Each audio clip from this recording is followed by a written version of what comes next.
Chapter 692.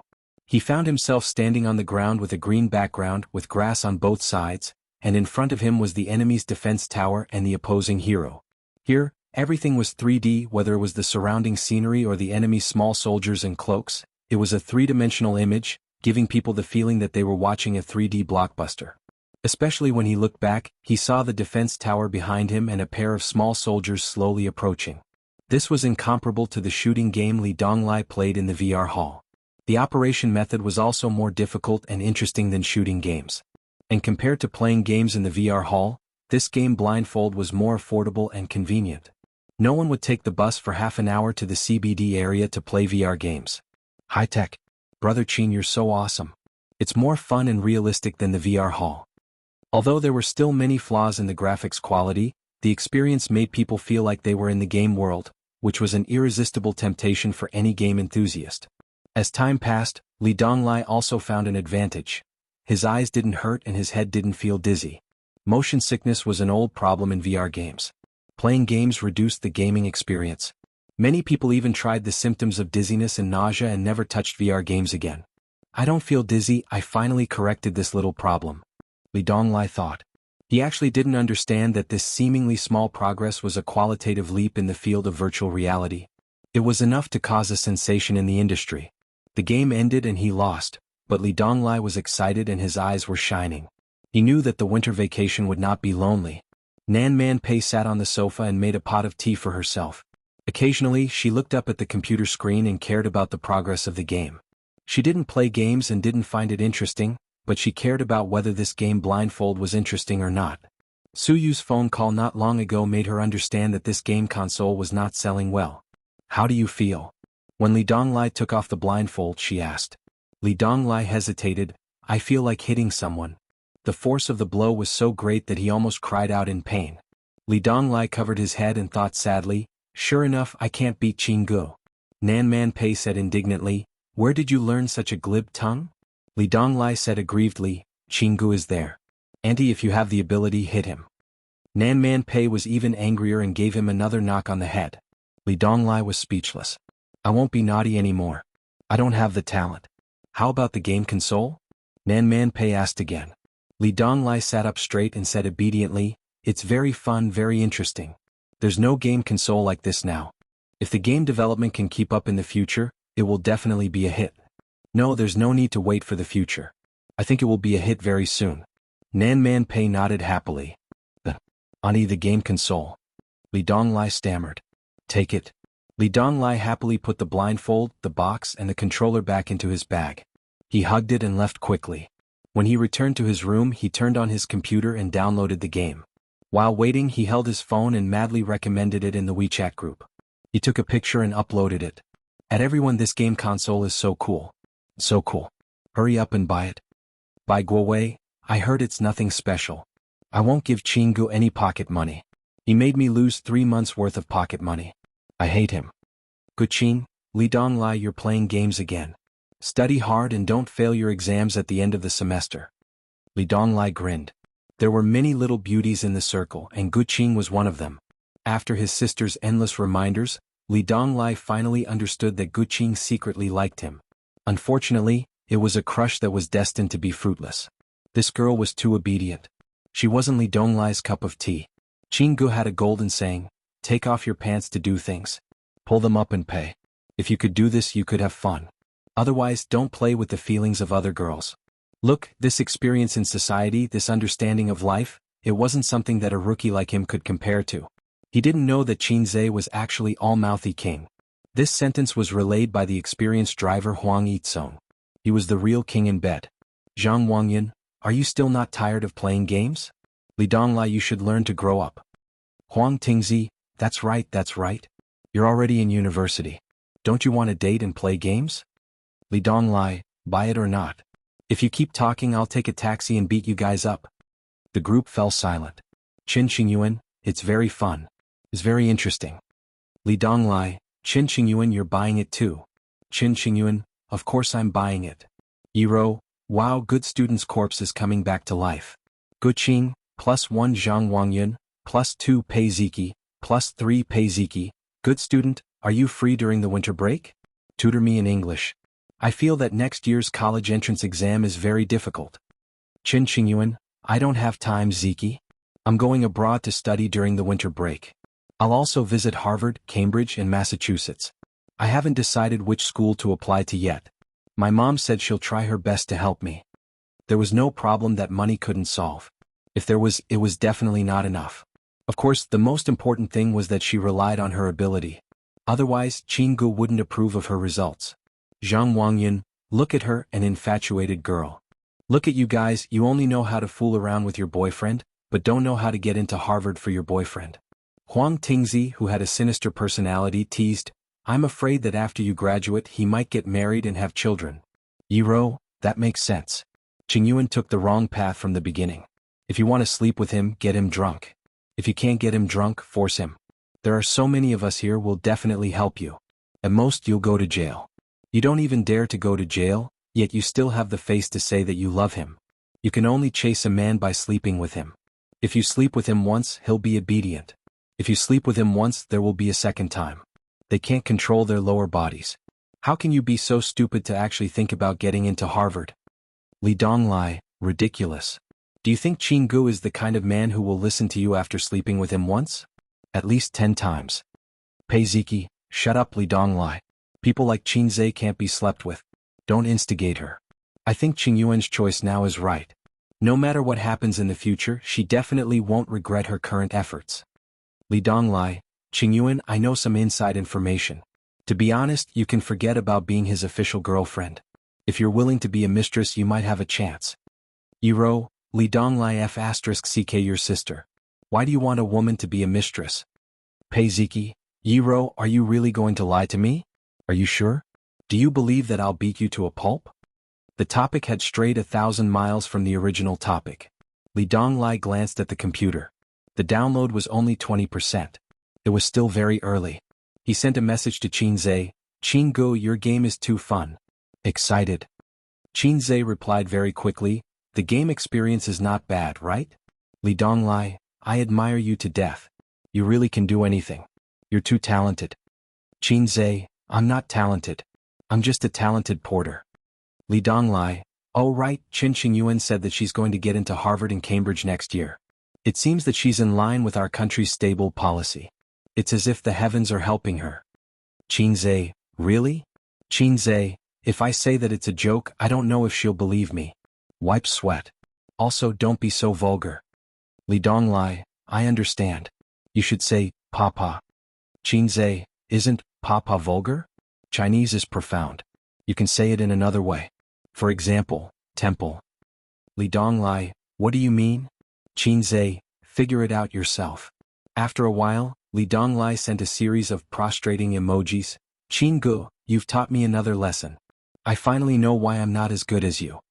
Qinzhe, right? If you change the word, it won't seem vulgar. Instead, it'll show that you're more profound. Remember to pay more respects to Confucius in the future. Li Donglai, does it mean to study hard? Qinzhe, yes, read more. Japanese will teach you how to be naughty. For example, Confucius traveled to the east and met 2 children. Li Donglai, I see. Chapter 693. As the old saying goes, gold will always shine and spirits, river crabs, will always give birth to babies. After a week of brewing and fermenting, the reputation of Dongfeng's game console began to explode. People who had experienced the charm of this game console would naturally go crazy to recommend it to the people around them. Perhaps they would even praise it on the internet. This was Qinzhe's confidence. People with cheats had confidence. No matter how difficult the dungeon was, they could clear it with one click without any pressure. There shouldn't be system destroyers or cheats in this world. On the internet, I heard this game console is awesome. My friends have been recommending it like crazy. It's more than awesome. I can experience virtual reality games without going to the VR museum. I feel like we're one step closer to the games in online novels. My friend bought one and tried it yesterday. It's really different. But it takes too long to match and there's only one game. I'm looking forward to more games. I can't resist the praise online and my friend's recommendation. I've already placed an order and it should arrive tomorrow. It's such an interesting game console and it's not expensive. It's perfect. In a world where VR games were mostly single-player, the appearance of this internet-enabled game Blindfold surprised countless game enthusiasts. It was even labeled as the prototype of a virtual reality game. Forget about 3,000 yuan, they would find a way to get it even if it was a zero. At most, they would have to work during the winter break. The not-so-high price allowed it to successfully enter thousands of households and quickly gather popularity and traffic. Correspondingly, Xianxia's fame increased again. Netizens called him the lucky star of the nerd. They joked, "Mr. Qin, our virtual reality game dreams depend on you." The entire industry was shocked. It only took a week for them to go from disdain to shock. Outsiders didn't understand, but insiders knew how difficult it was to solve motion sickness. They also knew how much profit it meant.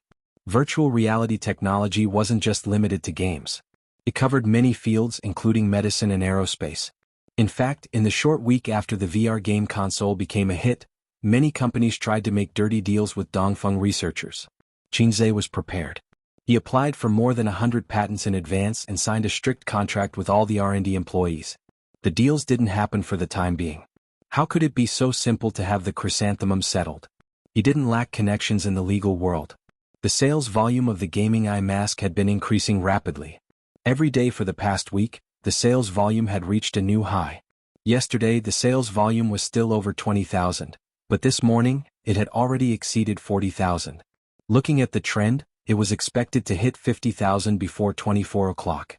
Their daily sales were in the tens of millions. After deducting the costs, publicity fees, acquisition funds, and other initial investments, they managed to recoup 1/3 of their capital in just 1 week. Can you believe it? Xianxia was very happy. Of course he was happy to earn money. On the other hand, Wang Zijin and Qin Baobao were not very happy. Instead, it was his sister who took the opportunity to ask him for his dowry money. She said that the balance was not enough and that it was time to top it up. Wang Zijin argued from the side, "How is the balance not enough? Is the dowry a yellow diamond? How can the balance not be enough? Her boyfriend's money seemed to have nothing to do with her. It should have been her money." Qin Baobao raised her chin and glared at her. She said righteously, "I've used it all up. Can't I?" So she took 1 million from Xianxia. It was only 1 million, but her sister was very happy and smiled like a little fox. Almost all companies in the industry, no matter how big or small, bought the VR game eye mask produced by Dongfeng. Of course, it was not for the experience but to open it up for research. The company's executives asked every day, "How's the research going? Can you copy it?" The answer of the product research and development department was also very uniform. "Give me some time, give me some time."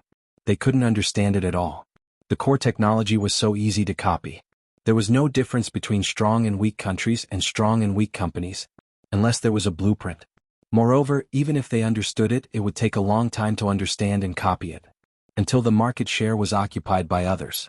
Near the middle of the year, Xianxia asked Suyu to invite several big companies in the VR industry, and asked Wang Zijin to contact several large game companies including Penguin, to prepare for a cooperation meeting between the top of the enterprise. This was the first time that Xianxia, as an entrepreneur, had issued an invitation to the business big shots. This alone was not something a star could do. No matter how old and famous he was, it would not work.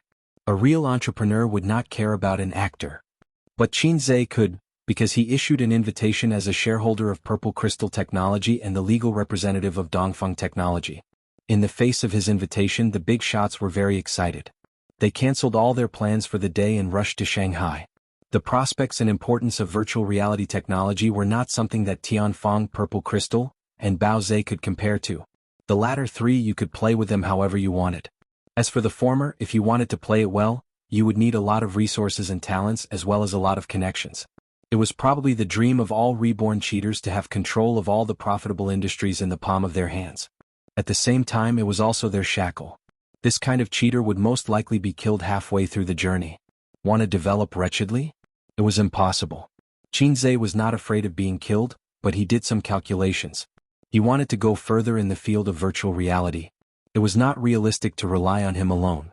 In the field of games, Purple Crystal Technology was not ranked in the industry.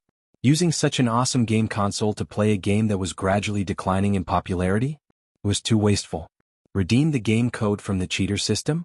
No, this was not the best way. The points could not be used in such a place. Cooperation was the way to go. For other applications of virtual reality technology, looking for partners with strong capital was also the best way.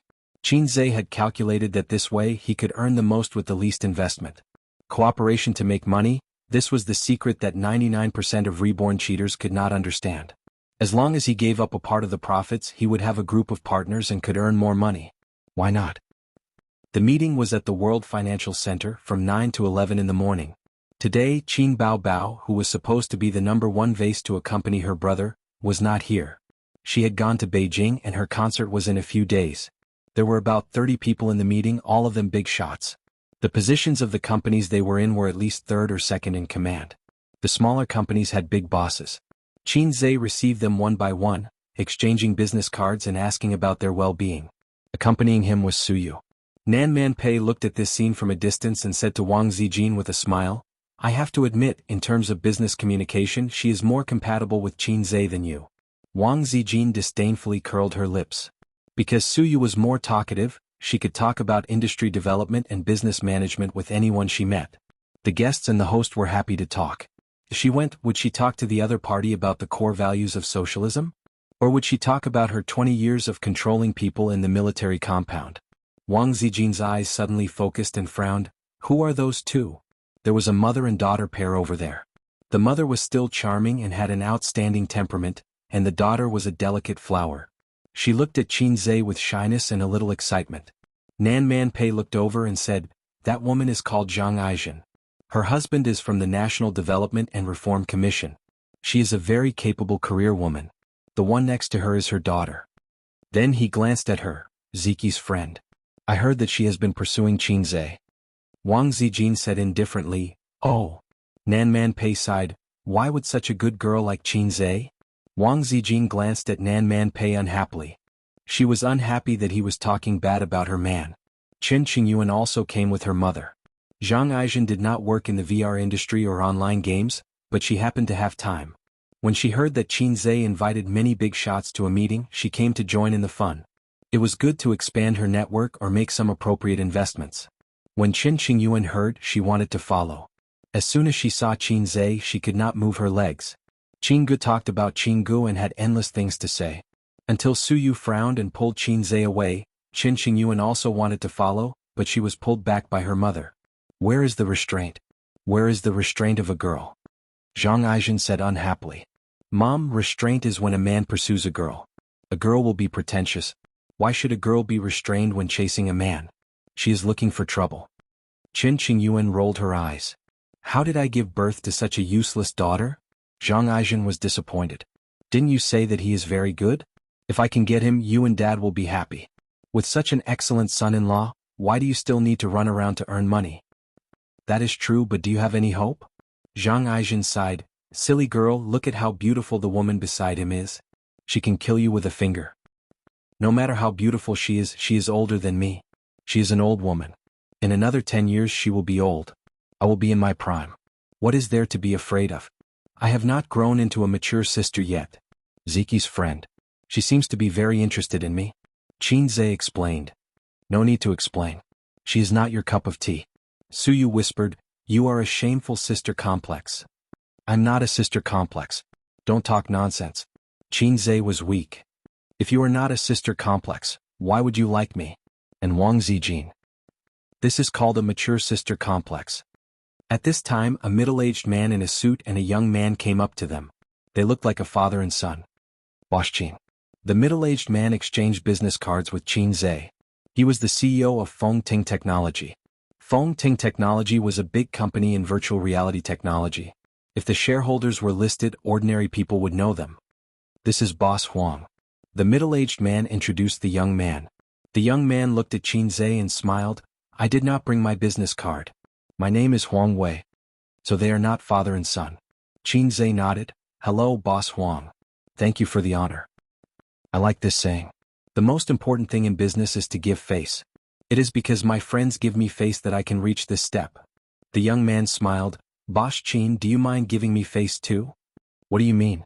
Qin Zhe's smile did not change. "I am very interested in virtual reality technology. It is a waste to use it to develop games." The young man said, "I will invest 500 million in your Fengting technology. I will take 50% of the shares." Qin Zhe and Suyu looked at each other. Where did this hothead come from? You want to invest just because you want to? The young man had a well-hidden domineering aura. Although he was smiling and spoke politely, he gave off a strong self-confidence that said, "Everyone here is trash." Qinze was no stranger to this aura. He was the same. This was the aura of a hack. Chapter 694. But it's undeniable that Qinze is really attractive to girls, especially those who are inexperienced. Nan Man Pei said. Wang Zijin smiled faintly and said with a hidden meaning, "An inexperienced little fox is no threat to me. I'm only afraid of some old witch who has cultivated into a demon." Nan Man Pei smiled. "To be honest, I've never been like today. I suddenly admire Qinze very much. If it was Suyu, she would probably use the same harsh words to refute or pretend not to understand. But in this way she would be in a disadvantageous position. At most it would be a tie." But Nan Man Pei's words had the flavor of an elder. Wang Zijin was stunned. "Why do you say that?" "Nan Man Pei, I've seen a lot of rich men, and among them there are even self-made heroes. In addition to their own talent, they are actually borrowing power. The upper class borrowing power, the lower class borrowing power. The rich men with no power and no influence need to borrow power, and the rich men also need to borrow power. In the end it's like a rolling snowball. Qinze is talented and he has you, the extraordinary peacock lady, supporting him. But in my eyes he's still too independent. In less than 2 years he has such a large-scale industry and such a strong wealth. It's all because of his incredible talent. In terms of personal ability he is the best I've ever seen. To be honest, it's impossible to meet a second person like him in this life. But without your Wang family his future, although bright, can be seen at a glance. But even with your Wang family it's not enough. This social talent can't solve everything. The more money he earns in the future, the more industries he touches, and the more breakthroughs he has, the more danger he will be in. For example, because a certain bank blocked the bank's way of making money, the bank's mother, the central bank's soft knife to the payment software. He's obviously aware of this problem. Choosing to cooperate with competitors is his attempt and also a change. Your 3 companies have actually become a bit bloated today. We have also reached a bottleneck. The biggest problem should be the lack of human resources. At most, we can maintain the current situation. If we want to expand, it will be even more difficult. Wang Zijin nodded slightly. That was indeed the case. Purple crystal technology was currently extremely lacking in professional teams and outstanding talents. As for the development of teams and talents, it was not enough to poach them. To put it bluntly, they lacked time to consolidate their foundations. Before Qinze started his crazy search for celebrities, Tianfang already had a weakness in this area. Now this weakness had been temporarily fixed, but it could not be fixed once and for all. Hence, Tianfang was actively grooming newcomers. Bao's investment was even worse. The limitations of private placement made it impossible for it to expand wildly. Nan Man Pei continued, "Choosing to work with them may seem like you're giving up some benefits, but you're actually getting more resources, not only in terms of financial resources and manpower, but also in terms of connections. When everyone's interests are tied together, your connections are also my connections."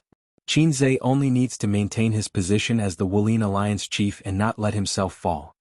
Compared to the girl who was obsessed with his handsome appearance and talent, Nan Man Pei appreciated the mature and far-sighted Qinze more.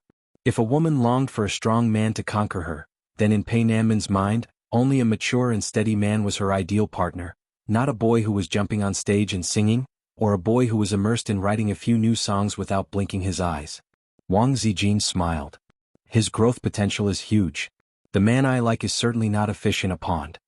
Nan Man Pei thought that it was because of her self-confident and conceited character that she did not see the unusual relationship between Suyu and Qinze. Conceited women were easily blinded by a single leaf. In the same way, Qin Baobao, who always believed that her charm was infinite, was the same. Wang Zijin was a little proud of Nan Man Pei's brainless boasting about her man. She couldn't help but chase after her man's figure. Then she saw the young man who was talking to Qinze. She was stunned at first and looked surprised. She whispered, "Why is that guy here?" "Huang Zong is joking. The East is not short of funds." Qinze smiled and declined. "If Huang Zong wants to cooperate, then listen to me on stage and we can talk about the details." Huang Wei snorted. 500 million is too little? I can increase the investment. I'm not short of money. The other party's tone was a bit arrogant. What a coincidence, I'm not short of money either. Qinze smiled. What's the use of money? I'm not interested in money. If making money was not to show off, then it was meaningless. Money is really useless. What I really want to invest is not money. You can get something that money can't give you. Huang Wei said, I admire people like Qinzhe who started from scratch. It hasn't been easy. I'll go to the toilet. Qinzhe, think about it. After he left, the middle-aged uncle named Zhu Guoguang laughed to ease the atmosphere. He whispered, Qinzhe, you don't know him, right? He's from Beijing and happened to be in Shanghai on a business trip. I received him and brought him along. As he spoke, he mysteriously whispered a few words in Qinzhe's ear. After hearing this, Qinzhe's expression became serious. So it was a second-generation rich kid from Beijing. He was indeed a cheat. In this day and age, it wasn't only the lucky ones who picked up the system that were cheats. There were some people who were born with cheats. An ordinary person's lifetime of hard work was not worth as much as a word from them. Wasn't this cheating? It couldn't be helped. Who asked him to be born so well? Putting aside those wastrels who indulged in pleasure and didn't think about making progress, there were two kinds of successful second-generation rich kids. Politics and business. The former were the first-generation rich kids. In fantasy novels, they were the talented eldest sons who had the potential to inherit the family business. The latter were slightly less talented and couldn't climb to the same height as their parents, so they entered the business world. These people were better off than the first-generation rich kids. Because they didn't need to have too much business talent, they could rely on their family connections to enjoy endless resources. Excluding those industries that were monopolized by the country, they could do whatever they wanted in all 360 industries. There were too many indescribable transactions in this industry. It was widely rumored that a second-generation rich kid once bought most of the shares of a big boss in a certain industry. Not long after, Huang Wei returned. His smile was warmer and his expression was more relaxed. Qinzhe, what do you think? Qinzhe nodded. No problem, but I want you to invest more. Huang Wei's smile became more relaxed. Tell me, how much do you want? Qinzhe, 50 billion and I'll sell Dongfeng to you. Huang Wei's smile froze. Are you kidding? Qinzhe laughed. You don't like to joke? I don't like it very much. What a coincidence, I don't like it either. Huang Wei looked straight at Qinzhe. You don't know who I am? Qinzhe retorted. You definitely don't know who my girlfriend is. Your girlfriend? Huang Wei sneered. How would he know who Qinzhe's girlfriend was? She was just an actress and a businessman. She wasn't worth his attention. If not for the fact that he was interested in Qinzhe's VR technology, he wouldn't have bothered to know this person. Just as he was about to speak, he heard a familiar voice. Who's his girlfriend? Do you have a problem, Huang Wei? Looking in the direction of the voice, a beautiful woman in a decent office dress walked over. Her makeup was exquisite, and her oval face was beautiful and dignified. Wang Zijin? Huang Wei was stunned. My boyfriend. Is there a problem? Wang Zijin held Qinzhe's arm and looked straight at Huang Wei. So that's it. Huang Wei understood. No wonder Qinzhe had established such a large business at such a young age. He was a hack just like him. The Wang family's white gloves. Long time no see. Huang Wei changed his attitude and greeted with a smile. Wang Zijin nodded coldly. I won't entertain you. You're not here to talk about cooperation anyway. She pulled Qinzhe to the side. Zhu Guoguang curiously asked, Boss Huang, who is this woman? Huang Wei glanced at him and ignored him. He turned around and left. Since she was from the Wang family, he would let it go this time. You know him? Qinzhe asked in a low voice. I know him, but we're not close. If we're close, he'll definitely know that you're my man. Wang Zijin said, the Huang family can be considered as a family that rose from the ashes. A few years ago, he was just an average second-generation heir. This guy specializes in things like taking over a magpie's nest.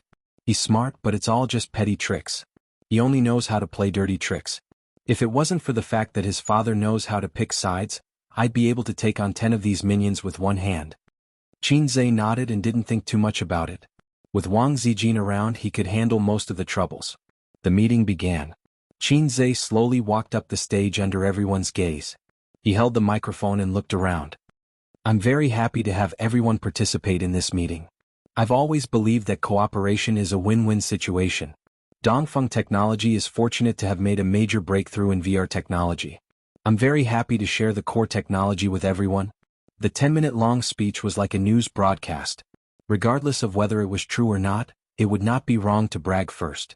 But the real way to cooperate was not to share the core technology. There was no technology investment. Instead, Dongfeng Technology would take the lead and form a production line alliance. Dongfeng Technology would provide the core technology, and other companies would be responsible for the components. It was the same for game development. Everyone would develop games together, and Amethyst Technology would provide the platform. The details of the cooperation would be discussed later. Xianxia estimated that in this batch of people, or rather in this batch of companies, 1/3 of them would withdraw because of the greater the expectations, the greater the disappointment. But more companies would choose to cooperate. Even if they couldn't get their hands on the core technology, cooperation was still a win-win situation. Chapter 695. The details of the cooperation were the focus of Xianxia and Su Yu's work for the next half a month. Wang Zijin also participated, learning more than helping. The details and outline of the business cooperation were drawn up by Xianxia and Su Yu, assisted by more than a dozen senior executives of the cooperating companies, and finally modified by the legal department. After confirming that there were no mistakes, the contract was signed. Peers were not only enemies but also natural partners. It depended on the size of the market. The prospects of VR technology were very broad. Even if anyone wanted to monopolize it, they couldn't. It was better to share resources and form an alliance. The advantage of this was that if they went overseas in the future, there wouldn't be an awkward situation of being stretched in all aspects. Xianxia's current assets and net worth, 10 billion more or less, had no impact at all. The change from a businessman to a business tycoon was a change in mentality. The businessman wanted to make money while the tycoon wanted to occupy the market. Although Jack Ma blindly talked nonsense all day long, some of his ideas were right. When a businessman reached a certain level, they shouldn't pursue money, but other things such as influence. Jack Ma's strength was not in money, but in his influence. How many people relied on him to survive, and how many people needed him? When he reached this level, he could gain a certain degree of respect from the higher-ups. On the other hand, no matter how much money someone like Xianxia had, if he built a tall building and his building collapsed, it would have almost no impact on society and the people. So a second generation dared to look down on him. If he only thought about making money and didn't increase his influence, he would always be a second-rate businessman. Xianxia only understood this recently.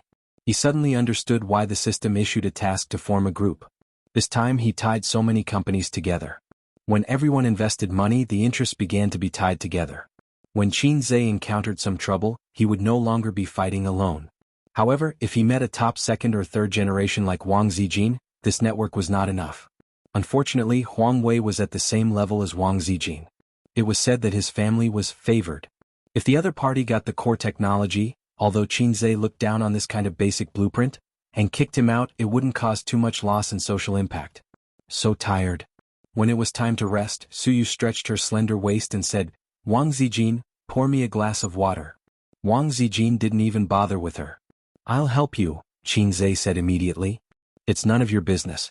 You're the boss, not a lackey." Wang Zijin glared at him. "I just wanted to pour a glass of water for Sister Ziwei." Xianxia ran to the water dispenser and poured 3 glasses of water. Su Yu said with a straight face, "No." His tone sounded a little unhappy. "It's sweet." Wang Zijin took a sip and argued. Xianxia sighed. He wondered if he could really sit still and watch the harem fight with each other. Could it be that he was trying to curry favor from all sides, only to end up in an awkward situation? He quickly changed the topic. "Su Yu, after the domestic sales stabilize, I'm going to sell the game blindfolds to Japan. Do you have any experience in finding an agent company?" Su Yu: "No, but I can entrust others." "Why are you in such a hurry to open up the Japanese market?" "I don't know if they welcome this kind of game machine." "Of course they will. I've tried it myself. It's very exciting. Although I can't wait to hold all the Japanese money in my arms, I still choose to cooperate with the Japanese in the end. First, there is no energy and manpower to open up the Japanese market. Second, if there are troubles, there are Japanese to help solve it, killing 2 birds with 1 stone. Next, as long as the system's obscene Gong game is made, he can make a wave of fast money in Japan. It's a rare weekend and the things at hand are basically done. Su Yu felt exhausted and was too lazy to pester Xianxia. She was going to sleep at home on the weekend. Wang Zijin originally wanted to stay at home, but when she was free she suddenly remembered that Xianxia's birthday was celebrated in the United States this year. As his girlfriend, she didn't celebrate his birthday with him. So Wang Zijin proposed to go out. Women seem to pay special attention to birthdays and are eager for someone to surprise them on their birthday. It stems from their vanity. Oh, women. Men don't care much about things like birthdays. Inviting good buddies for a meal is the limit. Those who are shy in their money can't afford a meal. Xianxia said, "What's the point of going out? Isn't it the same at home? My sister is not at home. Even if we dance in the waves like seaweed, no one will care." While having fun, they can also shout, "Fuck, fuck." But Wang Zijin didn't care and wanted to go out. Shopping, eating, buying gifts, watching movies. It's called a celebration, but it's actually a date. At most, she bought a tie for Xianxia. After watching the movie, it's 4 o'clock in the afternoon. They rode a shared bike and strolled around Lujiazui. Xianxia wore a mask and sunglasses so no one could recognize him. He followed Wang Zijin and watched her ride the bike. Her waist twisted and turned like a weak willow in the wind, and her hair flew in the wind. Wang Zijin rode the bike to the side of the Huangpu River and parked it by the roadside. She rubbed her frozen little hands and rubbed her red nose, saying, "Let's go for some fresh air." "Are you stupid? It's so cold and you still want to go to the river?" Xianxia held her two little hands in the palm of his hand, blew a breath of hot air and rubbed them. "Your hands are so cold. They can't even warm up. Are you cold?" "Yes." Wang Zijin enjoyed her boyfriend's love and pecked his head hard. Wang Zijin hurriedly withdrew her little hands. She was so angry that she laughed and chased after him. "You're almost worth hundreds of billions. You're not serious at all. Wow, you're starting to dislike me?" When they reached the side of the Huangpu River, Xianxia turned around and opened his arms. Wang Zijin happened to bump into his arms and let out a moan. She leaned into Xianxia's arms and looked at the muddy water of the river. Boats passed by slowly, and her literary personality flared up. I cut the river with my sword. Everyone respected me, but I didn't expect to meet a punk like you. My reputation was ruined overnight. I had no choice but to hide my sword deep in the mountains. From now on, I'll wash my hands and make soup." Xianxia said, "Bah, you don't even know how to do it." Wang Zijin hit him and stared at him. Suddenly she laughed. Wang Zijin was a person who couldn't stand noise and cold war. Her heart was as fragile as a child's. Every time someone quarreled with her, she would be upset and become irritable. Gentle gentlemen had no market for her. Although this punk was often flirtatious, she was happy to be with him and would laugh for no reason. She hugged his strong waist tightly and said softly, "Ace, you have to be good to me for the rest of my life." I should be humming a song at this time, Xianxia thought. He looked around and secretly took off his mask. He lowered his head and kissed her red lips. It was cold and had a faint fragrance. He could make Wang Zijin cry until dawn. "Let's find a hotel," Wang Zijin said subconsciously as they stood by the roadside to hail a taxi. "Sister isn't at home today," Xianxia said blankly. Wang Zijin was stunned. "Yes, Yingying isn't at home. Why am I scared? Since when did I have the psychological trauma of going to a hotel to have sex?" Wang Zijin felt sad for her real girlfriend and almost cried. The next day was the weekend. Wang Zijin got up at noon with 2 dark circles under her eyes. When she woke up, the room was empty. She put on a bathrobe and went to the living room. Xianxia was arranging the food. Hearing the movement, he looked up and said, "I was about to call you. The food in the hotel is good. After eating, take a shower and let's go home." Wang Zijin murmured, "I'm tired. I don't want to eat. I want to sleep." If Suyu was here, he would definitely empathize with her words and wipe away his bitter tears. Wang Zijin secretly checked the internet about her boyfriend's masculinity. Most of them said that young people were like that.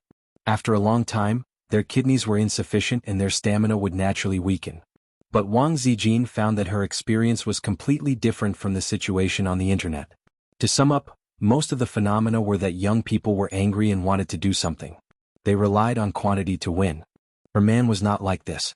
Her man was Xianxia. "Watch my waist. Don't sleep. The more you sleep, the more tired you will be." Xianxia waved his hand. "The food will get cold if you don't eat." Wang Zijin sat at the table sullenly and still had no appetite. Xianxia joked, "It doesn't help. To be honest, I only used 50% of my strength last night." "You still say that?" Wang Zijin hit him on the head with chopsticks angrily. She had to admit that she was lucky to have only one man in her life. "Are you sick? Do you want to go to the hospital?" Wang Zijin said gloomily. "Damn it. Have you heard of such a disease?" Xianxia said angrily, "This is a gift." Wang Zijin leaned on the table and moaned, "How can you be like this? I can't stand it." Xianxia was enraptured. "Call me dad. Call me dad and I will be merciful next time." Wang Zijin squinted at him. Do you have a lot of goddaughters? Whose godfather have you been? Qin waved his hand. No, I like daughters. But I can't do goddaughters. I'm not a beast. Wang Zijin was so angry that she wanted to tear him apart. Even a little tramp has its disadvantages. You can never beat him. Chapter 696. After the meal, Wang Zijin dragged her tired body and took a taxi back home. As expected, she didn't fall asleep immediately, so she lost the best time to sleep. She sat in the back with her head tilted on Qin's shoulder. She felt tired and wanted to sleep, but she couldn't. So she took out her phone to check the news, WeChat and Weibo. Qin was wearing a mask, but he didn't bring his sunglasses. He put them in his pocket and looked at the scenery outside the window with an indifferent expression. He didn't look tired at all. Wang Zijin gritted her teeth and quietly bit him on the shoulder. She lowered her head and scrolled through WeChat again. Her WeChat was filled with selfies of cute girls as well as photos of Tiananmen Square, the Great Wall, Fragrant Hill and other scenery. The concert was about to start, but she still had the mood to play around. The boss was indeed evil. The employees worked themselves to death, but she went on a sightseeing tour. The caption was very naughty. It's a pity that brother isn't here. The photo is missing a handsome guy who matches sister. Another caption. This is the home of the wolf in the house. It's full of evil and sinister aura. Wolf in the house, my ass. Did I eat your food? Did I steal your man? Seems like, yes. Wang Zijin felt guilty and exited WeChat. If you want to steal my man, so be it. Don't expect me to return him to you. No way. She opened Weibo and habitually browsed the headlines and hot news. A completely unexpected news shocked the netizens and Wang Zijin. Title: The True Face of Qin's Girlfriend. There were 4 candid photos. One was of Wang Zijin and Qin kissing by the Huangpu River. The angle of the photo was behind them, so only the side of their faces could be seen. But it was enough. It was enough to recognize them. Another was a photo of them strolling on the street. In the photo, Qin was wearing an eye mask and sunglasses. Another was a photo of Wang Zijin and Qin eating. The candid photographer took the photo through the glass wall of the private room from the roadside. This was real. Their faces were clear. The last photo was of Wang Zijin and wearing sunglasses and an eye mask entering the hotel. A bolt from the blue. Wang Zijin's small hand that was holding the phone couldn't help but tremble slightly. She and Qin had neglected one thing. Usually when they opened a hotel room, they would enter one after the other and never in pairs. Sometimes the interval was more than 10 minutes, sometimes even half an hour. Because Qin Baobao was not in Shanghai, the two of them were a little arrogant. There was no such thing as guarding against thieves for 1,000 days. 100 plans could lead to a careless mistake. Mother, who is this woman? Kill her. No, my husband only loves me. He doesn't have a girlfriend. Sob, please don't expose it. Who can expose this woman? I'm going to tear her apart on the streets. F***CK, I've liked you for more than a year. How can you find a girlfriend just like that? Are you worthy of me? I burst into tears instantly. I'm crying. It's already the end of the year and you still want to hurt me like this? Are we still going to celebrate the new year? The saddest thing of the year. F***CK, I've lost my passion to live in an instant. The comments on Weibo were the real explosion. This Weibo post was posted at 10 in the morning. 3 hours later, it had been forwarded more than 999 times and left more than 30,000 comments. In the comments there were not only scolding and crying. There were also people who praised her for her beauty. However, they were all men, so most of the people who said that they were making things difficult for women were women. Then there were clapping and cheering, saying that Qin finally has a girlfriend. My girlfriend can also give up. These comments were often filled with bitterness. Wang Zijin slowly raised her head from the comments. She raised her round chin and looked at Qin, panicking. Eyes, Qin retracted his gaze and looked at her with a smile. I have something to tell you. It's nothing big. Wang Zijin looked as calm as an old dog, but she was panicking inside. What's the matter? Qin, who was in the dark, asked. Wang Zijin looked at him sadly. She did not speak and handed him the phone. Qin took it blankly and glanced at it. With just one glance he was stunned. There were too many words to describe his state of mind at this time. 5 thunders, scalp tingling, a bolt from the blue. Qin thought about telling the truth. He regarded this as a problem that he had to face this year, but his laziness made him put it off again and again. If it was not urgent, he would not be in a hurry. He felt that he still had a chance to develop wretchedly. But the reality was always like this. From time to time it would give you a hard time and then ask you, Are you surprised? Are you excited? He had always been paying attention to the trysts between Su Yu and Wang Zijin. The profession of a paparazzi was pervasive. If he was not careful, he would be secretly photographed by him. There were so many examples of his predecessors. But now he understood that nothing could be hidden forever. It was only a matter of time before it was exposed. He did not neglect it this time, but there would always be times in the future. Otherwise, why would there be a saying that even a wise man would be wet once in a while? No, it's okay. There's no fire in the world that can't be wrapped up, and there's no wall that the wind can pass through, Xianxia said calmly. Wang Zijin looked at him silently, nodded slowly, and buried her head in his arms. She knew that Xianxia was actually panicking. He was so panicked that he was out of his wits and his mind was about to explode. His calmness was fake. You could not believe that a person who would say, "There's no fire that can't be wrapped up, and there's no wall that the wind can pass through," was as calm as an old dog. But he did not realize it himself.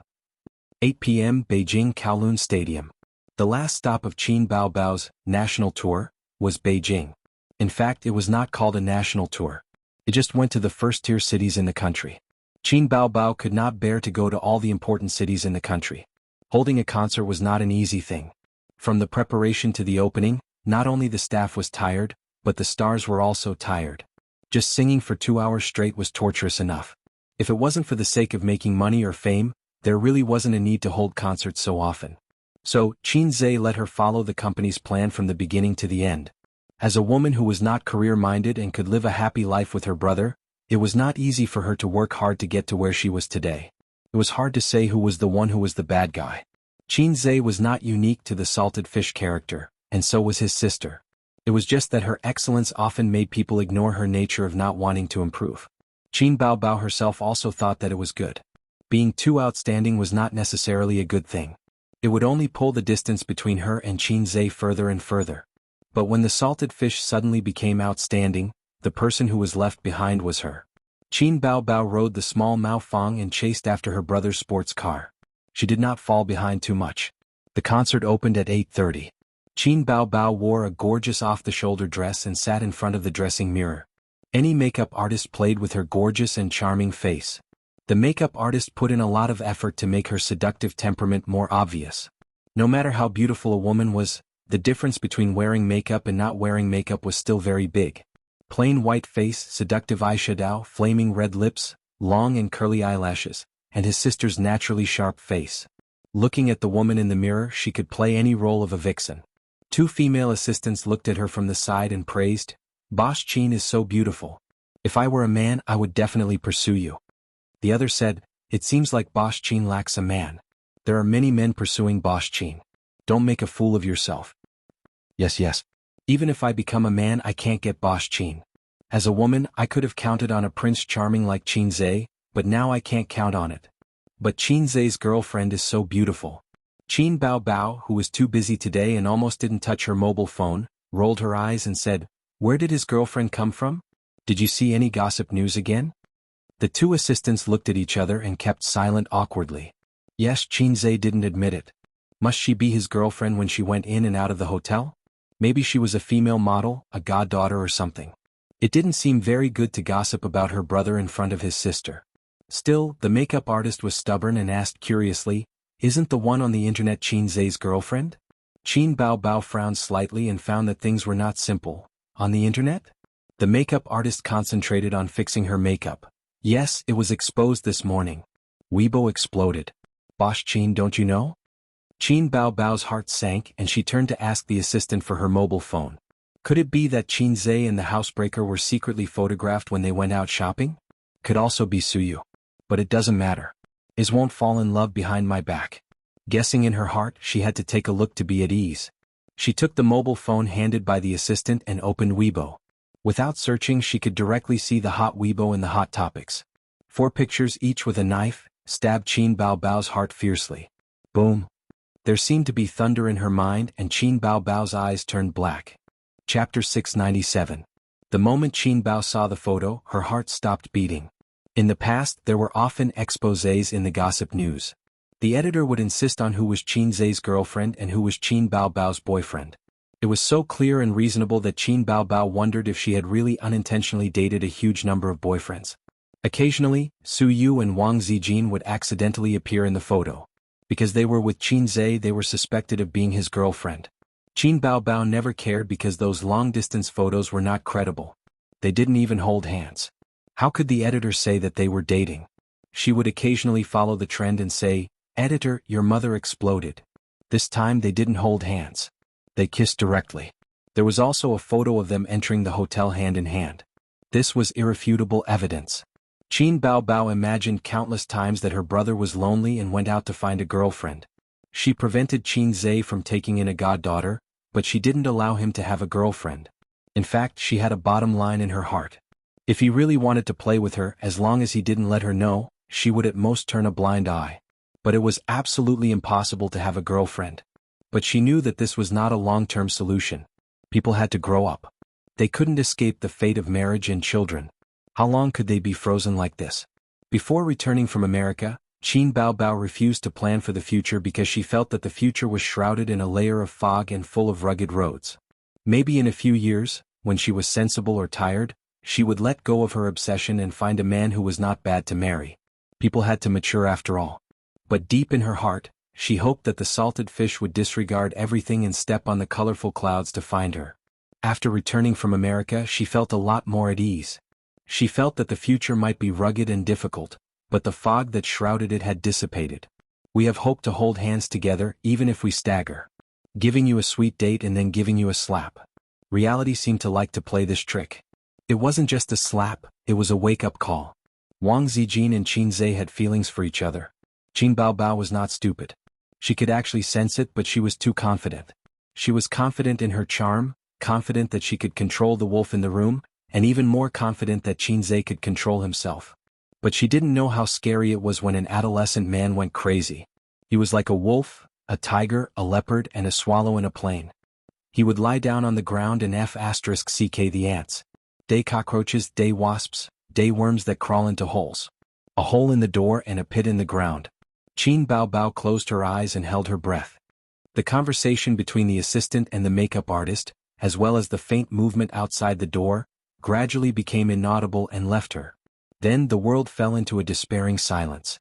President Qin? Qin Baobao was woken up by his assistants.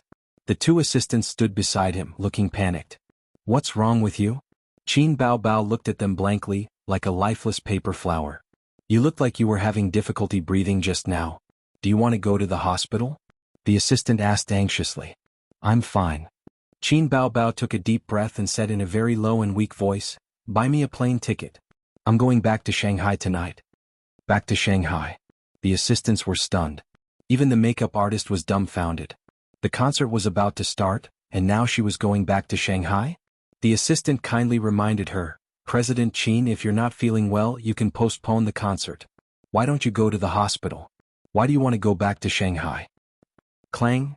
Qin Baobao swept all the makeup on the table to the floor like a furious female leopard. "Since when did I need you to teach me how to do things? Get out now." Qin Baobao, who was known for being approachable in the entertainment industry, suddenly exploded. The assistants were caught off guard and didn't dare to breathe loudly, including the makeup artist. They should be thankful that their boss didn't put on airs and had a bad temper. If it had been someone with a bad temper, they wouldn't even have had the chance to write a resignation letter.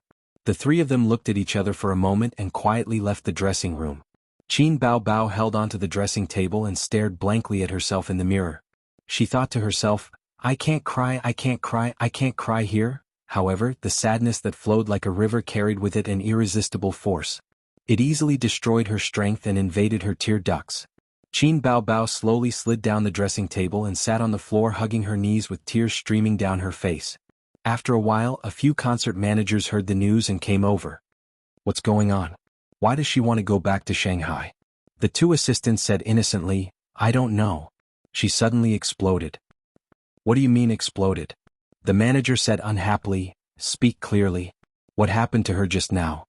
The assistant said, "She was fine just now. We were chatting when she suddenly looked very uncomfortable. We suggested that she go to the hospital, but she wanted to go back to Shanghai. Then she chased us out." The other assistant added, "Boss Qin looked very scary just now. I've never seen her like this before." The two of them would never have thought that the news would cause Qin Baobao to explode. To them the news about Xianxia was just gossip. So, while they were chatting, Qin Baobao suddenly exploded. Both of their faces were filled with question marks. One of the managers leaned close to the door and listened carefully. There was a faint sobbing sound coming from inside. The concert was about to start. The singer suddenly threw away the burden, especially a top singer like Qin Baobao, the queen of popularity, would definitely cause a national sensation. If an ordinary star, no matter how famous, dared to do this, the entertainment company would immediately let him know who the boss was. However, Qin Baobao was the one who threw away the burden. Qin Baobao was not an ordinary star. She was the father of everyone present. Oh no, mother of everyone present. The other manager approached and raised his hand to knock on the door. He was stopped by his colleague who was eavesdropping. The latter shook his head with a serious expression and asked the assistant, "Help her buy a plane ticket." "Why buy a plane ticket?" "Get out of the way. I'll talk to Boss Qin." "What about the concert?" "It's hard to explain to the audience how big the loss is." That person said angrily, "What's there to talk about? Not letting you in is for your own good. After talking, I'll let you go home and farm." After a pause, he continued, "Just tell the audience that Qin Baobao suddenly had a physical condition and was sent to the hospital. The concert is cancelled. Change the refund to the money and change the compensation to compensation. Then the two of you help her buy a plane ticket." He guessed that Qin Baobao must have encountered something sad, family matters or something else. Who would dare to go in at a time like this? Did they think that the salary was too low and they didn't want it anymore? Tonight, Xianxia could not sleep. He was as steady as an old dog in front of Wang Zijin. In fact, his legs were soft, but a man couldn't show his weak side in front of his woman. He had to pretend to be more stable than an old dog. They kissed by the Huangpu River and entered the hotel hand in hand. In the face of facts, all Mouthy King's verbal skills were useless. This was why he didn't dare to call his sister. She wasn't stupid. Even if you had a glib tongue and could make Suyu weak, it wouldn't help at this time. But his strong desire to survive told him that this was wrong and he should do something. So he was in a dilemma and couldn't sleep. He wanted to turn off his phone, but he didn't dare to. He looked at his phone every 10 minutes, but he didn't receive a call from his sister. His sister's unexpected silence showed that everything was slipping into an irreversible abyss. Half a day after Xianxia and Wang Zijin's relationship was exposed on the internet, his phone kept ringing. There were university classmates gossiping and even at him. They really didn't know what was good for them. One had to know that the salted fish boss could now rush into the University of Finance and Economics at any time. How dare they touch his sore spot in front of him? Then there were the blessings from some of the company's artists. "Blessings my ass boss, I don't know if I can live until the new year." Then there was the old man who sent a short message saying, "It's good that it was exposed. It's time for you to make a choice. It's not good to drag on emotional matters. It will delay them. No matter what you choose, you have to give an explanation to the other party." "Dad, I'm now thinking about how to give an explanation to your daughter." His mother loved him the most. She called happily and her words were full of joy. She probably felt that her son and daughter were finally together and successfully solved a problem. Xianxia could only be the son of the Qin family and not some other strange thing. Xianxia was very sad about his mother's happy expression. To some extent, it was even more panic than when his sister came back with a 50-meter knife. When a card was laid out, it was like a domino effect and all the cards would be exposed in broad daylight. His mother's flag. At 1 o'clock in the morning, Xianxia couldn't sleep. After thinking about it, he got up and went out. He gently knocked on Wang Zijin's door. "Sister Ziwei, are you asleep?" There was no response, but a few seconds later, the door opened. Sister Ziwei's haggard goose face shook her head silently. "I knew you weren't asleep, so I came to keep you company," Xianxia said. Wang Zijin pushed him out of the door and said in a tired voice, "Don't come in. I'm annoyed." The door closed and Xianxia stood at the door miserably. Wang Zijin leaned against the door and rubbed her temples. She exhaled a mouthful of turbid air in frustration. She was thinking about how to tell Qin Bao that she had a lot of ideas and had started preparing last year. When Qin Bao came back, she was going to use her flexible tongue to convince Qin Bao. From the day until now, Wang Zijin had been deducing the negotiation process in her mind. She guessed Qin Bao's various reactions, how she should deal with it and how to subdue her. The worst-case scenario was that her best friends turned against each other. It was not worth it to fall out with Qin Bao over a man, so she had to avoid this situation. At this time, if Wang Zijin had a universe calculation system, she would be safe. Xianxia, who obviously had a cheating device, was in a mess at this time. He smoked in the room and then went to the living room to smoke. At this time a phone call came in. Xianxia was shocked and quickly reached for his mobile phone. After holding the phone he paused, took a deep breath and took it out. Caller? Nan Man Pei. Damn it. Xianxia wanted to take out his 18 centimeters and teach this young woman how to be a woman. He answered the phone and said angrily, just say it. Nan Man Pei raised his eyebrows. Suyu is drinking here. Xianxia, and then? And then? Nan Man Pei said angrily, aren't you her man? She's drinking and you say then? Can't you come over and comfort her? TSK, every one of them is worry-free. Xianxia said tiredly, okay, I'll come over right away. In the room deep in the corridor, Wang Zijin was imagining the battle scene, and gradually became sleepy. She didn't sleep much last night and consumed a lot of energy. She had bags under her eyes and her oval-shaped face looked particularly haggard. At the moment when she was about to fall asleep, her phone rang and pulled her back to reality. She took out her mobile phone from under the pillow and glanced at the caller. Suddenly, she was awake as if cold water had been poured on her head. It was a crying monster. Chapter 698. Wang Zijin suddenly sat up. The first thing that rose in her heart was not her fighting spirit, but panic. She did not know why she felt so guilty. She was the one who should be strong. She took a deep breath, calmed herself down and answered the phone. Zijin, let's talk. On the other end of the phone, Qin Baobao said straightforwardly. Wang Zijin was very good at reading people's minds, but at this moment she could not detect the emotional fluctuations in Qin Baobao's voice. It was very steady, very calm, and revealed a sense of determination. Okay. Wang Zijin said in her heart. I also want to talk to you. You have to come sooner or later. I will help you cure your psychological illness. So she said, when you return to Shanghai, I'm already back. Qin Baobao interrupted. Wang Zijin was on guard. At the airport? Qin Baobao, on the highway. Let's meet at home. Our old home? She paused for a moment, and finally there was a fluctuation in her voice, with a hint of sobbing and sadness. Don't let him come. The call ended here. There was no crying or abuse. Wang Zijin knew that this was the calm before the storm. The old home she mentioned was the 80 square meter small house, which actually carried many sweet and warm memories of Wang Zijin. Wang Zijin got dressed, washed her face in the bathroom, and pulled herself together to go to the living room. Xianxia just hung up the phone and looked at her in surprise. What's wrong? Wang Zijin hesitated for a moment. Your sister called me. Xianxia stood up. What did she say? Wang Zijin stared at him silently for a moment and said, she came back, to talk to me. Xianxia said without thinking, I'll go with you. Don't go. Wang Zijin shook her head and said in a low voice, some things are not suitable for you to say. I guess she's in a bad mood now. You'll only aggravate her emotions if you go. Leave it to me. This was a solo match between women. Men shouldn't talk nonsense at the side. At this point everyone understood. Wang Zijin was just short of saying that her sister had a younger brother complex and that she would be responsible for ending it. Xianxia was not in the mood to hide. He knew that things were not over yet. He would either be killed 3 times by the old man or be killed by his sister. He no longer had the opportunity to develop wretchedly. His mother was even more pitiful. She was the dragon in the canyon. After a few seconds of silence he said, all right, give me a call if there's anything. I'll be there right away. All right, what's the address? Wang Zijin said helplessly, don't try to get information out of me at this time. Am I that stupid? Xianxia said hesitantly, can you really do it? Wang Zijin patted her not-so-plump C-cup gently. Believe me, I've been waiting for this day for a long time. After tonight, your sister will obediently go home with me and be reborn.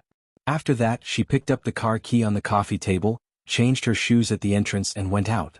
Xianxia caught up with her and stood at the door. Looking at Sister Ziwei's back, he was in a trance for a moment. He didn't know if it was an illusion or not, but he always felt that Sister Ziwei was like an old general on the stage, with flags all over her body. Ding. The elevator arrived. Wang Zijin entered the car and took the elevator to the basement floor. After she left, Xianxia also found a car key and went out. He was going to Nan Man Pei's house to appease Suyu, who was said to have kicked off her high heels and danced on the balcony. Suyu was a person who had read half of the script. She had already seen his relationship with Wang Zijin, but even if she was an open-minded woman, when she saw those pictures of her beloved man entering and leaving the hotel with other women, she couldn't be calm. It was good to drink alone, it showed that she knew how to vent. Xianxia would be distressed and worried if she kept it in her heart. In addition, he had to lay his cards on the table with Suyu again. After all, he only read half of the script. These cards were really one after another. He didn't know if he could survive after laying his cards on the table. TSK, human emotions are complicated because they are changeable. Thinking is a kind of brain chemical reaction. It is always reacting, so people's feelings and thoughts are changing all the time. The system sighed. Are you making sarcastic remarks? Damn low. If you work harder, I'm now Long Outyin, with 72 concubines in the 3 palaces and 6 courtyards. Xianxia walked out of the car and saw the black Lamborghini. He raised his hand and pressed the lock. With a beep, the supercar was ready to welcome him in. It's really an unscrupulous host who picks up the chopsticks to eat meat and puts down the chopsticks to curse. The system said, but no matter how your human thinking changes, in fact, the essence remains the same. I've checked Long Outyin. If there is such a person in the world, then he must be a fickle and selfish scum. His so-called fickle but not fickle is actually just treating women as a tool for pleasure. We are always interested in the things we love, and we will even love it, but we will not really respect it. At any time, there will be another better tool to replace it, or the two can play together just like the mobile phone. People should not consider the feelings of the mobile phone and choose not to change the mobile phone. I'm not looking down on scum. It makes no difference to me whether a scum is a hero. The talent and wealth you have now, aren't you a Long Outyin? But you can't become the real Long Outyin. You will never be that kind of person because of your thinking. But you also have the bad habits that 99% of men have. People can't love only one person in their life, otherwise there won't be so many exes. You're just lucky to grasp those loves at the same time. Enough, I don't want to listen to your nonsense. Xianxia started the car. The Lamborghini's motor roared as it sped out of the underground parking lot. If you suddenly came back to life just to talk about human nature with me, then please die. Actually, I'm not talking nonsense. I detected an extremely strong desire in the depths of your heart. But when I wanted to give you a mission, I didn't know how to give it out reasonably. Xianxia was stunned. What do you mean? The system said, this is the first time I've encountered a situation like this. The desire is very strong, but I don't know how to give out a reasonable and complete mission. Xianxia said, I still don't understand. What desire? The system said, a strong desire to live. Xianxia was speechless. The system said, your life is not in danger, so why do you have such a strong desire to live? No matter how smart an intelligent system is, it can't completely understand a person's thinking, because it is an indefinite and constantly changing chemical reaction. Strange. Xianxia said, you've finally exposed the fact that you're low. A real cheat system, can't you read a human's thinking in seconds? However, the system ignored him.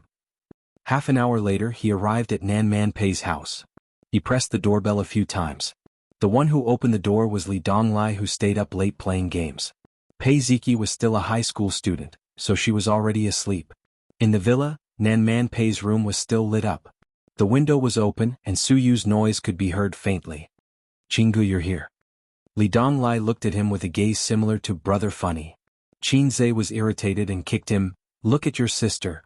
Li Donglai followed up with a mischievous tone. Do you want to look at my sister? She's sleeping in her room wearing suspenders.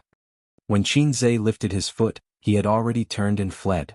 His desire to survive was quite strong. It was good that Jianghu was here. Suyu's aunt was crying at home, so he couldn't concentrate on playing games. Also, he himself said that he would try his best to raise his pants for money, but he was trapped in a love triangle. Li Donglai also saw the news on the internet. On the second floor, Nan Manpei's room was unlocked. He opened the door and saw the living room in a mess. It was full of paper towels, empty wine bottles, and some side dishes. In addition, Nan Manpei's cherished ceramic teapot was broken. There was no one in the living room. Suyu was on the balcony. He entered the room and saw Suyu on the balcony holding an empty wine bottle in one hand and waving the other. She was shouting incoherently, Wang Zijin, that little bitch, one slap at a time and then sneak her out the window. She waved her small hand vigorously. See? Sneak out like this. Nan Manpei sat cross-legged on the floor of the balcony. She was barefoot and her hair was a little messy. She didn't have the slightest Buddhist aura. It was probably because she had been tortured miserably. Seeing Xianxia come over, Pei Nanman, who prided herself on being calm in the face of trouble, felt a kind of joy after the bitterness was over. Immediately after, she became even more furious. She stood up and sent a flying kick. Xianxia held Nan Manpei's foot with one hand and her waist with the other. He threw Nan Man Pei on the bed a few meters away. She had no power to fight back. He walked into the balcony, took the bottle from Su Yu's hand and said softly, "You are?" Su Yu stared at him and suddenly said, "Oh, you came to pick up Wang Zijin?" "I threw her out the window. I don't know if she's dead or not." Qin Zhe was speechless. "She's fine," Qin Zhe hugged her, "but you're going to be in trouble. How much did you drink?" Nan Man Pei lay on the bed and sneered, "How much do you think I drank from night to now? My toilet is almost flooded with her vomit." She was so tired. She couldn't even hold a move. "Why do I have to clean up your mess? Look at my room. What's wrong with it?" Nan Man Pei said angrily. Qin Zhe comforted Su Yu and apologized to her. But the one in his arms was still restless. She shouted, "She's okay? That won't do. You pick her up. I'll throw her out again. She'll die." Qin Zhe held back his twitching face and knocked Su Yu out with a knife. Su Yu moaned and softened in his arms. Seeing this, Nan Man Pei was furious. "You should be gentle. I can't bear to hit her." She looked for Qin Zhe to appease Su Yu. She couldn't bear to do such a thing as one-hand knife. Otherwise, what did she want him to do? Sleeping is her best choice. Qin Zhe looked at Su Yu's face with pity. "Let's settle her down with you tonight." He helped Su Yu to the guest room, helped her take off her clothes, covered her with a quilt, turned off the light and closed the door. Then he carefully and patiently helped Nan Man Pei clean the room. He threw the wine bottles, paper towels and broken teapot porcelain pieces into the black garbage bag. Then he put the pillow back on the sofa. Finally, he spent 10 minutes cleaning up the toilet that smelled sour and alcohol. During the whole process, Nan Man Pei stood aside to supervise, arms crossed, and said nothing. "And then, do you want to go back?" Nan Man Pei sneered, "After all, you have a real girlfriend at home. You sneaked out. If you're found, do you want to kneel on the washboard?" "The washboard is a joke from hundreds of years ago. Sister Man, your vocabulary is the same as your age, old and low," Qin Zhe said sarcastically. Nan Man Pei raised her eyebrows and her jade-like face was murderous. "You're looking for death. You can't beat me." Qin Zhe rolled his eyes. Before she could explode, he sighed and waved his hand. "Sister Zine is going to kill first. I came here to farm for a while. Later I'm going to kill someone. There's no rush. Let me have a smoke." Nan Man Pei frowned. "What's wrong with you?" Qin Zhe didn't answer. He lit a cigarette, inhaled deeply, exhaled and said, "Sister Man, remember the story of the little boy I told you the other day?" Nan Man Pei was silent. Su Yu fell asleep. "I wanted to tell her, but you can be a listener." Qin Zhe looked up at the ceiling and his pupils gradually spread out. "Now I can tell you another story. After Sister Ziwei killed someone, this matter would not just be a secret between him and his sister. It didn't matter if he told her, and he didn't have to be so tired anymore." Chapter 699. It was 1:30 in the morning, and the street lamps illuminated the wide highway. Wang Zijin was driving a red BMW on the highway. Her eyes were looking straight ahead, and the focus in her pupils would occasionally disperse and contract. She seemed to have a lot on her mind, but in fact she was deducing the battle situation in her mind. Should she show a strong side or should she be gentle? The answer was the latter. Like her brother, Ying Monster was soft but not hard. But when it came to love, it was not a good thing to be too soft. When it was time to be hard, she still had to be hard. So she would adapt to the situation later. Wang Zijin felt that she was an undefeated general who was going to the battlefield alone. In fact, she had always been an undefeated general in this aspect since she was a child. Love was a battlefield for any woman, and every woman had to have the awareness and determination to guard their love. After getting off the highway, it would take another 10 minutes to reach the nest. When Wang Zijin was passing through the traffic lights, she almost collided with a Volkswagen on the side. Fortunately, both parties reacted quickly and braked. The window of the Volkswagen's driver's seat was lowered, and the driver stuck his head out and scolded her. Wang Zijin looked up and found that it was already a red light. She had unknowingly run a red light. She patted her face and pulled herself together. Ignoring the driver's chatter, she turned the steering wheel wildly, bypassed the Volkswagen, and drove away. Driving into the community, she turned on the roof light, pulled down the mirror of the visor, and tied her long black hair with curly ends into a ponytail. Wang Zijin usually did not tie a ponytail, because Qin Zhe said that a ponytail would make her face look big. Although it was a joke, she took it to heart. But a ponytail would add a concise and capable temperament to her, making her look strong. After doing all this, Wang Zijin slowly exhaled a mouthful of turbid air, driving away all the negative emotions. She turned off the engine, pulled out the key and locked the car door in one go. She strode towards the residential building. Her back looked like a female general heading to the battlefield alone. Pushing open the familiar door, the living room was brightly lit.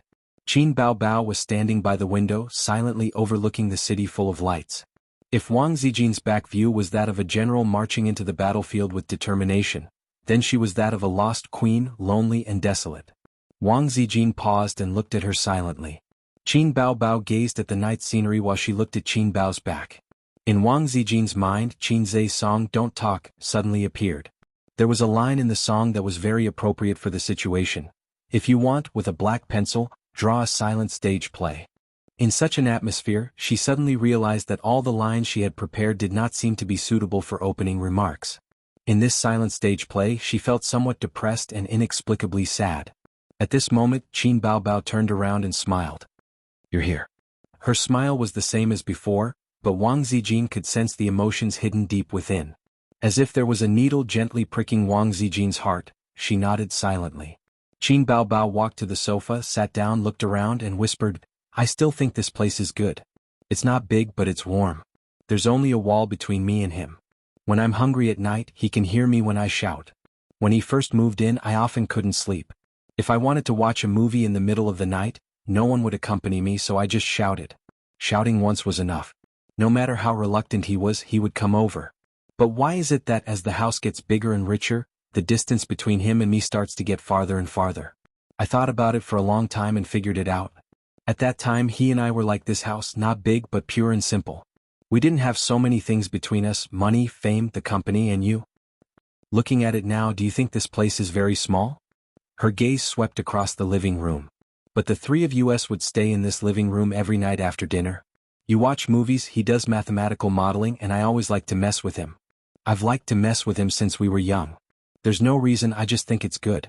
When you came to Shanghai, I thought you would only stay for a while, but in the blink of an eye, it's been a year and a half. Actually, I was quite annoyed with you after that. Is it really good to stay in someone else's house so shamelessly? Hurry up and leave. If you leave, this will be our territory again. But when I think of you saying that your family forced you to marry someone you don't like, my heart softened. I've been so good to you." Qin Baobao suddenly couldn't continue and stared at her. "When did it start?" Wang Zijin opened her mouth and answered honestly, "End of last year." "End of last year?" Qin Baobao murmured and smiled sadly. "It's been almost a year. You've been hiding it from me for a year. It turns out that I've been fooled by you guys for a year like a fool." "Bao," Wang Zijin calmed down and said, "I confessed to him at the end of last year. I love him very, very much. I've never thought of snatching anything from you, but this is how a relationship is. It's wonderful, beautiful, and selfish. When I first met him, I didn't feel that there was anything about him that attracted me. In my heart, he was the younger brother of a close friend. He might be very interesting because in the 3 years of high school, my desk mate always talked about her brother. She always talked about how bad her brother was, but when she talked about him, her eyes were always gentle. I thought that this brother must be very interesting and very different. After I met him, seeing him is not as good as hearing about him. In the beginning he even showed his admiration for me, which made me feel a little annoyed. I thought to myself that if this brother of mine is like other men, I'll move out after I find a job. You might not believe it, but it was your brother who pursued me first. After getting to know him for a long time, I found that he was indeed different. He was obviously very talented, but he was very timid, as if nothing in the world could be difficult for him. He wanted to pursue me, but he didn't dare to take action. The longer we got to know each other, the more attracted he became to me. I was always so happy when I was with him. But do you know, the person who first made me have the idea of trying to be his girlfriend was not him but you?" Wang Zijin said in a deep voice. "You can't hide it from me. We've known each other for so many years and we've slept on the same bed for so long. You've never hidden your feelings from me." Qin Baobao looked at her in a daze. After a moment, she smiled bitterly. "You're right. I like him. Now I love him. No one in the world loves him more than me." This sentence was like thunder exploding in Wang Zijin's ears. It was actually like this. She had already guessed it, but when Qin Baobao said it personally, Wang Zijin's worldview was turned upside down. "Do you know what you're saying?" Wang Zijin was shocked. "Your brother and sister. As the elder sister, how can you say such things? Is it strange?" "It's quite strange. Maybe you'll think that I'm shameless to actually fall in love with my own brother. When she saw him chatting happily with another girl, her heart was filled with hatred. When I thought of him being intimate with another woman or even getting married and having children, I felt like killing someone. There's no such elder sister in the world. Qin Bao Bao leaned back and slammed into the sofa. It was as if she had fallen into the river of time for 20 years. When I was very, very young, I knew that he wasn't my biological brother. He and I accidentally eavesdropped on my mother's phone call, but we didn't know who the other child was. I was older than him, so I was more sensible. I scared him not to tell anyone about it. Just treat it as a secret. That way we could still be a happy family. He wasn't smart and was very ordinary. At most he was good looking. It was because he had such an excellent elder sister that his mediocrity was highlighted. However, he didn't hate his elder sister because of this. Instead, he cared for her and gradually accepted his mediocrity. Many times, my elder sister expected better from him. She hoped that he could pull himself together and become a boy with a temper. In the future, he would become a man with a temper. So I started to bully him, steal his things, and add insult to injury when my father beat me. But he was still so good to my elder sister. When he gave his favorite toy to my elder sister, his timid eyes, like a deer's, deeply hurt my elder sister's heart. Ace was very timid when he was young. He only knew how to play behind me. He didn't dare to say anything when someone stole his mother's new pencil case in elementary school. He even had to ask his elder sister to help him get back at them. One year I was in the 5th grade and he was in the 3rd grade. He was just a little kid. On our way home from school, a group of boys bullied me. They pulled my hair, stole my bag, and poured out all the books inside. They said that if I didn't want to be friends with them, they would cause trouble for me every day. One of them even lifted my skirt. All I could do was cry. No one came to help me. I couldn't count on anyone. Could I count on a brat in the 3rd grade? But do you know when I was most afraid, it was this brat in the 3rd grade. He stood in front of me and cried, telling me not to bully my elder sister. Then he fought them to the death. Qin Bao Bao's mind flashed with images of the past. In the image, the short kid fell down after being kicked and punched again and again. However, he gritted his teeth and stood up, fighting with the boys who were a head taller than him. He was clearly scared and wanted to call for his mother. However, he refused to back down. He gritted his teeth and fought with tears streaming down his face. The girl behind him cried until her beautiful little face was ruined. Even though more than 10 years had passed, this image was still fresh in Qin Bao Bao's mind. It was one of the most precious memories of her and her younger brother. From that day onwards, my feelings for him started to change quietly. I didn't even notice it myself. After that, my younger brother's kindness to my elder sister was no longer pure familial love in my heart. It wasn't pure, but it was very sweet. He was always gentle and modest towards my elder sister. He let me do whatever I wanted and gave in to me. He often complained that his parents' doting caused me to develop a lot of bad habits, but he never reflected on himself. In fact, he was the one who doted on my elder sister the most. All these years, my elder sister became more and more dependent on him. When she was at her most infatuated, she even felt that it was enough for her to have him in the world. Nothing else mattered. A few years ago, when he had his first girlfriend, he came back excitedly to show off to me. Do you know how I felt at that time? It was painful. It was so painful that I wanted to die, just like today. Qin Bao Bao covered her heart and choked with sobs. It was so painful that I didn't want to live anymore. Wang Zijin was silent. At this point, all words were useless. She listened to the girl's endless recollection of the past, revealing her feelings honestly and affectionately. It was a feeling that had been fermenting in her heart for more than 10 years. The moment she opened the lid, what she smelled was not a fragrance, but a heart-wrenching pain. Any words and excuses were suddenly pale and powerless in the face of this feeling. At the same time, Wang Zijin finally understood why she was scared. She was the third party. She was abrupt and discordant in this love that shouldn't have been. It was so discordant that many times, even she herself felt that she was unnecessary. So subconsciously she felt that she should be scared. Zijin, unknowingly, this heartless woman had tears streaming down her face. Qin Bao Bao used an almost pleading tone. 13 years. I loved him for 13 years. That was my whole life. Please give him back to me. Give him back to me. Chapter 700. At that moment, Wang Zijin almost couldn't breathe. She stared at Qin Bao blankly for a long time. Her eyelashes trembled and tears rolled down her cheeks. What about me? What about me? He's my first man and I hope he's my last. I love him very much too. I've never loved a man like this. I fell out with my parents for him. I said that I'd be happy even if I had to drink cold water with him. All of you shut up. Now you want me to give him back to you? What do you want me to do? Wang Zijin gritted her teeth and wiped her tears. So what if I give him back to you? Can you two be together? No matter how open-minded Uncle Qin is, can he tolerate his son and daughter getting married? Does he know about this? If he doesn't, where do you think I am? Let's take a step back.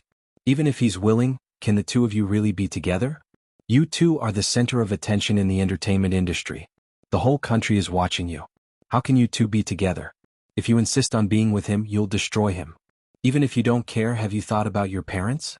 They'll struggle in the future. Do you want your parents to have such an old age? Uncle Qin is still a university professor. How will he face the teachers and students of the university? What will your friends and relatives think? You've been brother and sister for more than 20 years. Even if you're not related by blood, if normal people have been brother and sister for 20 years, blood relations won't matter anymore. They'll think that you were already in an incestuous relationship when you were still brother and sister. How can your parents bear it? It's useless even if you explain. If it's useful, will there still be cyberbullying? Would there still be rumors and slanders that could ruin one's bones? Do you know how many people are jealous of you and Xianxia? They alone can make you two unable to make a comeback.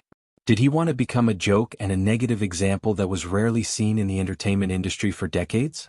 Be criticized for the rest of your life? Have you thought about how your children will live in the future? At the end, she sounded very agitated. It's useless to go abroad.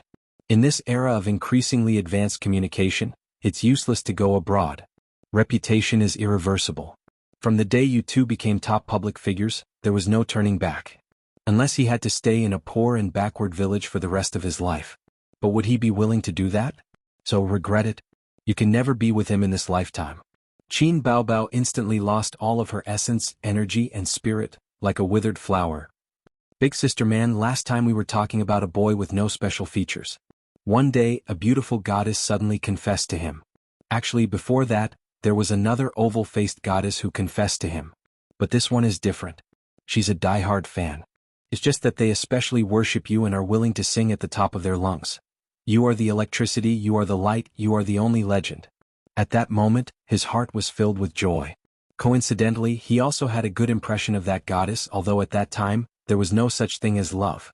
Qin Zhe exhaled green smoke. Nan Man Pei held the tea, her expression unchanged. The teapot was replaced with a beautiful glazed blue and white treasure. The price was 10 times that of the first broken one. She had kept this teapot as a collection for many years. If it was broken because of this, Nan Man Pei would definitely hang Suyu up and beat him. She knew that Qin Zhe was talking about such a thing. Wasn't it about getting drunk that day and taking blood from each other with Suyu? She had heard it so many times that her ears were about to grow calluses. It was annoying to always show off their love in front of others. But before the two of them, there was actually a girl who loved him deeply. Qin Zhe paused for a moment and took a deep puff of his cigarette. The boy was born into an ordinary family. He has an extremely beautiful sister. His relatives and friends all praise him. He has received so many awards that his hands go soft. Compared to him, his younger brother, who has never even received an award from an activist, is particularly unbearable. But children also have dignity. The child's heart is more fragile and sensitive. So he began to try to please his sister. As long as he could play with his sister happily, when she enjoyed the praise of the elders, the boy could also rub her glory. He didn't want the elders to shake their heads and sigh at him after praising his sister. But stupid is stupid. There is really no way. The biggest gap in the world is the gap between IQ. It's innate. No matter how hard you work, it's useless. He longed to be a good person like his sister. He wanted to enjoy the praise of his parents and be praised by his relatives and teachers like her. If he can't become such a person, then get her. Qin Zhe bowed his head and looked at Nan Man Pei. Yes, get her. You probably don't understand the pain of a mediocre person. No matter how mediocre a person is, he or she would also dream of being brilliant. He or she would go on stage at the school's spring festival party and play a sad piano song. Then all the girls in the school and the female teachers would be infatuated with his melancholy back and be unable to extricate themselves. Or when he or she was returning home from school, a 5-kilometer-long car suddenly drove to the school gate. The butler, who was wearing an exquisite and well-ironed suit, combed his hair white and put a white handkerchief on his collar, bowed 90 degrees and respectfully said, "Young master, master asked me to take you home." Or a group of hooligans in the school are fighting over a beauty. At the moment when countless students are attracted to her, you suddenly jump out with a cigarette in your mouth. Indifferent? Your expression and tone must be indifferent. This will make you look cool. Indifferent, you say, "This is my woman. If you don't want to die, all of you should get out of here." Nan Man Pei was speechless. She thought to herself, "Your inner thoughts are so rich when you're young. It's hard for me to complain." Do you think it's funny? But he really wants to. He wants to go crazy. But the real him can't be more mediocre. His grades are average, his sports are average, his personality is gentle. In fact, this is the helplessness of mediocre people to please the world. Qin Zhe's smile was bitter at first. Then he suddenly thought of something and the corner of his mouth twitched. When he entered junior high school, the beautiful troublemaker sister caused trouble again. At that time, the hooligans who didn't study were fighting for territory in the school. When they saw a beautiful girl, they would ask to be their girlfriend. A big brother without a sister-in-law was an incompetent big brother. She was so beautiful that she became the hot cake that the big brothers had to fight over. The opportunity finally came. Sister stole 100 yuan from home. There were about 20 people. She said that as long as you helped my brother hold the line, she would give each of you 5 yuan. 5 yuan. At that time, a popsicle only cost 50 cents. 5 yuan could let you eat fish and meat in the cafeteria. Then she found the hooligans and said that she was Qin Zhe's woman. If you're a man, you should draw your sword. Actually, at that time, as long as she explained the situation to the teacher, those hooligans wouldn't dare to provoke her. She was a top student, and the school valued top students very much. Nan Man Pei commented, "She's young but she's quite scheming. I've never been so flashy." In front of dozens of people, I had a one-on-one fight with the school's bad student leader. In the end I won. A fight between children is very simple. As long as you're not afraid of pain and fight to the death, it's not difficult to win. Although I looked worse, I shouted at him loudly. I said, "Qin Bao Bao is my woman." Qin Zhe grinned. I've remembered this sentence for many years. Now that I think about it, I'm really excited. Nan Man Pei was silent. After that, the boy's desire to get her became stronger and stronger. It was like a black seed buried in his heart, absorbing the negative emotions of the outside world and gradually blooming a black flower. From then on, he began to pay attention to his sister's beautiful figure and beautiful face. He watched as her breasts became fuller and fuller, and she had the charm of a young girl. He still treated her well, but it was no longer the affection of a younger brother trying to please his sister. It was a kind of love that was causing trouble. One day when he was playing with his sister, the friction of their bodies made him have a physiological reaction. In his adolescence, he suddenly understood that it was difficult for him to treat his sister, who he had spent more than 10 years with, as family. At one point he felt a huge sense of guilt. He felt disgusted as a creature in a dirty pigsty. Until one night, his sister knocked on his door while his parents were asleep. They slept on the same bed and talked about meaningless things. The younger brother was very well behaved. He felt that if he exposed his inner impulses, his sister would never get close to him again. However, God didn't close all the windows for this humble and ordinary child. He left a window open. That night, his sister kissed him. Nan Man Pei was stunned. In the darkness where there was no light, he heard his sister's rapid breathing. He imagined his sister's blushing face and her moist and shy eyes. A huge sense of happiness exploded in his heart. He was sure of one thing: his sister liked him. It wasn't a simple brother-sister relationship, but the kind of love that a girl secretly likes a boy. Qin Zhe laughed bitterly. But so what? His life was so mediocre that there was no highlight to speak of. Such a person, other than going with the flow, what ability did he have to change his fate? He didn't even dare to be angry with his father. All he could do was to hide his feelings in his heart. In the years that followed, the two of them tacitly hid their secrets. A secret kiss could be sweet for half a day. They passed through junior high school, and university. No one dared to touch the feelings in their hearts. His sister stubbornly refused to go on blind dates and refused to date any boyfriends. Because she already had someone in her heart. That useless brother. The younger brother was more rational. He knew that he couldn't do it. Deep in his heart he felt that he couldn't do it. He was so useless. His greatest achievement was the big house that was destined to be left to him by his family. So he started to try to find a girlfriend. Time always dilutes everything. No matter how solemn their love was, it couldn't beat time. The perfect ending for the two of them was that he married a local wife, and his sister married an outstanding man. Everyone continued to hide their secrets in their hearts, leaving behind fleeting time, and moving forward into the future. Later the boy finally grew up. He started to show his talent and became a child praised by his relatives and friends. He became someone else's child. He could do whatever he wanted in the entertainment industry. He was undefeated in the business world and earned a lot of money every day. However, his cowardly nature was rooted in his heart. Even if their names were not related by blood, he still did not dare to lay his cards on the table with his parents. He did not dare to loudly tell his parents that baby Qin was his woman. He was terrified to the core. So he held on to his sister and didn't let go. At the same time, he yearned for love openly with other women. He became arrogant. Nanman Pei knew why Qin Zhe said these things to her.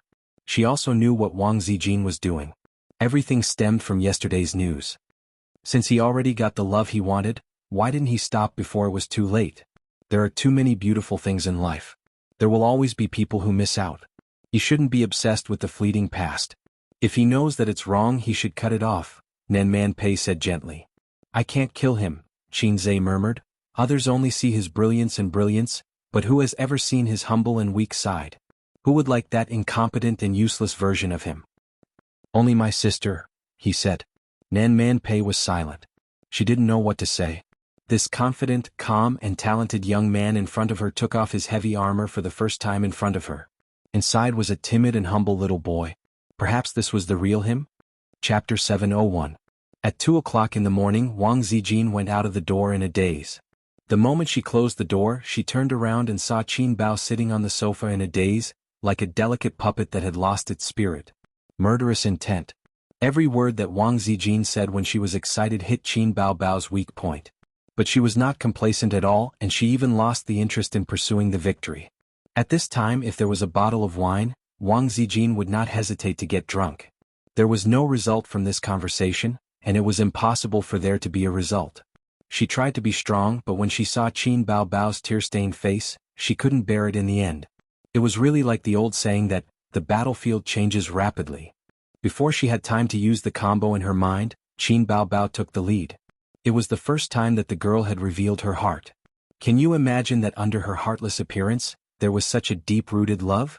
No, it was not love, it was love. Wang Zijin was unable to refute, let alone deny it. She only felt that fate was like a naughty child, always playing some fatal jokes with adults, but she couldn't hit its butt. Stepping on the dim street lights, she returned to the car and sat alone in a daze. At this point, she couldn't cut off this love that shouldn't exist by waving a butcher's knife.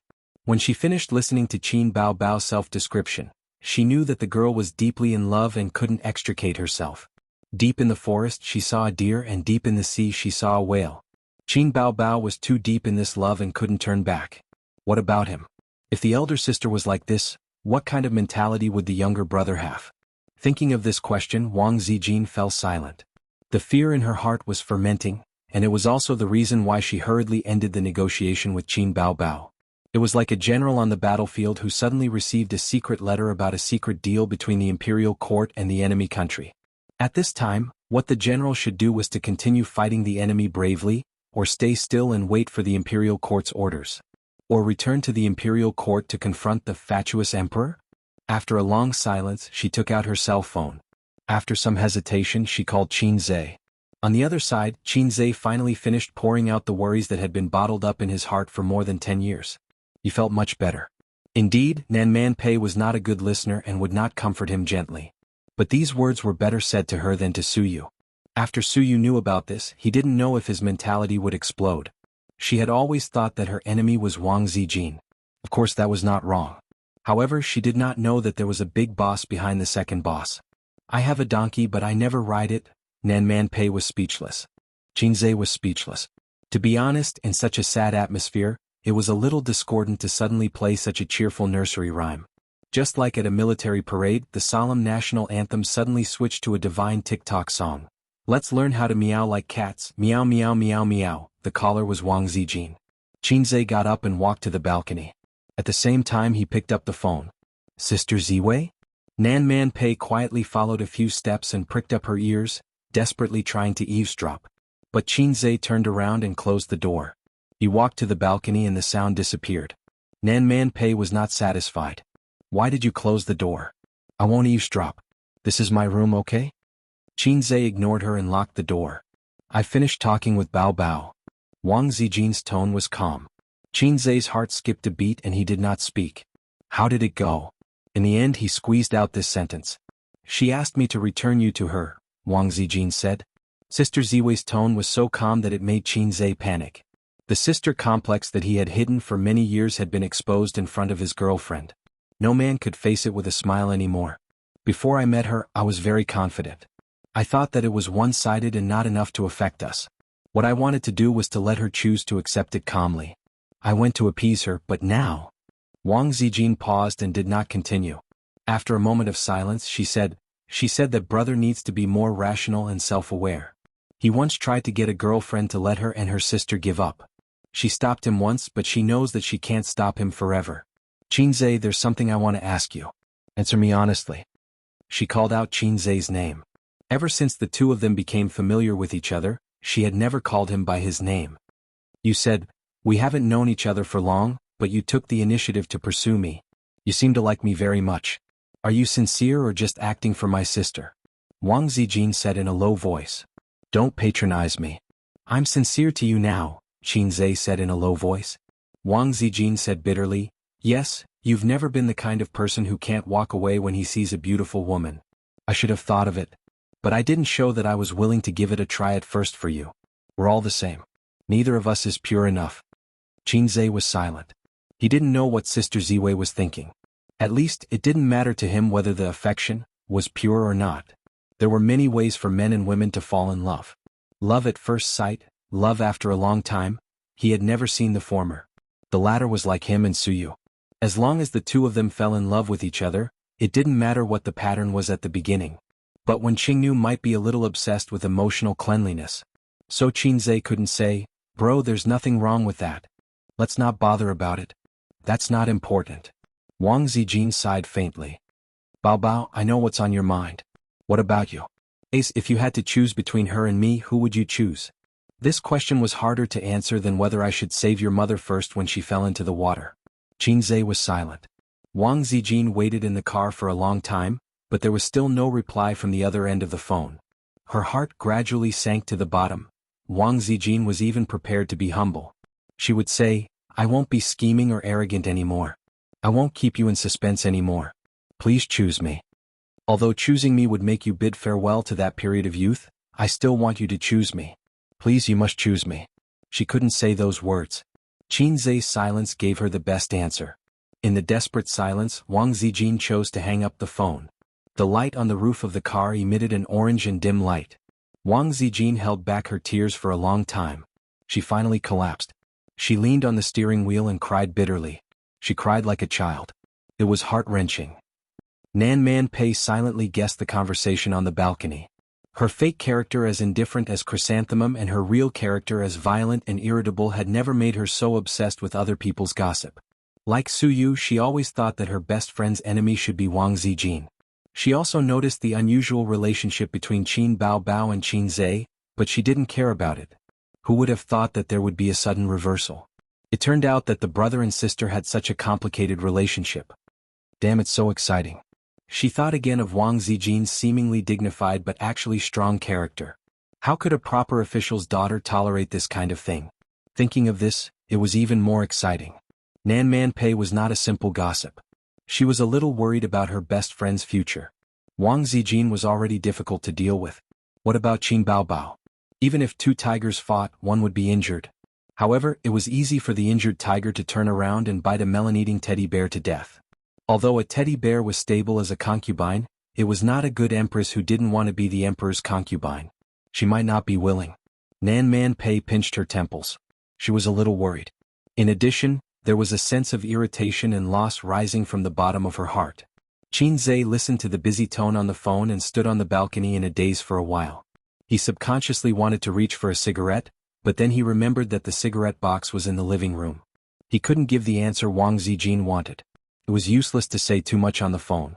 So he sent a text message to ask where she was. She didn't reply. When he called her again, her phone was turned off. Qin Zai left the room, picked up the cigarette box and coat on the sofa, and strode out. Sister Man, please take care of Suyu. I'll go back first. Nan Man Pei chased out of the door. What's the situation? Qin Zai, It's none of your business. Pei Nanman took off her slipper and threw it at Xianxia, who was on the stairs. It hit him right in the head. He left without looking back. Go away, little boy. Nanman Pei shouted. Chapter 702. Xianxia returned to his home in Royal View Mansion. The light in the living room was dark and there was no one in the house. He sat in the living room. Hei's king's heart was not calm but depressed and tired. In this messy relationship, there were many things he could do, but the final choice had nothing to do with him. This was also the reason why he did not answer Wang Zijin on the phone. He thought that Sister Ziwei was so smart that she should be able to get his meaning. He was thinking about how to communicate or how to talk later. After thinking for a long time, he still could not come up with a good idea.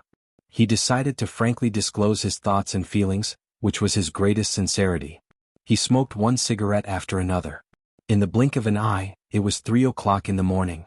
Wang Zijin had not come back. Didn't she finish talking with his sister long ago? Did she sleep in the same bed with his sister again? No, it was impossible. Xianxia was already thankful that they did not fight. His sister was either in the hotel or in the old house. Xianxia put out the cigarette and called her. The voice message said that her phone was off and it was off again. Sister Ziwei and his sister worked together to hang up the phone. He pondered for a moment and decided to go to the old house first. At this time he should meet his sister first. Xianxia went to the porch and put on his shoes. When he was about to open the door, he suddenly froze. The picture of the living room popped up in his mind.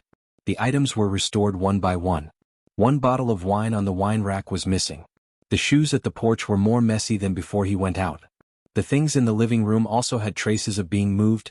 Xianxia's scalp tingled. He opened the shoe cabinet and took a look. Half of the high-heeled shoes were missing. Then he rushed to Wang Zijin's room and opened the wardrobe. The clothes in the wardrobe were also missing. She left and took away some of her favorite clothes. She ran away from home without a word. His gaze swept across the room, but he didn't see any messages from her, nor did he see any items. For example, the lady's wristwatch Xianxia gave her. Xianxia went out and drove to the house where he and his sister lived for 3 years. Wang Zijin left without saying a word. Xianxia couldn't find her, but he could find his sister. She must be in that house. Xianxia knew her too well. The Lamborghini drove in the dark. There were few cars on the road, and the bustling city during the day fell into a deep sleep. There's no time to make it more spectacular. Preserve the dignity of a farewell. I love you without regret and respect the end of the story. A breakup should be a dignified one. No one should apologize. The projection of the Point store suddenly popped up, and the sound of singing filled the space inside the car. Only Xianxia could see and hear. Xianxia was speechless. Damn it, I'm going to swear. What a lowly system. Don't be so intense, I'm just playing a song to relieve your stress. The system said, just for the occasion. Other people's systems would help the host cheat, pick up girls for him and dominate the world for him. My system kicked me in the head when I lost my footing and drowned? Xianxia was in a bad mood, so he couldn't be bothered with it. You don't like it? No problem, I'll change it for you. I have plenty of them here anyway. The system said considerately. The song changed. The wind blows the rain into flowers. Time can't catch up with the white horse. We agreed not to separate. We'll always be together. Even if I'm against time. Even if I'm against the whole world? He almost spat out a mouthful of old blood. Xianxia gritted his teeth and said, I really want to crack open my own brain, then pull you out and chop you into pieces. After kicking it, it even threw stones at you. System, asterisk. After Big Sister and Big Sister Xian had stabbed him in the back, the system had also stabbed him in the back. He was an actor. But it couldn't do anything about it. Xianxia could only bear with it. He drove to the neighborhood and looked up. From this angle he could see the living room. The living room lights were still on, and it was especially conspicuous in the dark residential building. His sister was really here. Xianxia leaned against the Lamborghini, looked at the lights, silently finished a cigarette, stepped on the butt and returned to the car. Don't you want to go up? Maybe she's waiting for you with the lights on. The system said. You don't know her. She must have forgotten to turn off the lights when she slept. She won't want to see me now. Xianxia started the car and left the neighborhood. I just came to take a look and I'll be relieved. Fortunately, she's still in my sight. She's still waiting for me. Back at Royal View Mansion, it was late at night and he couldn't sleep. Sitting alone in the empty room, scenes of the past appeared in his mind. Sister Ziwei sitting on the bed with a blushing face, watching him sneak into the room in the middle of the night. Sister Ziwei dressing in front of the mirror, looking back with a smile. On the big bed, the two of them were entangled together. He sat on the edge of the bed dispiritedly. Time passed little by little. The sky outside the window gradually turned white and then the sun rose. He unconsciously sat there for the whole night. At 7:10 a.m., a text message came into the mailbox, and the sound pulled Xianxia back to reality from his daze. Ace, I'm going back to the capital. The flight is at 7:40 a.m., and I've already boarded the plane. I didn't get your reply and I'm very sad. Grandpa said that the art of controlling people is nothing more than a combination of kindness and power. But no matter how brilliant the art of controlling people is, it's useless in the face of love. I didn't understand it before, but now I do. After listening to Bao Bao's words, I was at a loss and very sad. There should be no sympathy or pity in love, but I know that she loves you more than me. What kind of feelings can be hidden in the heart for more than 10 years? The moment I opened the lid, I saw despair in her eyes. It was the sadness of a girl. At that moment, I was so sad that I couldn't speak. But I'm a selfish woman, and I still can't stand a third party in my love. I value it more than my life. The text message was very long and she sent a few in a row. In the past year or so, I met an interesting boy and regained my love. You're different from all the men I've met. You're narrow-minded, indecisive, and sometimes you're a damn child who makes people hate you. But because of your indecisiveness, you've maintained the happiness and stability of this family for more than 10 years. Bao Bao can't do that. She's too stubborn about love, and she's even willing to burn herself and the people around her. But your sadness isn't any less than hers. When you were silent on the phone, I knew it. You're just used to suppressing your emotions in your heart, just like when your parents and relatives were disappointed. You silently accepted it and licked the wounds in your heart. You're always like this, showing your kindness and gentleness to the world with trepidation, afraid of the disappointment in others' eyes. You have many shortcomings and I'm not a good girl either. I'm two-faced, scheming and smiling to others. But in my heart I'm thinking, this idiot, let's see if I don't play her to death. You've already seen through my true nature, but you don't dislike me at all. I'm very happy. Because I know this has nothing to do with my family background. During this period of time in Shanghai, I've witnessed your growth. I've seen you who had nothing become a rising star. Some people say that being able to accompany a man from poverty to prosperity is the greatest happiness for a woman. This is also my happiness. At least my mark in your life won't be much lower than hers. I've met many sons of rich families, and I've also seen even more sons of poor families who became all-powerful in the end. The former think they're better than others, while the latter are arrogant and scheming. They're all inferior to you. You've always maintained your original heart, and I can see it from your attitude towards her. No matter how unwilling I am, I have to accept it. Shakespeare said, "The path to true love is not smooth. So we'll have to part for now. Forgive me for not wanting to see you now. Seeing you will only make us more depressed and sad. We'll give each other time and space to calm down. I want to be alone and you need to be alone too. I don't want to call you. I'm afraid you'll ask me who Jingjing is. You're always like this. Sometimes I like your frivolity and sometimes I hate it. I'll have to trouble you with purple crystals matters. I've left the bank card in the drawer. Initially I wanted to go home with you during the new year. After the engagement I've been planning how to use the money inside. First I'll have to buy a house of my own. The renovations can't be as luxurious as the place I'm living in now. It has to be simple and stylish. Your study has to have an antique shelf to store some antiques. You also have to have a bookshelf. I have a lot of books that I want to buy, but I don't have a place to put them. Then I'll steal Grandpa's most cherished bronze beast paperweight and give it to you as a treasure to guard your house. There's too much I want to say, but I don't think it's necessary to say it. When you've thought it through, no matter what your choice is, please give me a call. I hope it won't take too long. In the end, I don't regret meeting you in the best time of my life." Xianxia silently put down his phone. His eyes were red. "Aren't you going to chase after her? Even if she's already taken off, it's only a 2-hour journey from Shanghai to capital city. You can still bring her back," the system said. Xianxia ignored it in case it took the opportunity to add insult to injury. The system chattered on. Women say no, but in reality they want it very much. Their words should be heard in reverse. Still ignoring it, the system said helplessly, Go on. I'll give you a mission too. How long has it been since you've done a mission?" Xianxia shook his head. She's right. Chasing after her won't help because she hasn't thought it through. She doesn't have an answer in her heart. There's no point in chasing after her. Give her some time. She needs some peace and quiet. Xianxia walked to the window and pulled open the curtains. The warm sunlight poured in like water. His eyes were wet again. Men cry. It's not a crime to cry. No matter how strong a man is, he has the right to be tired.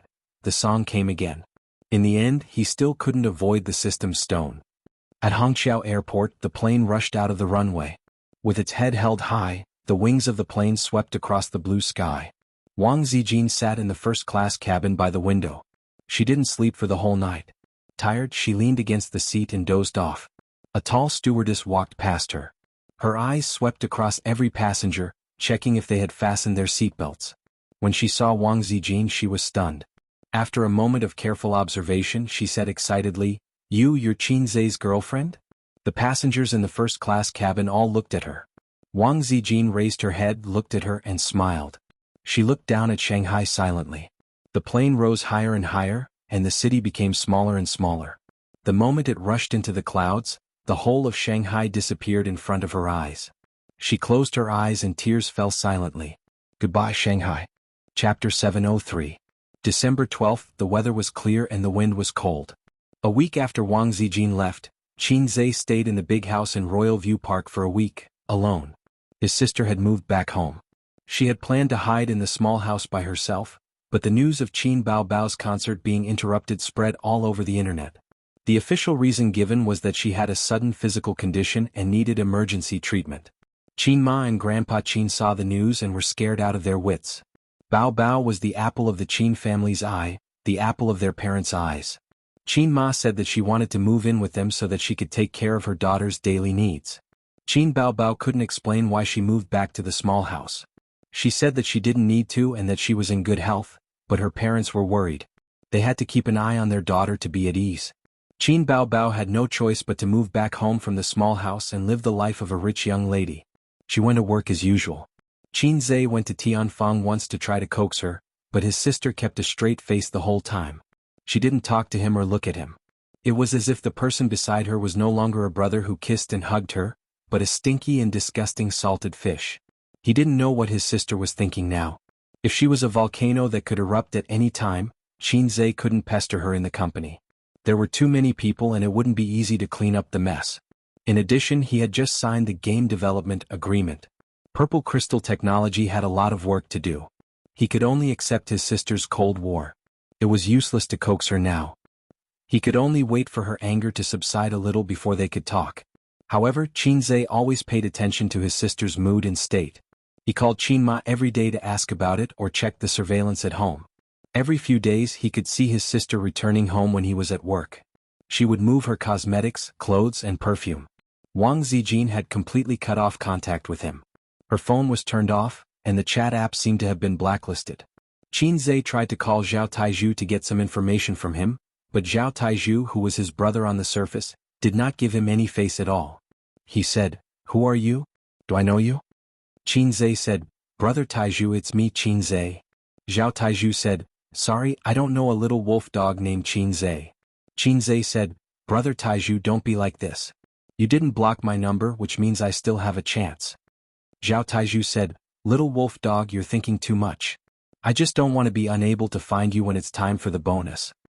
Zhao Taizhu is Wang Zijin's #1 henchman. You can't expect him to help you at any time. Qin Zhe helplessly discovered this fact. And Zhao Taizhu is like this. Who can he count on Wang Zijin's friends in the circle? Suyu didn't seem to know that his real girlfriend and sister had a showdown. He thought that Nan Man Pei would tell her the story of the night, but she didn't. Qin Zhe deliberately called and carefully asked about it. Nan Man Pei coldly snorted, "Do you think I don't know what you're thinking? You don't have the confidence to tell Suyu, so let me be the messenger? What if she goes crazy again? Am I your mother? Should I help you carry the thunder?" Qin Zhe knew that she was helping him hide things. The two countries were at war. No matter how fierce the war was, it was always better than the romance of the Three Kingdoms. It was hard to imagine how he would deal with Suyu's crying and hanging in the current situation. Qin Zhe whispered, "Thank you." Nan Man Pei muttered, "I'm not helping you. I just don't want you to make a choice that you will regret for the rest of your life under impulse, and I don't want Suyu to be like this." Sister Man was rarely arrogant. Qin Zhe thought about it. He didn't know what her expression was like at this time. Would it be cute? On Friday, after getting away from the complicated affairs of Amethyst Technology, Qin Zhe dragged his tired body home. It was not Royal View Grand Court, but his parents' home. He came to see his sister. At 7:30 in the afternoon, after a long rush-hour traffic jam, he finally got home before his parents finished eating. Taking out the key to open the door, his father's frowning and dissatisfied tone came from inside. "You don't know how to sit, put your feet down." Sister's voice was coquettish. "Mom, I'm not feeling well, my head hurts, Dad still has so many rules." "Qinma, don't worry about him, where are you uncomfortable, go to the hospital?" The family of three was alarmed by the sound of the door opening and looked at the door. Qinzhe took off his coat and hung it on the hanger, put on his slippers and said, "Mom, is there still food?" Seeing that he had come home, Qinma was very happy. "There's not much in the pot, you eat first, if it's not enough Mom will cook noodles for you. Why didn't you tell me you were coming back?" The old man nodded slightly and sister, who was sitting cross-legged on the chair, immediately put on a straight face, put her feet down, got up and walked to the room. "Hey, where are you going? We haven't finished eating yet," Qinma said. "I don't want to eat." Qin Bao didn't even turn her head. "That's good, we don't have to worry about not having enough food." Qinzhe sat down on his sister's seat and picked up her half-eaten bowl of rice. Qin Bao's footsteps paused and she went back to the room expressionlessly. "This child?" Qinma muttered. Her daughter had left, but she still had her son. When Qinma looked at her son again, she found that he was much more haggard. The most obvious were the two bags under his eyes, and his eyes were much dimmer. Whether a person was tired or not, the eyes were a direct indication. "Is work so tiring? You don't have any spirit in your eyes," Qinma said with heartache. The old man also looked at him and said with a frown, "You can't make enough money, take care of your health."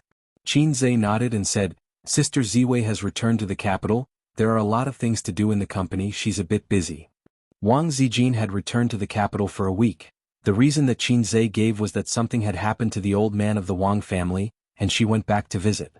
Anyway, the old man couldn't hear, so he probably wouldn't send someone to invite him to eat peanuts. "When will she come back?" Qinma asked. When the old man gets better." Qinzhe said, "It's possible that the old man can lie in bed for a year and a half.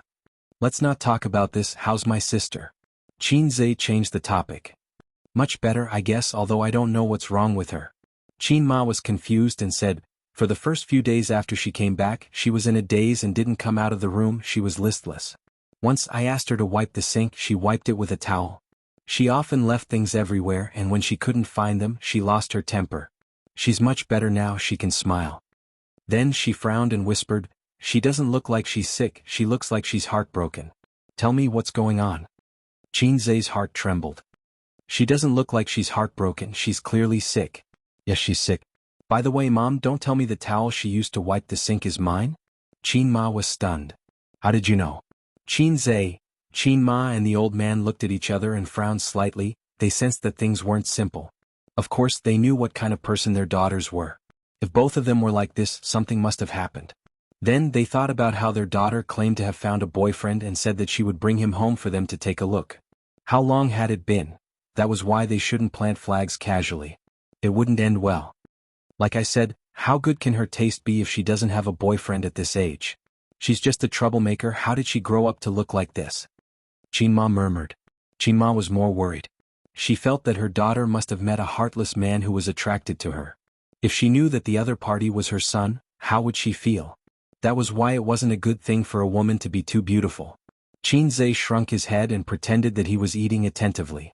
After dinner, Qinzhe said that he had a bad headache and went to bed. While the old man was watching TV in the living room and his mother was washing the dishes in the kitchen, Qinzhe tried to open his sister's door. The door was locked. He knocked on the door but there was no response. His sister ignored him. Qinzhe could only go back to his room. He was indeed very tired. Work was one reason, and another reason was that he couldn't sleep these few days. He tossed and turned, unable to sleep. People with a lot on their minds would be like this. With a knot in his heart, he had insomnia and dreams. His strong body couldn't take it anymore and he was especially tired. He lay on the bed, smelling the smell of the sun on the bedding. He felt inexplicably at ease, like a wandering child who had finally returned to his home. Qinzhe gradually fell asleep. Qin Bao went out to the toilet. She glanced at her brother's door and walked in the direction of the smell from the kitchen with a gloomy face. Qinma was stewing chicken soup with wolfberry, bird's nest, ginseng and some spices. Qin Bao didn't have enough for dinner. She swallowed her saliva when she smelled the aroma. She smiled and said, Mom is the best. You're giving me special treatment. Give me a spoonful. Qin Ma glanced at her. You're not full? I'll make noodles for you later. The chicken soup is for your brother. Qin Bao Bao said angrily, I'm the biological. Am I not the biological daughter? Qin Ma said impatiently, it was meant for you but you didn't drink it a few days ago. Who's to blame?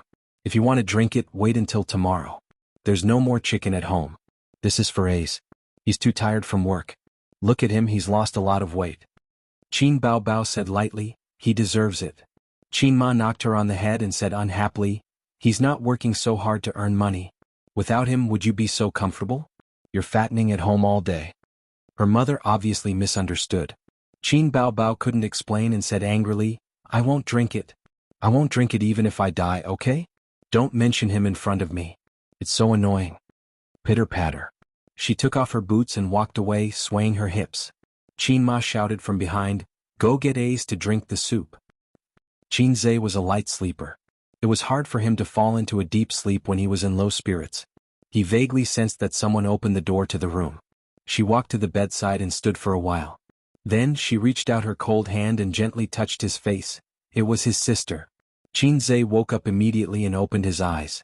Sister, as soon as the word left his mouth, his sister was obviously shocked. Her hand that was touching his face trembled. Then, with an extremely fast hand speed, she stopped shaking back and changed her touch into a series of consecutive moves. Bah! A loud slap sounded. Get up and drink the soup. Qin Bao Bao said coldly and walked out of the room. Qin Zhe covered his face. His sister had never slapped him in the face before. Chapter 704. Qin Zhe rubbed his face and looked at the mirror on the wardrobe. Although his sister did not hit him lightly, it was not too hard either. There was no slap mark. Otherwise, it would be hard for him to answer if his mother noticed it and asked him about it. In the kitchen, Qin Ma was scooping soup. Her sister looked at her eagerly and said coquettishly, Mom, I don't want the soup. I want the chicken. Before Qin Ma could say anything, Qin Zhe walked into the kitchen and said happily, it smells so good. Mom's cooking is getting better. Give this bowl to Sis first. I only need a little. The chicken soup was boiled in a small clay pot. Excluding the chicken, ingredients, and herbs, there were at most 2 bowls of chicken soup. With a man's appetite, drinking 2 bowls of chicken soup would be child's play. So, Qin Ma did not include her daughter's share.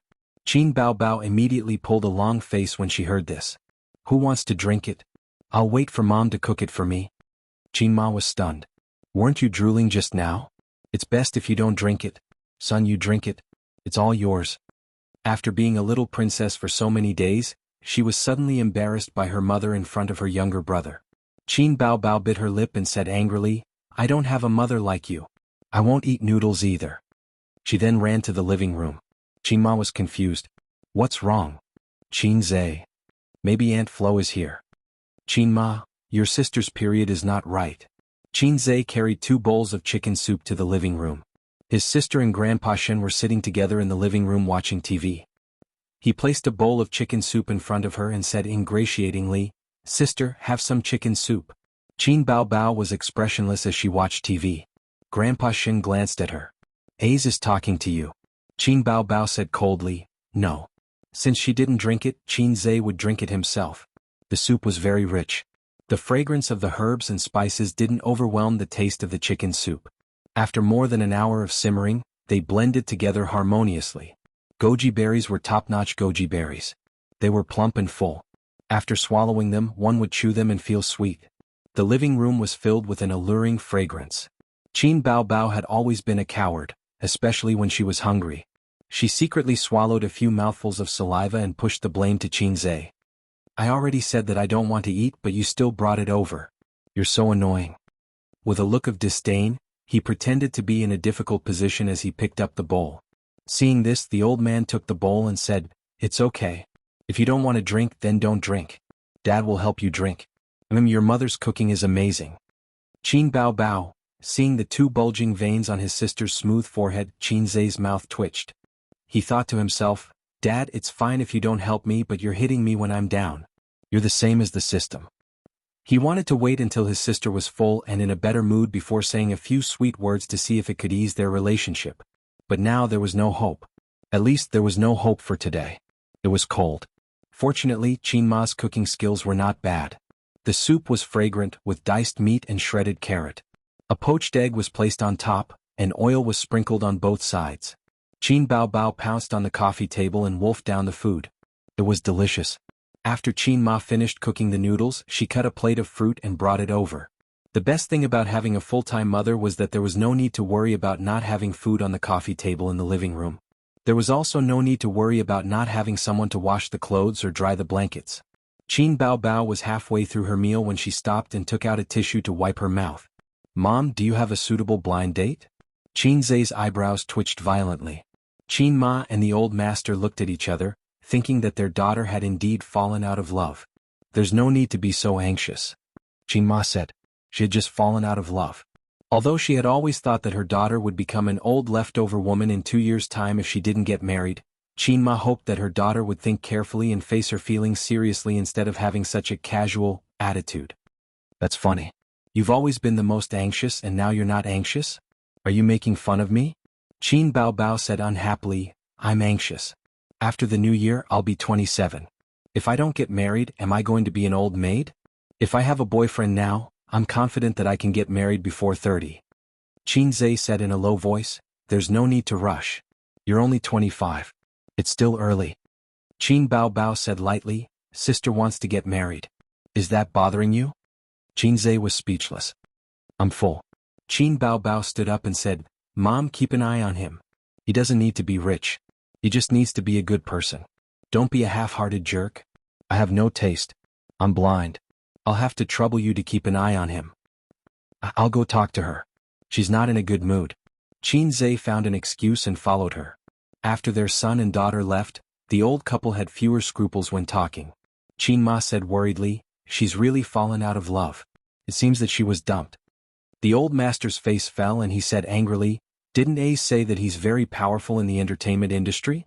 How could he just watch her get bullied? I'll ask him about it some other day. Bao likes to get into a dead end. Why don't you help her find a blind date? Distract her." Qin Ma rolled her eyes at her husband and said, "Are you stupid? You like to get into a dead end. That's why you need to slow down. I'm afraid that she'll have a playful attitude." Qin Zai turned the doorknob before his sister locked the door. She tried hard to stop him from coming in. But how could a maggot Bao compete with him? He pushed the door open easily. In the room, the siblings looked at each other silently. Qin Zai whispered, "What nonsense are you talking about? What blind date? Mom will take it seriously." Qin Bao said coldly, "I'm not joking." Okay. You're not joking. I'm the one who doesn't want you to go on a blind date." Qin Zai said, "If you go on a blind date, what should I do?" "You." Qin Bao sneered, "Go and find your sister Ziwei. I was so angry that I went back to the capital. This week must be very hard. Mom said that you've lost a lot of weight. If you miss her, go and find her. I didn't stop you." "Good sister, don't be angry. It's my fault." Qin Zai took her hand and hugged her sister's small waist. Slap. Unexpectedly, Qin Bao slapped him away.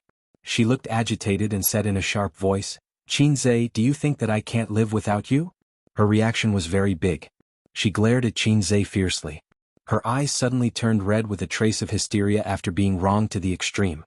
She was not afraid of being heard by her parents. Qin Zai was stunned. He had never seen his sister like this. He was a little at a loss. In the silence, Qin Bao's eyes slipped down 2 lines of tears. She quickly wiped them with the back of her hand and looked miserable. "Wang Zijin is right. I'm used to being selfish. I've been selfish since I was a child. What I want and what I like are all based on my heart. I don't care about other people's feelings. I've never thought about what Mom would do and I've never considered your feelings. I don't want you to find a girlfriend. I don't want to pester you and restrict you. If I had a little conscience, I wouldn't be so capricious. I shouldn't have stuck to you. It's the same with being a star. Because of vanity, I ignored Mom, Dad, and you and became a star. I didn't expect that I would come to this position today. Do you know how much I regret my debut? I regret it so much that my intestines are turning green. It was I who pushed us into the abyss step by step. Step by step, we walked on this road of no return. There's no room to turn back. But there's no medicine for regret in this world and time can't be turned back. These days I've been thinking about what I should do. Can't I stop being a star? Can't I go abroad? But these methods are useless. I also wonder if this relationship was destined to be wrong from the beginning. Its existence will only hurt me and the people around me. This is all my fault. I admit it. Just let me go. I'm so tired. Qin Baobao looked at him and cried. I've never restrained you. You're the one who refused to let go of yourself. I understand this feeling. Qin Zhe reached out his hand to wipe away the tears on her face. Qin Baobao took a step back like a frightened deer. His hand paused in midair as he said bitterly, there was a child who liked his sister since he was young. He knew that he wasn't related to his sister by blood from the start. The child naively thought that his sister was the one he had picked up from the streets. Even though she was doted on by her parents and relatives, he still had to take care of her because she was picked up from the streets. He really fell in love with his sister when he was in junior high school. From the moment he realized that he had fallen in love with her, he was obsessed with her. She was so beautiful and so outstanding. She had all the conditions that a child yearned for. Fortunately, that sister also loved him. Although she wasn't very brave, she could pounce on him like crazy when he was bitten by a dog. She hated fighting, but as long as anyone bullied her brother, she would immediately get back at them. She would never stay until after school. She didn't look for a boyfriend from university until now. She didn't flirt with any men. After graduating from university, her monthly salary wasn't enough for her to spend. But she always remembered to give her brother living expenses and leave him money for 4 sets of clothes a season. The boy loved his sister very much, but he didn't dare to say it. The happiest thing was when his sister acted coquettishly and rewarded him with a kiss. He was happy even if she scolded him as a pervert or a black-hearted maggot. The thing he looked forward to the most was when his sister came to school to look for him. Because then he could pretend to be his sister's boyfriend and not her brother. In fact, after his brother became successful, he wanted to tell his parents. He couldn't let go of the unforgettable love that was engraved in his heart. That was his youth. But later he finally found out that the child who was picked up was himself. He was a child who was looked down upon even before he was born. His mother got pregnant out of wedlock and there was still no news of his father. The townspeople even used the most malicious guesses to speculate about his mother's pregnancy. According to the original trajectory of his life, he should have lived in a small town in the countryside. He should have been looked down upon by his stepfather and lived a mediocre life like him. No, maybe he didn't even have that. Because compared to the child, his mother loved her brother more. Her lifelong wish was to support her brother through university and change his fate. In order to change his fate, she sacrificed her entire life. She wasn't stingy about sacrificing another child. It was his mother who adopted him. She took him out of Wuxia town and suffered for 24 years. She gave him a complete family, gave him the best education and raised him as her own son. When he was very young, he would touch his mother's earlobe when he slept. When he was sleepy, his mother would put down everything to accompany him until he fell asleep. In the 3rd year of junior high and senior high, she was afraid that the school food wasn't nutritious enough. Every day she would prepare the food in advance at noon and take the bus for an hour to deliver it to her son. My mother might have done something wrong back then. She told a big lie and deceived her husband for 20 whole years. Maybe it was because she felt guilty, or maybe it was because she was unwilling to accept it. Maybe it was because she was seeking comfort in her heart. No matter what she thought back then, I only know that without her, I wouldn't be who I am now. You know our father's character. Even if I had 1,000 reasons, I shouldn't have treated her like that. So, Qin Zhe lowered his head and said softly, I'm sorry, I might not marry you. Qin Baobao covered her mouth tightly. Chapter 705. Qin Baobao knew that her brother was not her biological brother when she was in elementary school. She started to like him when she was in the 5th grade of elementary school. When she was in the 2nd grade of middle school, she understood her feelings and confirmed her love for him. She followed this love through junior high school, through high school and until now. From the time she knew what love was until she was 26 years old, a whole 13 years had passed. As she said, that was her life. She liked him for so many years and waited for so many years, but all she got was an, I'm sorry. Qin Zhe personally put an end to this taboo relationship. Even if she already had the answer in her heart, Qin Baobao still had expectations for her brother. She had no way to break the deadlock because this was a dead end. But she hoped that her brother could be reckless and strong, like the great sage Heaven's Equal, sweeping away all obstacles. But she forgot that the great sage Heaven's Equal was also scared and compromised in the end. Won't marry me. Won't marry me. If love had a color, it must be blood red, which was the color in her heart now. In an instant, sadness flowed like a river. Qin Baobao opened her mouth and burst into tears. Her tears were like a flood breaking the dam. At this time, Xianxia was taking out a cigarette from his pocket. He took a puff to calm down first and then continued to talk with his sister. On the spot, his little hand trembled and the cigarette fell to the ground. "Don't cry." As soon as the voice fell, the sound of trotting came from the corridor outside the door, and then the door was pushed open. This old house with a history of more than 20 years was not as good as that of the rich residential area like Royal View Mansion. His sister cried so loudly that it could be heard in the living room. Speaking of which, when Xianxia was very young, he could vaguely hear the sound of the rocking bed in his parents' room next door. He even asked his sister, "What's that sound?" The first to come in was Ma. Seeing her daughter standing by the bed, crying heart-wrenchingly without wiping her tears, she was suddenly frightened. Her baby daughter was the pearl of the palm since she was a child. She was afraid that she would melt in her mouth. Her mother passed it to her father, and after her father, her brother still had to hold it. The whole family was tight. She had only fought twice in her life, so her daughter had always been a happy little princess. When had he ever felt so heartbroken? The second one to come in was Grandpa Sheng. He came in a few seconds later, but his reaction was bigger than Ma's. His old face instantly darkened. "What's going on?" Bao didn't care. She just cried, tears streaming down her face. Xianxia's body stiffened. His sister's mentality had collapsed, but his desire to live was still there. At this moment, he did not have the time to comfort his sister. He continued, "Dad, Mom, I'm comforting my sister. After all, she has fallen out of love. Don't worry about it. Just cry it out and vent it out." Bao cried, "He doesn't want me anymore." Ma asked, Who is it?" Just as they had expected, their daughter had fallen out of love. After so many days, they thought that she had recovered, but they did not expect that she had been holding it in. "Which bastard bullied you? Just tell me."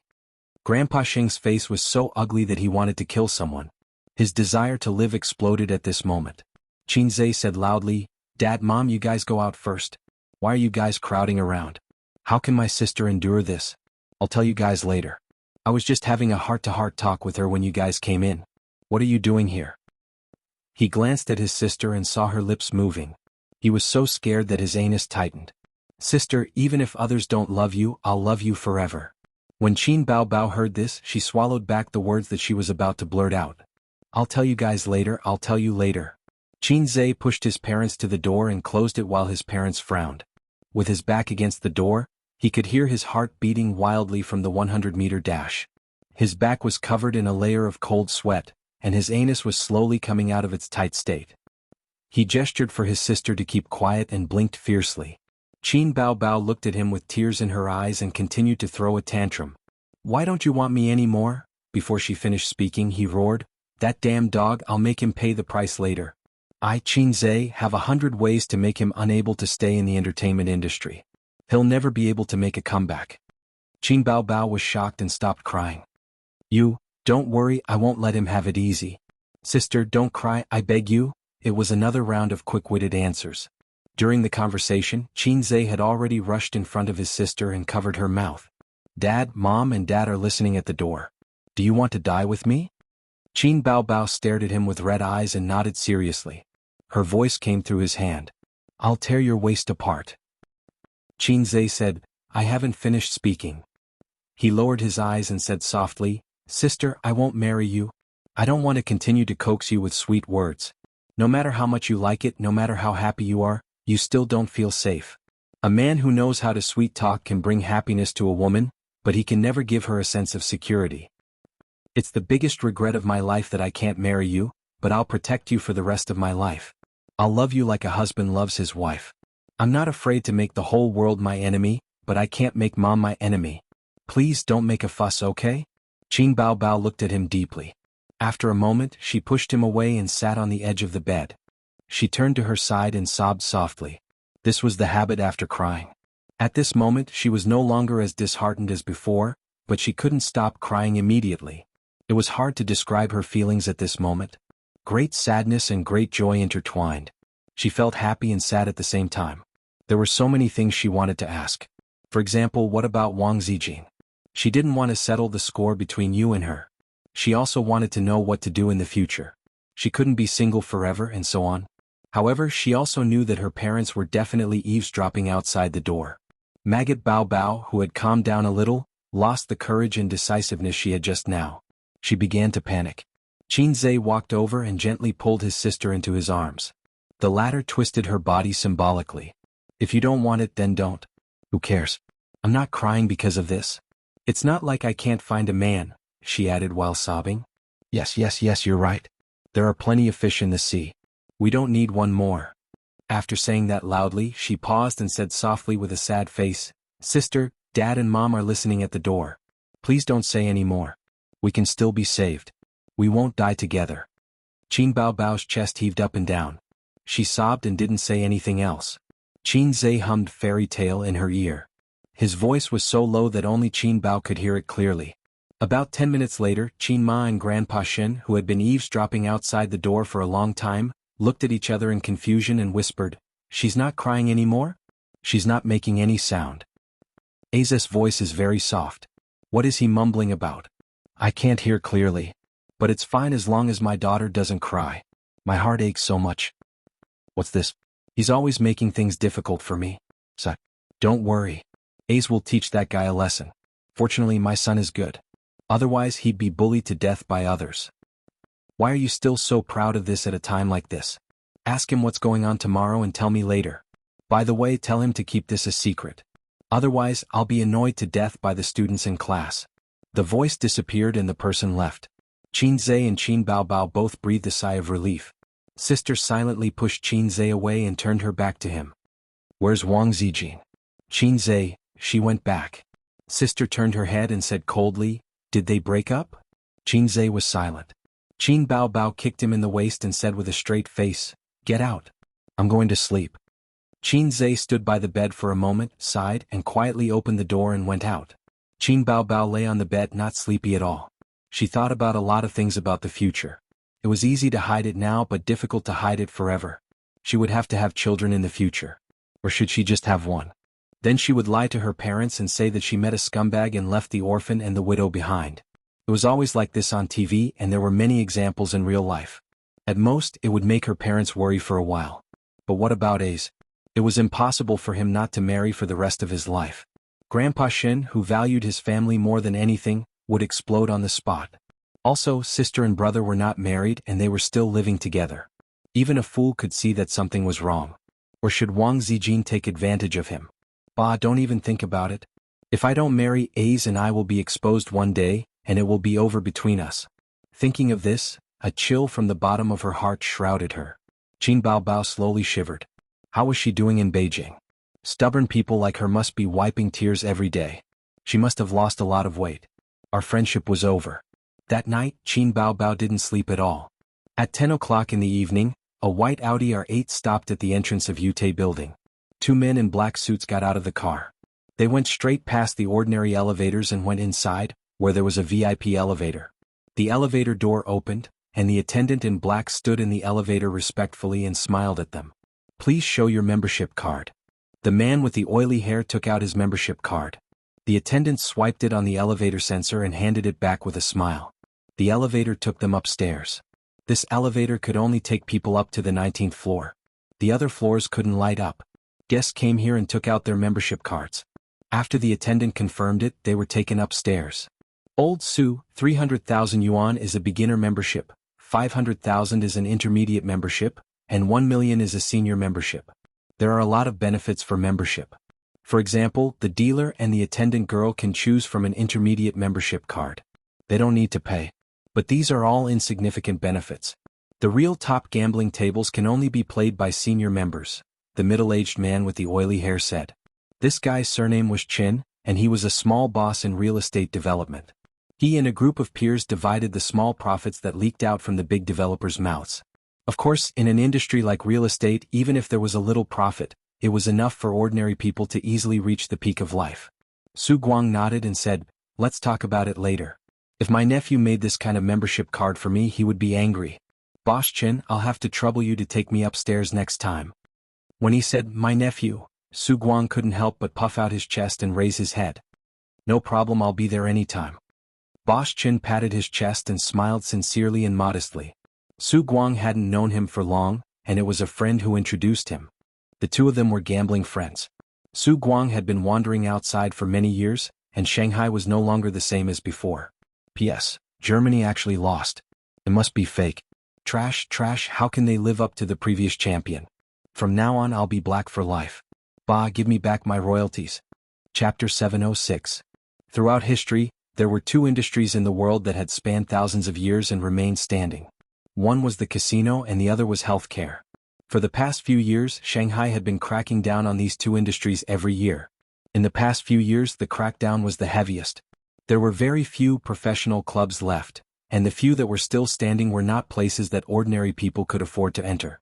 Only a big shot like Huang Yizong had the ability and the means to go in and save the young ladies. The other closed clubs had lost their territory and were generally relying on the hotels to survive. Keep quiet, I won't tell the average person. The casino was the same. Its stronghold was even more secretive. Some were in private villas while others were in hotel buildings. Those who had connections and were confident. But ordinary people could never find the door in their lifetime. Su Guang had been down for many years. Without an acquaintance to lead the way, he could not find such a place. To reach the 19th floor he had to pass through the front desk. After bypassing the front desk, countless gamblers were excited and wanted to settle down here. Entering the hall, the smell of smoke mixed with alcohol and perfume assailed his nostrils. The hall was connected by a few rooms. Different games were divided into different areas. Sensual and tall waitresses shuttled between the tables with drinks in their hands. There were also blonde foreign beauties. For Su Guang, who had seen Macau's casino with no end in sight, the scale of this place was relatively ordinary. But after all, the mainland was not Macau. There were not many people, but each of them was definitely worth a lot of money. And the scene in front of him was not the entire casino. There were also some VIP rooms that ordinary guests could not enter. Su Guang had heard that it was common to lose or win millions in a day in a game there. This was Su Guang's third time here. He sat at the baccarat table with ease. Bosch Chen sat down with him. I'll play a few rounds with you today. You're not afraid of losing money, right, old Su? Su Guang curled his lips. The most popular games in the casino were baccarat and blackjack. Su Guang either played baccarat or blackjack. He did not touch the others. There were wins and losses. After a few times, he did not enjoy the thrill of getting rich overnight or enduring the pain of losing money. He just wanted to satisfy his cravings. People of the previous generation were more or less addicted to gambling, whether in the city or in the countryside. The way to play baccarat was very simple. The dealer dealt the cards. Everyone had 3 cards in their hand.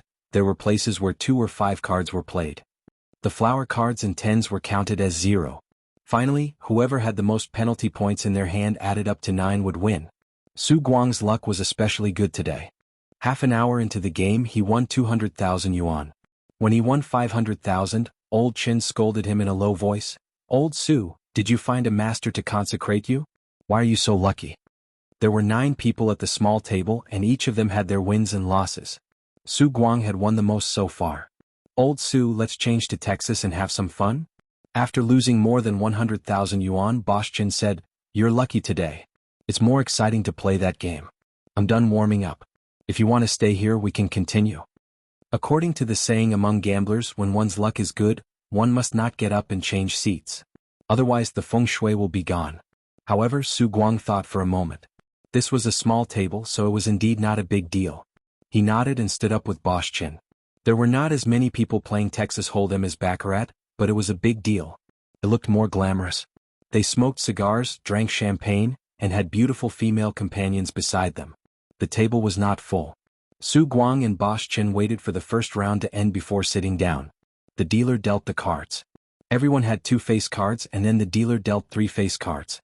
Everyone at the table put in their chips one by one, either hating or discarding. In the first round, everyone chose to follow. The dealer flipped the 4th card. Tisk, bad luck. Bosch Chen gave up his face card in anger. The 4th card was an ace. There were 2 aces in Su Guang's card, which meant that he had 3 of a kind.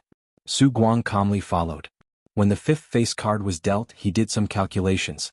First of all, excluding the flush and straight, he had a high chance of winning with 3 of a kind. 100,000 yuan. Su Guang pushed out a pile of chips.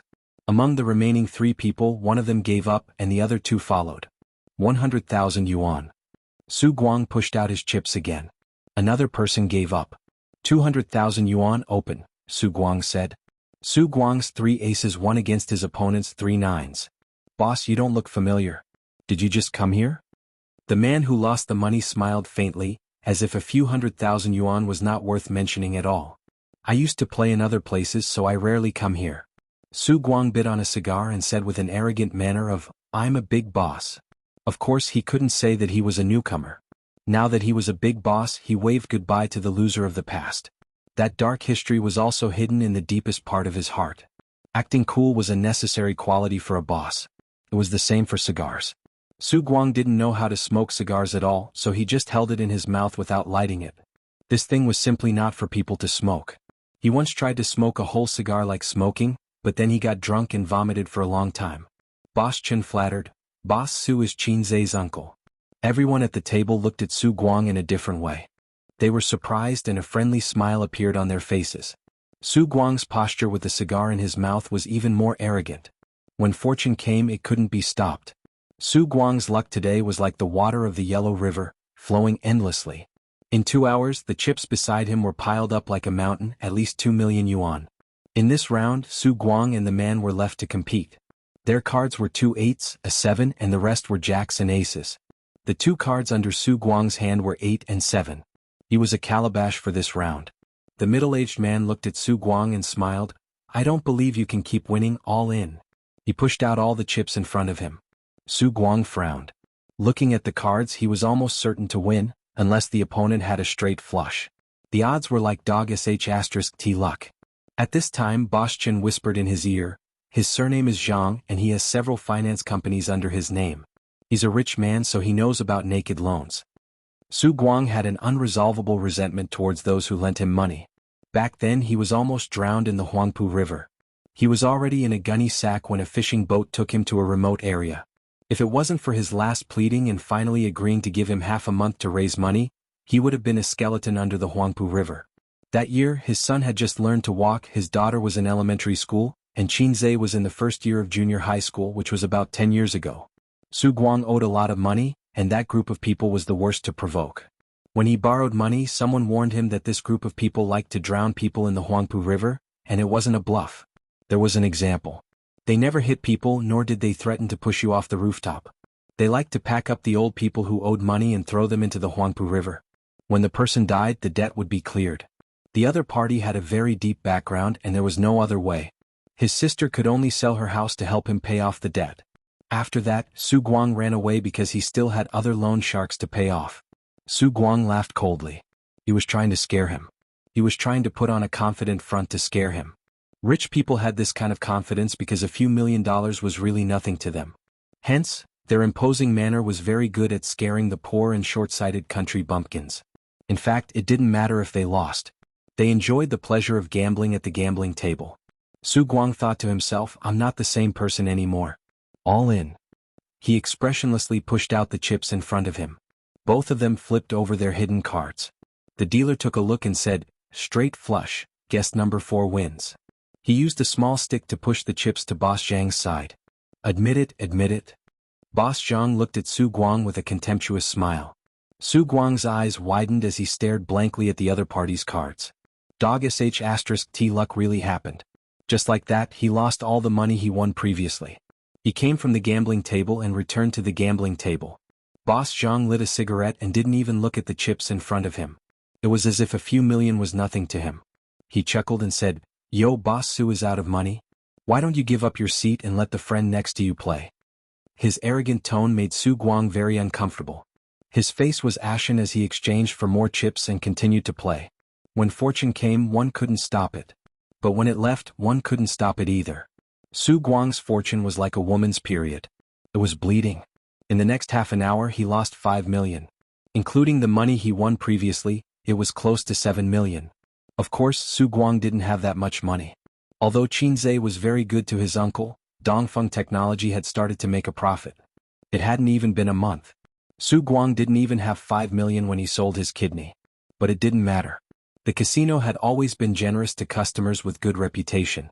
Su Guang didn't have money now, but he would have a lot of money in the future. Because his nephew was Qinzhe, he was the nominal leader of Dongfeng Technology. Boss Su, I'm all in. The man surnamed Zhang once again pushed out all his chips and looked at Su Guang with a smile. The look in his eyes was very annoying, and it was filled with arrogance and condescension. This time Su Guang, who had a straight flush in his hand, didn't dare to call. His forehead was sweating. At the gambling table, everyone looked at Su Guang. Su Guang was silent. His straight flush was basically a sure win. However, in the past few rounds his cards weren't small either. He had a gourd and a straight. Every time he felt that he had a sure win, the man surnamed Jiang would always be able to kill him.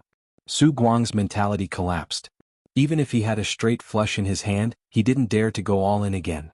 Boss Chen muttered, "With this name card on the table, whoever wants a straight flush will win." Su Guang had a straight flush, but the words of his companion, Old Chin, struck him like a bolt of lightning. Thinking back, he had been poisoned by Old Chin several times. I had such good cards before, but I was suppressed by him every time? This was the first time I met this Zhang guy, but he seemed to be intentionally or unintentionally targeting me. A loner. Although Su Guang was pompous and unreliable, and he didn't accomplish anything in the first half of his life and only caused trouble for his family, he had been in the underworld for more than 10 years and had dealt with all kinds of people. This experience was real. He quickly came to the conclusion that he had been tricked. Was this the casino's trick? Did they think he was a fat sheep? Chapter 707. In the next second, Su Guang denied this idea. Everyone knew how casinos worked. 9 out of 10 gamblers would lose. If they really let you win so easily, how could they run their business? But why were there still so many people who liked to gamble and never got tired of it? Because casinos did have many examples of people getting rich overnight. Not everyone would lose. Casinos won because of the general trend. They wouldn't catch a fat sheep and kill it. To make an inappropriate analogy, all shareholders knew the dirty tricks of the stock market. Big fish ate small fish ate shrimps, and shrimps ate individual investors. Yes, individual investors were even worse than shrimps. But there were still people who were keen on trading because it was indeed very profitable. Big fish, small fish, and shrimps wouldn't catch an individual investor and kill it. Su Guang was an experienced driver who had been to Macau. He could tell the difference between casinos and individual investors. And his current situation was that he was being killed. If Su Guang was smarter, he would remember that Boss Chen had specially introduced him to Mr. Zhang. The fact that he had an irreconcilable feud with the lenders had long been known. The man surnamed Jiang stared at him and said in a slightly provocative tone, "Boss Su, are you hesitating over a small amount of money?" Su Guang decisively folded his cards and became a coward in a second. "I'm scared. Boss Zhang is the god of gamblers. Amazing." The man surnamed Jiang was taken aback. He seemed to be at a loss and a little surprised. This person was still acting like he could take on 10 people at once, but in the blink of an eye he admitted defeat. The switch between Zhen Bullet and Lu Meizi was so fast and perfect. This shrewdness wasn't simple. But it didn't matter. People who lost red eyes couldn't stop. He would definitely eat up Su Guang tonight. After the dealer pushed the chips in front of him, he motioned for the dealer to deal. Su Guang sighed. "I'm not playing anymore. I'm not lucky today. I'll play another day." As he spoke, he stuffed 1,000 chips into his female companion's chest. Then, under Boss Zhang's astonished gaze, he got up and left. The woman took out her chips and her beautiful face was filled with disappointment. Girls who could be female companions were all high-quality beauties. Originally, according to Su Guang's luck, she could get at least 10,000 chips in the end. Of course, she would have to be injected afterwards. The bosses were not stupid. On the contrary, those who could become big bosses were all shrewd. Well, except for the coal boss. Old Chin caught up and asked, "Why aren't you playing anymore?" Su Guang chuckled and said, "Didn't you see that guy's luck is even better than mine? If we continue to play, we'll just be giving money away." Old Chin asked tentatively, "What about something else?" Su Guang shook his head and patted him on the shoulder. "Another day. Alright, do you still want to play?" Elder Chin shook his head. "I lost a lot too. Forget it, let's go together." The two of them went downstairs and parted ways. As Su Guang drove into the traffic, he saw Old Chin standing beside the car and taking out his phone from the rearview mirror. Spitting out a mouthful of saliva, Su Guang fiercely said, "What a useless son. How dare he set a trap for me?" After losing all his savings and owing the casino more than 1 million, Su Guang thought for a moment and carefully dialed Qin Zhe's number. "I have something to tell you. If you have something to say, then say it." Qin Zhe's tone was not very pleasant. His sister had moved back to Royal View Grand Park, but she didn't like to talk to him, let alone reward him with a kiss.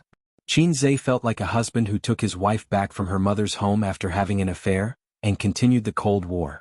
To put it bluntly, the knot in his heart had not been untied. His sister was such a possessive person, how could she accept the fact that her brother was raped by her best friend? "Get out of my way, you defiled man." His sister often scolded him like this these days. But just like those wives who finally chose to go home with their husbands, whether because of love or family, they still wanted to continue their life. Su Guang hesitated and said, I have to apologize first. I went gambling again. And then I was cheated. Not only did I lose all my savings, but I also owe more than 1 million. Su Guang finished, waiting for Qin Zhe's scolding. At the other end of the phone, Qin Zhe muttered, "A wolf travels thousands of miles to eat meat while a dog travels thousands of miles to eat shit." He didn't seem to be as angry as expected. Su Guang immediately said, Zhe, you don't know this. Uncle was careless and got tricked by someone. He cursed as he recounted what had happened in the casino. Fortunately, your uncle is experienced and knowledgeable. I managed to withdraw in time. Qin Zhe was too lazy to listen to his nonsense. He wanted to hang up, but after listening to him, "Wait a minute," Qin Zhe's tone became serious. "How do you know that boss Qin?" "A friend introduced him." Su Guang said. "Send me his information, the more detailed the better." "And that Zhang guy, do you know him?" "I don't know him, but I know he's a lender." "A lender?" Qin Zhe pondered and said, "Give me his full name." Sister Man seemed to be in this business in the past, and it was quite big. Although she gradually withdrew from this gray industry, her contacts and knowledge should still be there, so he asked her to help check. It didn't matter if it was a coincidence or someone was deliberately targeting him, there was nothing wrong with being careful. The gaming eye patch officially began to be promoted, and the development of other areas of VR equipment began. The future was bright. At this time his uncle fell into a trap. I really cheated this time." Afraid that Qin Zhe would take away his position in the factory, his uncle emphasized again. "Just this once," Qin Zhe said, 30% of your commission will be deducted. Anything else?" Yes, I still owe the casino more than 1 million. His uncle said. "Ask my sister, I don't have money now," Qin Zhe said. "Then I'll give it a try," his uncle said and hung up. About a few minutes later, Qin Zhe heard a roar from his sister's room. "Su, if you dare to gamble again, I'll ask someone to break your legs. Choose between your legs or your money." Qin Zhe nodded, satisfied. He found a punching bag for his sister to vent her anger. Suppressing one's anger was not good for one's health. While Su Guang and Qin Zhe were on the phone, Boss Chen also dialed a number. When the person on the other end picked up, Boss Chen said apologetically, "Mr. Huang, Su Guang seems to have figured it out and didn't fall for it." "Got it." The other party's tone was calm. Boss Chen didn't dare to be careless and apologized again. "I'm sorry, I didn't complete the task you gave me. It doesn't matter whether it succeeds or not. This gambler has some brains." Huang Wei clicked his tongue. Once bitten, twice shy. He's not stupid.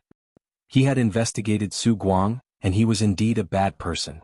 He squandered his family's fortune and left home for years to avoid debt.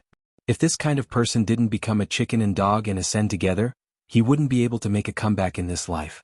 A leopard can change its spots, but a leopard can't change its spots. This kind of person is an obvious weakness for the opponent, so Huang Wei thinks it can be used. Contact him again in a few days. If he doesn't want to gamble anymore, this chess piece can be thrown away. "Don't be stubborn," Huang Wei said. "Got it," Boss Chen said. Huang Wei, who was in Beijing, hung up the phone and thought for a long time. He was optimistic about the future of Dongfeng technology. The most important thing was that the core technology was very important. It was different from anything before. There were also differences between the second generation of businessmen. It was nothing to rely on family connections to make money in a profitable industry. This was what most of the second generation did. There were very few who could rely on their family's resources to do something that was beneficial to the development of society and promote the progress of the industry. This kind of second generation was a promising second generation, and the elders would usually give them high praise. Huang Wei saw this point. He wasn't just doing it for money. Dongfeng technology had the potential. Originally, he had already given up on Dongfeng. When he saw Wang Zijin at the last meeting, he guessed that Qin Zhe was the Wang family's white glove. Later, he found out that Qin Zhe and Wang Zijin were a couple, but the Wang family didn't seem to have a good impression of this son-in-law. Recently, he heard that Wang Zijin and Qin Zhe had broken up. Although the parties involved didn't say it explicitly, Wang Zijin suddenly returned to Beijing from Shanghai and didn't say a word about her boyfriend. She was still in low spirits. News of her breakup was well known in her circle of friends. Although the circle of the second generation in Beijing was large, as long as one paid attention, it was easy to get information. But even without the Wang family's support, it was still very difficult for him to control Xianxia. Although there were many ways, there were very few that would work. For example, the second generation liked to suppress resources. He could restrict the supply of materials to Dongfeng Technology as long as they were willing to spend money and cooperate with the government.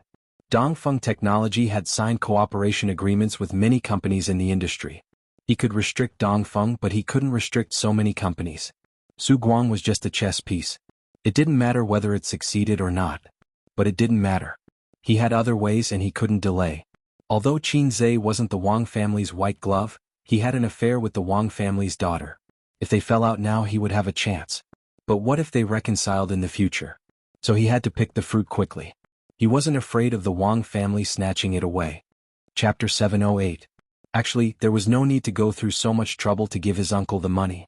All he had to do was call the finance department of Dongfeng Technology and ask them to transfer the money to his uncle. Xianxia just wanted to make things difficult for his uncle and spread the news so that his sister could vent her anger. After another week, the companies became busier and busier. The new year was approaching and this year's spring festival was in January. Most companies would enter a frenzied update mode in December. They would work hard to make a few more deals and have a prosperous new year. Then they would spend the rest of the time settling various debts.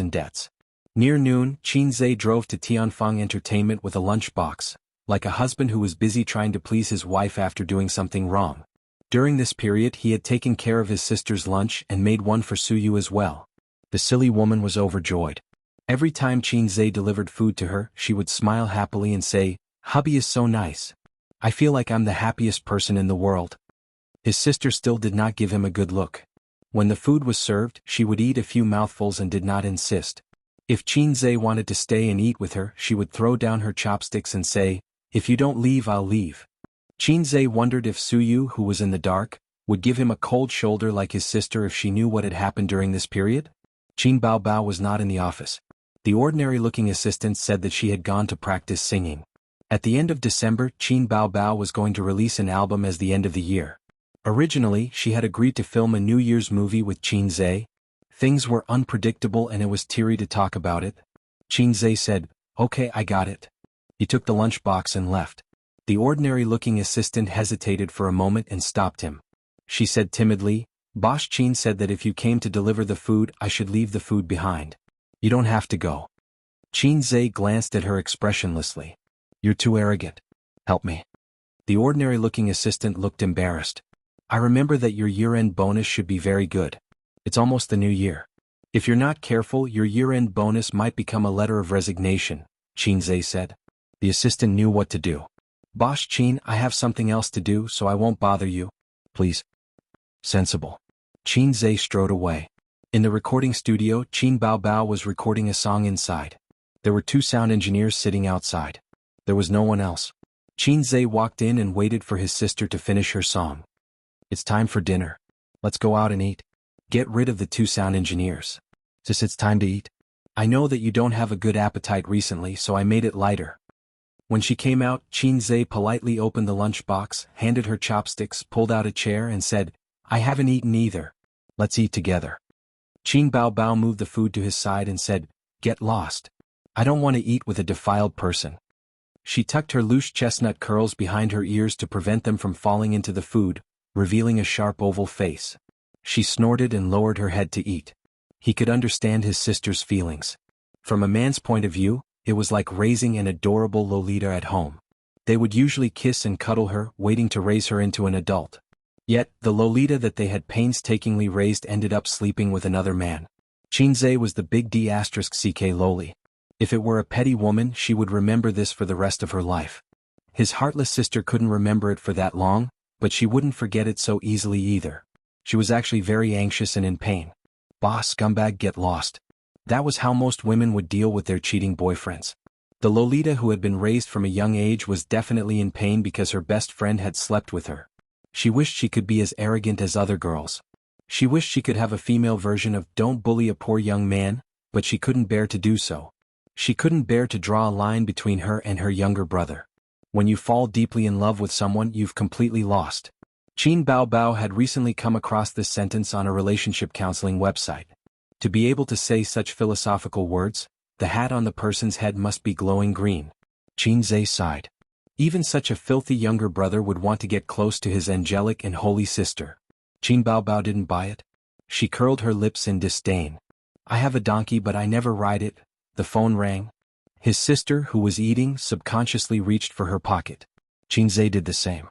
This time it was his phone that rang. A stranger was calling. Qin Zhe didn't pick it up.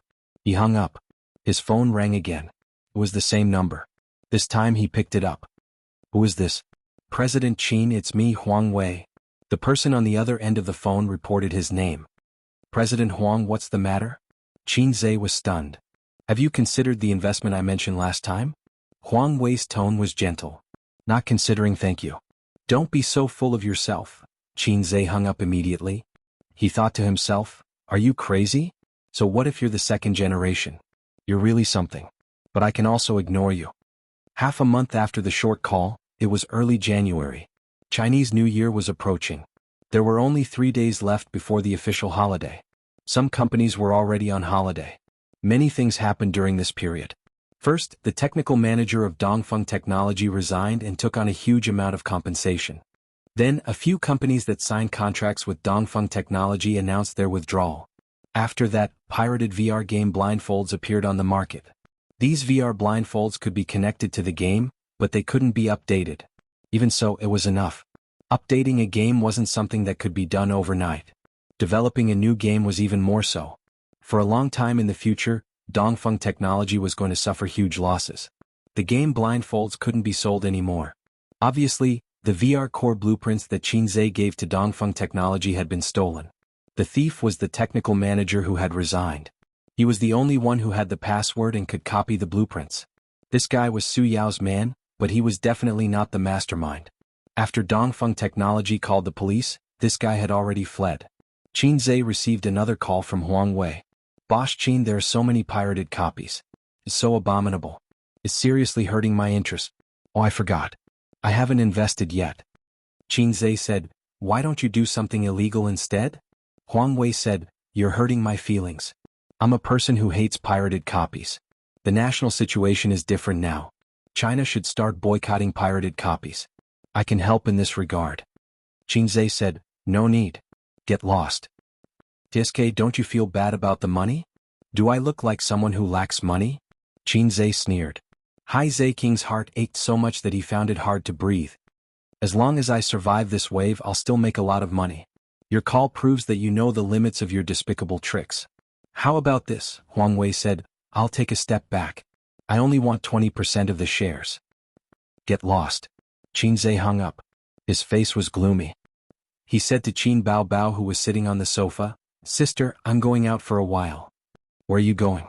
I have something to ask Sister Man, Qin Zhe explained. There's a guy who wants to mess with me. He's not an ordinary person. I'll ask Sister Man about it. Qin Baobao thought about it and didn't throw a tantrum. She said in a deep voice, go to hell. She knew about the core technology leak and had been paying attention to it. Qin Zhe contacted Nan Man Pei first, then called Su Yu and made an appointment at Nan Man Pei's house to discuss countermeasures. In the villa. In Nan Man Pei's living room, Qin Zhe and his sister sat together. Nan Man Pei and Su Yu each occupied a single sofa. Qin Zhe looked at the laptop screen and frowned. The computer contained Huang Wei's personal information, family background, businesses under his name, the position of his father, and so on. These things were not difficult to get, but there was no more detailed information unless he asked Wang Zijin, Sister Man, can you deal with this guy? Qin Zhe asked. Nan Man Pei, who had been looking at Qin Zhe and Qin Baobao with a strong interest in gossip, shook his head. It's not worth it. She thought about it and explained. His business in Shanghai is of course not a problem, but it's not painful for him. And you see the assets under Huang Wei's name. They have a wide range of implications. And there's no technical content. They're all semi-monopolized industries. There's almost no chance to play dirty. She didn't say that Qin Zhe was involved in too few industries. He didn't have enough contacts in all walks of life. To put it bluntly, his power was too small. If he encountered a guy with a strong background, he could only protect himself at most. In terms of the social hierarchy, what was a star? There was no position for a star at the top of the pyramid. Even in the entertainment industry they couldn't be ranked. Suyu was dissatisfied and said, "You go to Wang Zijin. Isn't your girlfriend the daughter of the Wang family? Let her fight." Qin Baobao glanced at her. "They broke up. Don't you know?" "Broke up?" Teddy Su's face lit up instantly. "Was this for real? I haven't even used my full strength yet, and Wang Zijin is already so scared that she doesn't want her man anymore? Aha, Qinzhe and I are indeed a match made in heaven. We are destined to be together." Pei Nanman coughed and forcefully changed the topic. "Although the Wang family has deep roots and a strong background, Huang Wei's family isn't weak either. If it's not because of political differences, they won't fight easily. Your company's scale is nothing. No matter how good your future is, it's nothing in their eyes. Didn't Huang Wei do this because he wanted the two of you to break up? It's easy to solve. In fact, it's just a matter of Wang Zijin giving a call. I'd rather beat Huang Wei up than talk to Sister Ziwei." "No need." Qin Zhe shook his head. He came to find Pei Nanman to find out if there was a way to fight back. It didn't matter if it didn't work. Qin Baobao suddenly said, "At most we'll just lose some money. It's useless to steal the technology. It can only be limited to the game. In the future, when the version is updated, we can pair it up in advance. Set a code or something for every legitimate game device. Otherwise it can't be connected to the game." After a pause she said, "It should be possible to operate it that way." She didn't know how to operate it. She only knew the concept. As for the use in other fields, legitimate companies won't dare to produce it. Otherwise they'll be sued. Pirated companies don't have the ability to produce it either. Even if it's intentional, hospitals, industries and schools won't dare to buy it. If they bought it, they'd be sued. Qin Zhe looked at his sister in surprise. He didn't expect her to say something like that. Well, she wasn't just a flower vase. Before Salted Fish Lake evolved into Heiai's king, he had always looked up to his sister. His sister was right. This was the benefit of patent protection. Why could America ban the sale of chips to China during a trade war? No matter how advanced the chips were, couldn't China copy them? Of course they could. But if you copied them, you'd be infringing. Copying chips to manufacture electronic devices was fine if it was limited to domestic use. But it couldn't be exported. This hit their weak spot. Most of China's electronic devices were exported, such as a certain mobile phone brand.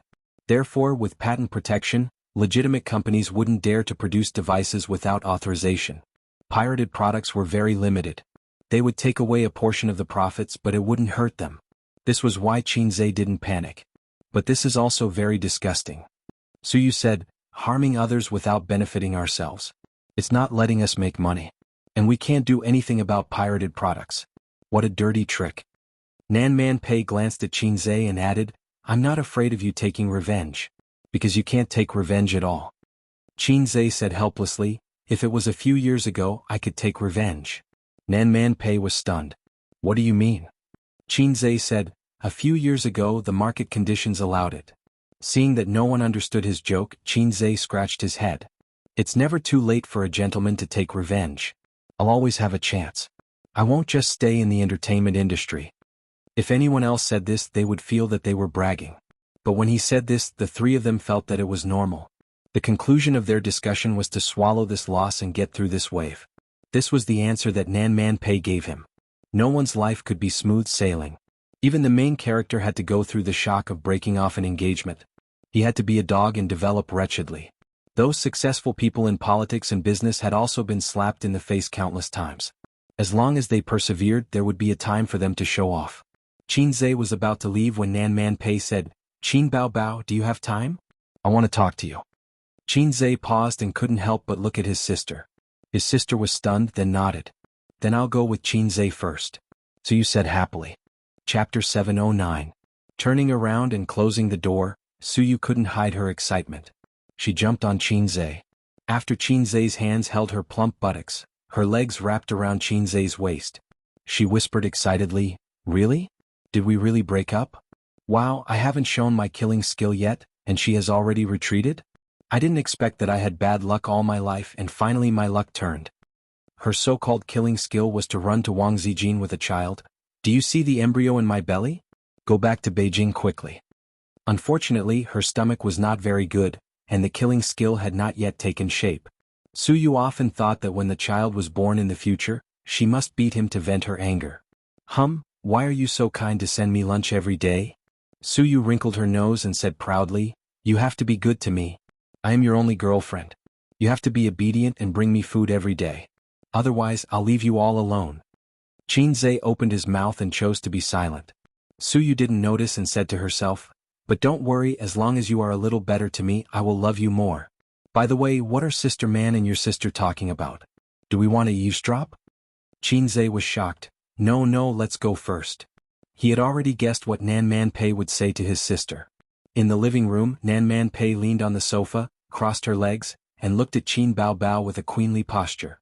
Qin Bao Bao frowned and suddenly found that this woman actually had a very strong aura, which was very similar to the feeling of facing the head teacher in high school. They rarely met, and occasionally they met when Qinzhe was present, so she didn't have any private contact with Nan Man Pei.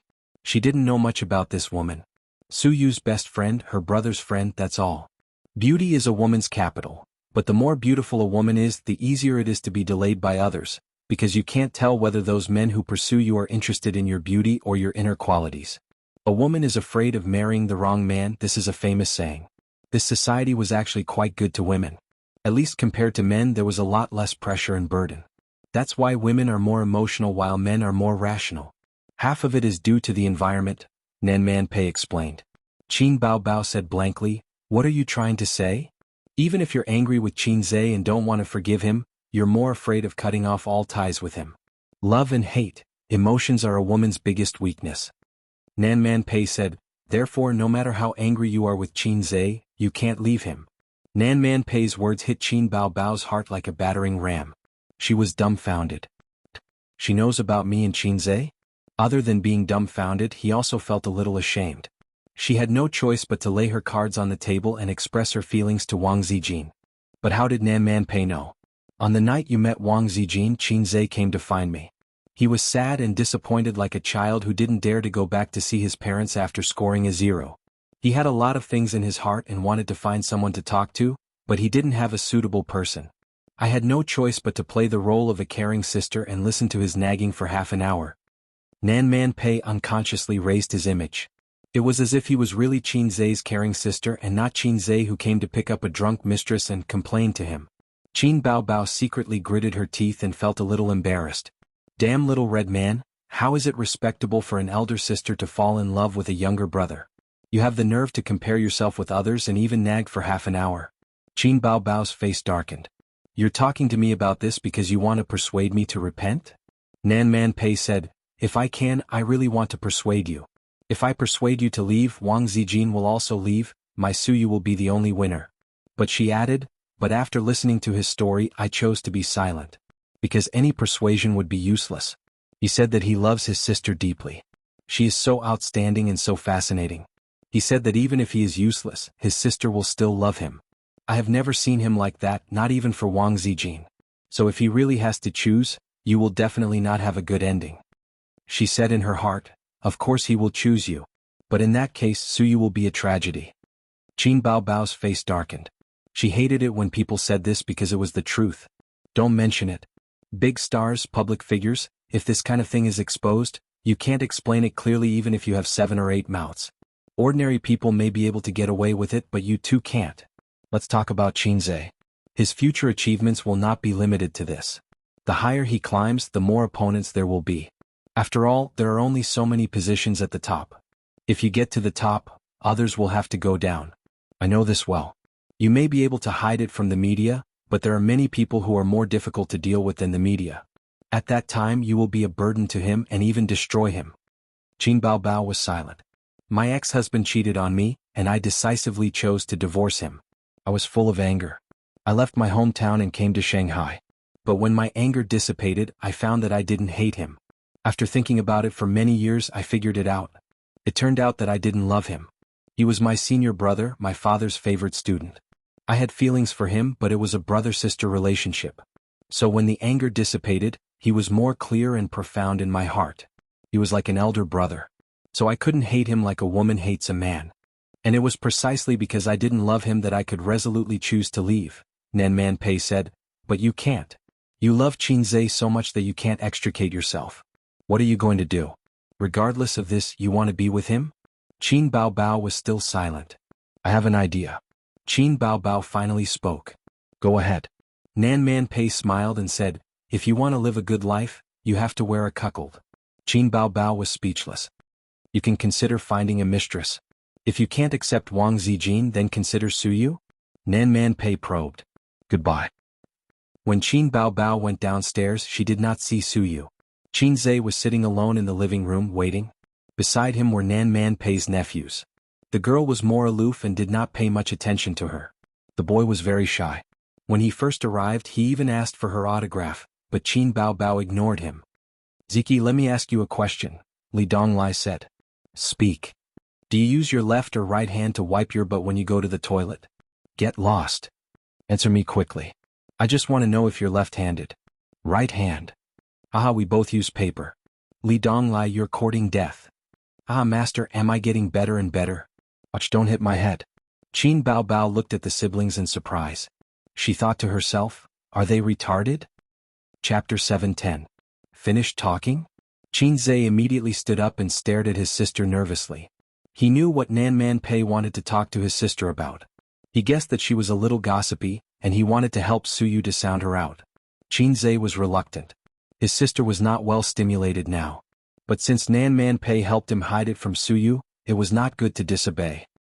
He observed his sister's look and was careful, fearing that her mood would be hit again. Qin Bao Bao passed by him and whispered, let's go home. Qin Zhe nodded, said goodbye to Pei Ziki and Li Donglai, and left the villa with his sister. On the way to the car, his sister suddenly said, is that your apprentice? Yes. Qin Zhe was stunned and nodded quickly. It's very interesting. Qin Bao Bao smiled slightly. Qin Zhe was stunned again and then ecstatic. His sister did not take the initiative to talk to him for many days. Only when there was any request or when he took the initiative to speak, she would respond indifferently. She looked like a little wife in a fit of pique. There was absolutely no way she would chat and talk to him like how she usually did. It didn't matter whether Li Donglai was interested or not. Even his sister thought that he was a fool. His sister just took the initiative to talk to him, which meant that she was willing to end the Cold War with him. It meant that she forgave him a little. A smile appeared on Qin Zhe's face as he excitedly said, what can a little brat do? Let's not talk about him. Sister, let's go home for dinner. I'll cook for you. Driving home, Qin Zhe made a hearty dinner and served his sister. Looking at the joy between his eyebrows, Qin Bao Bao had a complex emotion of sadness and joy. It's almost the new year.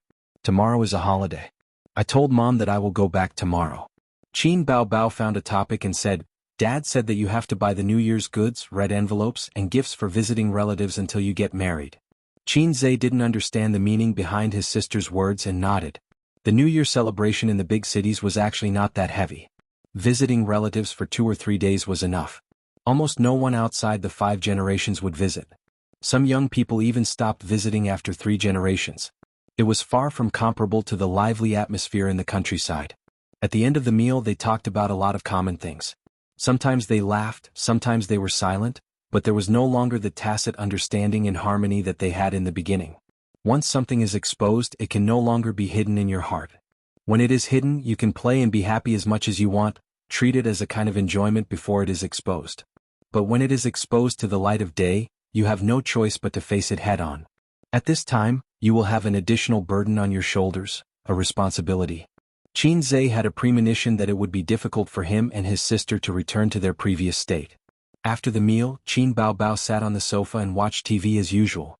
She crossed her legs and leaned against the sofa in a lazy posture. The older sister, who was wearing a white sweater and had tied her hair into a bun, looked particularly young. Her skin was fair and her eyes were clear, reflecting the light of the television.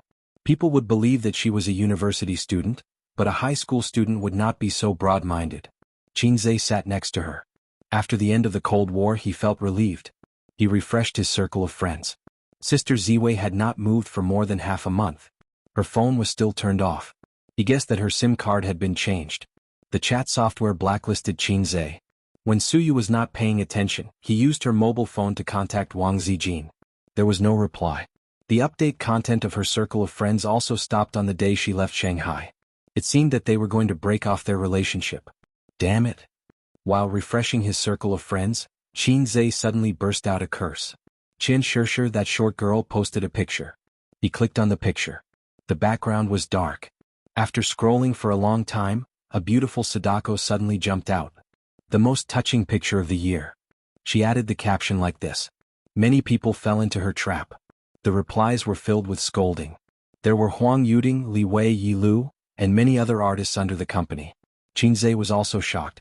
Qin Baobao turned her head and asked, "What are you doing?" Qinzhe changed his mind and smiled. "I saw a very interesting picture. The most touching work of the year.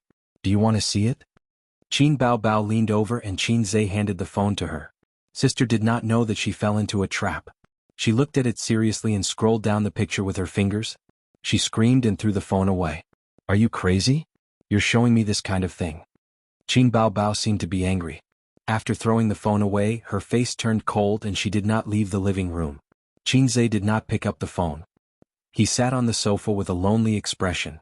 She was angry but she did not do anything. The sister in the past would definitely pounce on him and fight him. As expected, they could not go back to the past. 10:30 p.m. Qinzhe turned off the TV and went back to his room to rest. He stood at the door and looked back at his sister's closed door. She did not talk to him this night. During this time she came out of her room 4 times and passed by him twice. She did not even look at him. Qinzhe scratched his head. He was not annoyed but guilty. Sister was such a heartless girl, but she was forced to be like a resentful woman. It could be seen that what happened between him and Wang Zijin had a big impact on her. At 12 o'clock p.m., Qinzhe lay on the bed and did not fall asleep. Recently he had not been sleeping well and he could not fall asleep easily. A while ago the system said that his body functions were declining. Sleep was very important for humans. If you carry so much pressure every day, you will become mentally weak and impotent. Recently the system would occasionally come back to life and jump out to nag him. Now it was Qinzhe's turn to ignore it. He was very disappointed with the system. If God gave him another chance, Qinzhe hoped to walk the path of reincarnation.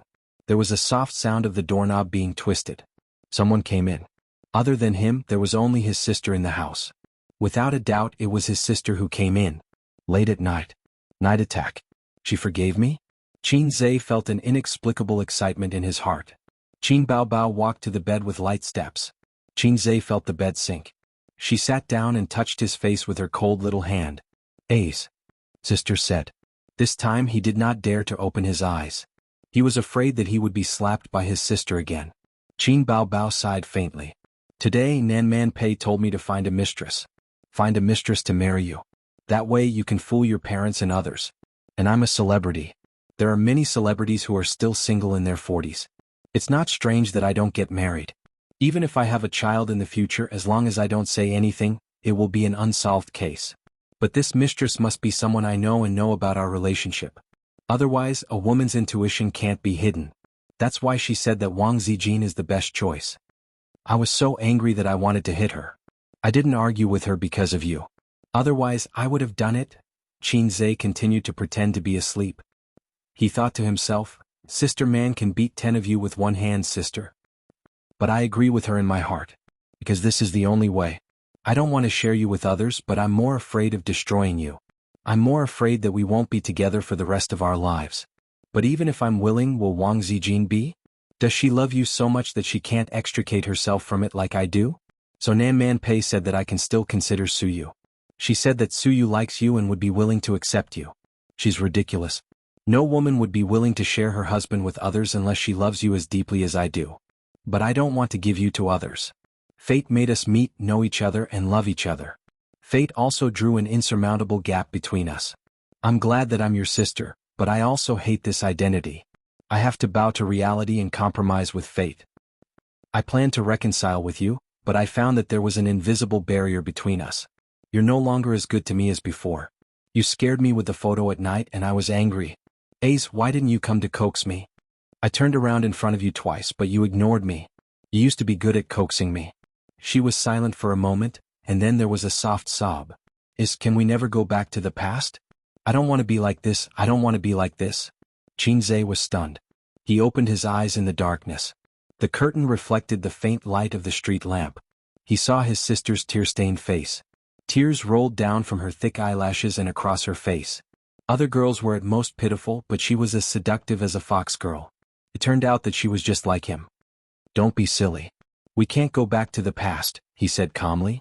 Qin Baobao stopped crying and looked at him blankly. She was caught off guard. In the past we were brother and sister. We could only be brother and sister. But now we are not.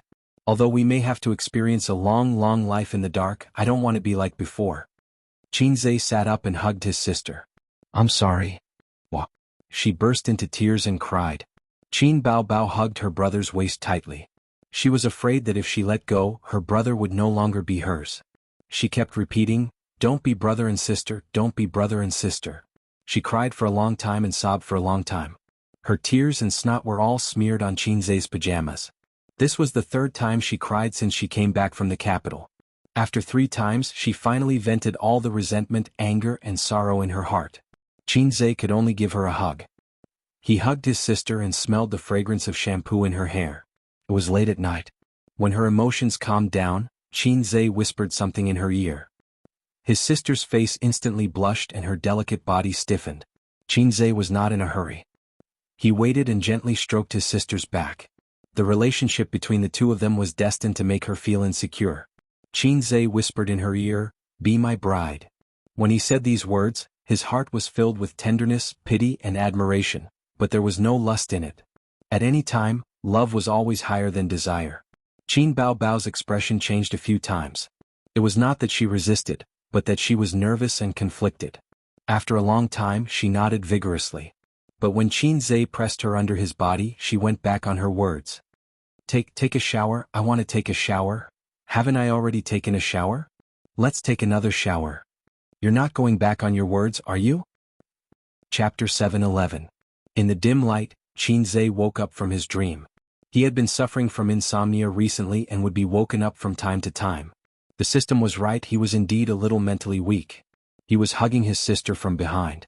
Their bodies were pressed together seamlessly. Their skin was soft and smooth as if he was hugging a jade beauty. He could clearly feel the beautiful curve of his sister's body pressing against his lower abdomen. Xianxia breathed a sigh of relief and blocked out the nightmare from his mind. In the dream, he and his sister were forced to separate due to pressure. They lived their own lives. Fortunately, the dream was the opposite. This relationship was very tiring, very tiring. The uncertainty and fear about the future had accumulated in his heart and had become something like a heart disease. It seemed that his sister was the same. And now there was no need to be conflicted. They were honest with each other, both mentally and physically. Xianxia's heart was filled with happiness. He finally knew the depth of his sister's feelings. He was the happiest brother in the world. They had been through their youth and adolescence. Now that they had reached this point, they did not end up in a forgetful relationship. This was good. May all the lovers in the world eventually become lovers, Jia. Qin Baobao mumbled and woke up slowly. She rubbed her eyes and turned to look at Xianxia. What time is it? Xianxia whispered in her ear, 5 o'clock. It's still early. Stop fooling around. I'll sleep for a while more. Qin Baobao moved to the side to avoid the murderous aura under the blanket. Let's do it again, then you can sleep. Xianxia was excited and did not feel sleepy at all. Qin Baobao's delicate body stiffened. She was shy and embarrassed. She had not completely broken free from the awkward emotions. The man behind her was not only the person she loved deeply, but also her brother. Although after puberty the identity of her brother became less and less important. But after all, they had lived in the same house for more than 20 years. They called the same woman mother and the same man father. It was impossible to say that there was no kinship. One day she rolled in the sheets with her brother. The strange emotions in her heart were difficult to express in words. There was awkwardness, shyness, sweetness, and a little stimulation. I'm tired. You don't look tired at all, Xianxia complained. Why are you? He paused abruptly, almost saying the wrong thing. I wanted to say that you're just like Wang Zijin. You want to fall in love but you're afraid of being F***ed. At this time, if he mentioned Wang Zijin, his sister would probably get angry.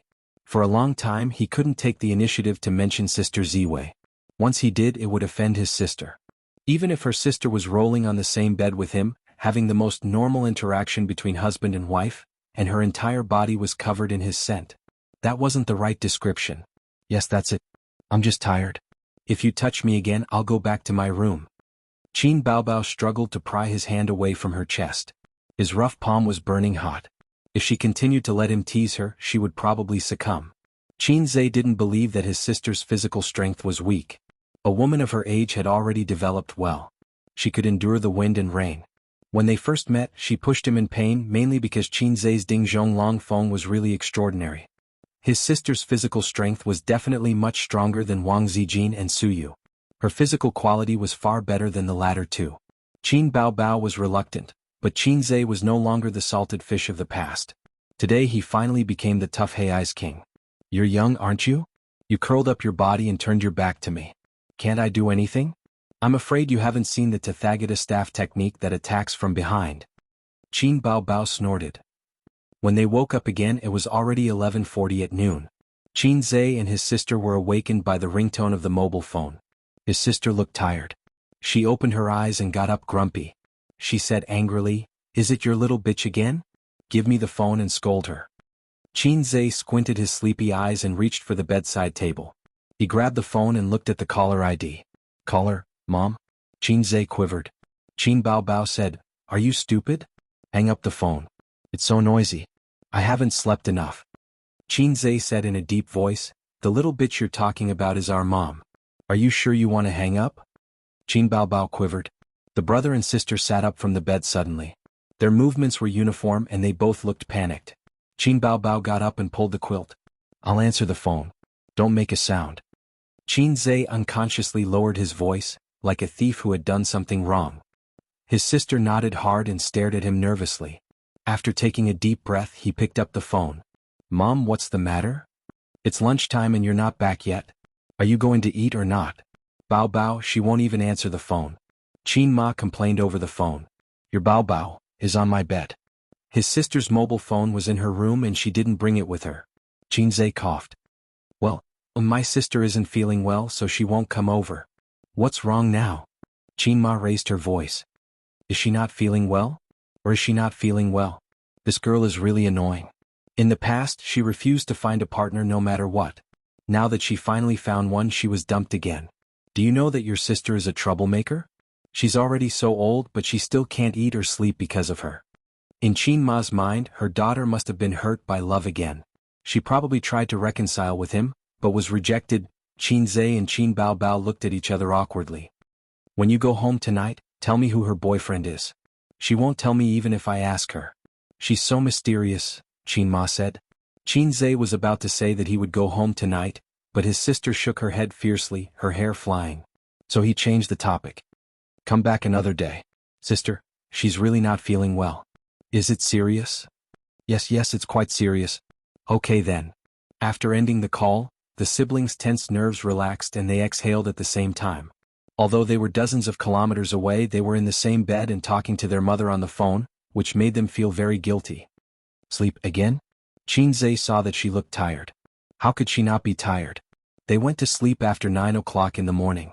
Looking at the messy sheets one could tell how crazy it was. "Mom's phone call woke me up." Qin Baobao muttered, "Sleep for what? Then why didn't you go home at night? Are you afraid to face Mom and Dad?" Qin Zhe thought for a while and comforted, "Although we hid it from them we'll have to meet them sooner or later. Sister, don't feel burdened. Don't talk nonsense."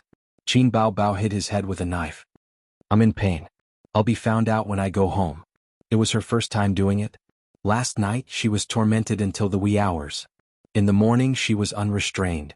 She didn't know if the iron pestle had been ground into a needle, but her whetstone couldn't bear the burden. "I'm going to take a shower."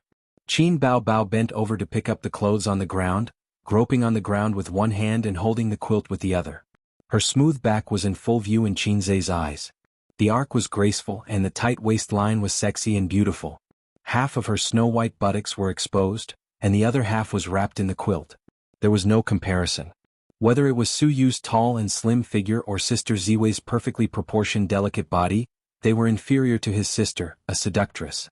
Qin Zhe looked away and chanted Amit Ba a few times. His sister was more than a little seductress, she was a juicer. Her body was too tempting for Qin Zhe. In front of Su Yu and Wang Zijin he could restrain himself, but in front of his sister he could only be slightly stiff to show respect. He couldn't do it again. Even if Hai Zhe King was getting stronger he had to cherish it. Besides, his sister's body couldn't take it anymore. The bathrobe that Qin Baobao hooked was Qin Zhe's. Her own was in the distance. Last night, Qin Zhe threw it a little far away so she had to lift the quilt and get out of bed. With one hand on her chest she ran to pick it up. When she squatted down, the curve of her back was sexy and seductive. Qin Zhe simply covered his head in the quilt. Out of sight, out of mind. Qin Baobao put on the bathrobe. Her phoenix-like eyes were fixed and she pondered for a moment. I'm pregnant. What should I do? Qin Zhe covered himself in the quilt and said in a dull voice, You think too much. It's hard to say. Qin Baobao blushed and kicked his butt with her foot. You came in so much. It's not so easy to have a baby. Qin Zhe said in a bad mood, Go take a shower. Suyu had been waiting for more than half a year, but there was no movement in her belly. If it was so easy to have a baby, there wouldn't be so many infertility hospitals. Instant success was a plot in a novel, and it didn't conform to physiological knowledge at all. Even if she had a baby during conception, it was not 100% successful. The probability was about 60%. Hey, what's there to explain to a group of single dogs like you? Chapter 7:12. After waking up at noon, Qin Zhe went to Baoza Investment. Tomorrow was the holiday, and the company was preparing to give out bonuses on the last day. He and Suyu would meet with the department managers alone when the bonuses were given out. The annual meetings of Amethyst, Baoza, and Tianfang companies were held 2 weeks ago. At that time, the pirated game blindfolds were released. For Amethyst Technology, it was the worst news. The big sister boss had not come to work for a month. The employees of Amethyst Technology were worried about the company and its future. But fortunately, Qin Zhe showed his rich financial resources and background at the annual meeting, stabilizing the morale of the employees. His sister was resting at home. Before coming out, she asked him to buy some anti-inflammatory pills. It was not that serious, but she was afraid of pain and wanted to recover as soon as possible. The reason why she did not dare to go home was that she walked a little awkwardly with her legs between her legs. The pain of broken gua could be easily seen by experienced people. Qin Ma's mind was delicate, or else he would not be able to see the feelings between the brother and sister that should not be there. When he took the anti-inflammatory pills, he muttered in his heart, Wang Zijin was bullied by this thing. Baoza Investment, General Manager's office. Qin Zhe and Li Linfeng sat drinking tea. Suyu was playing computer games behind the desk. Her legs in stockings were long and round. Her feet were out of women's leather shoes. Her heels rested on the leather shoes, and her toes were fighting with each other mischievously. There are 80 people in the company now. Qin Zhe said, When Baoza was first established, you were the only manager. Back then, it was only a year and a half. But thinking of the situation back then and looking at the scale of Baoza today, Li Linfeng felt as if it was a lifetime ago. Yes, when I left Julie, I thought I would have to go back to the securities company to find a job. I was worried. Boss Qin, you pulled me in. I thought that since the treatment was okay, I would try it with you. Li Linfeng sighed. Who knew it would be on such a scale? Our Baoza is one of the top companies even in Shanghai, where the financial derivatives industry is everywhere. We are well known in the industry. In more than a year, Li Linfeng changed his house twice. His car changed from a BMW of more than 300,000 to a Mercedes-Benz of more than 1 million. It was all because of the man in front of him. When they met back then, he was a nobody. But now he was already a big shot. He had witnessed with his own eyes the young and tender fresh graduate grow step by step into an all-powerful man. He had witnessed the birth of a legend. Because of this mentality, there was a sense of vicissitudes in the words back then. Where did that Ingray Jin Yoshin go? It's like he vanished from the face of the earth. F***ck he got off easy, Li Linfeng cursed. 300 million in exchange for him living in the dark for the rest of his life? It's hard to say whether it's a loss or a gain. Let's not talk about him, Qin Zhe said. Even if Zhen Yoshin ran away with the company's money, everyone thought he was living in seclusion abroad. In fact, he was thrown into the Huangpu River by Sister Man and Man Pei thought that no one knew what he had done, but in fact, Qin Zhe had heard it all in the car that day. No matter how high Zhe King's martial arts were, he was still a law-abiding citizen. At that time he was so scared that he broke out in a cold sweat. Other people's catchphrases were really just catchphrases. Sister Man was simply too social. Qin Zhe still had a psychological shadow, so even if Sister Man was mature and intellectual, and the best wife, Qin Zhe still didn't dare to have anything with her. Moreover, Big Sister Man wouldn't like him.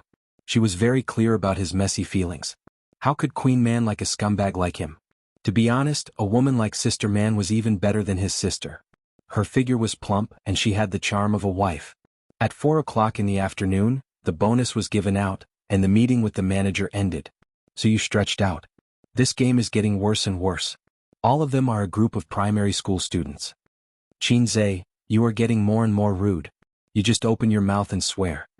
Suyu rolled her eyes. I learned it from you. Last time you fed me cigarettes. The last time was a long time ago.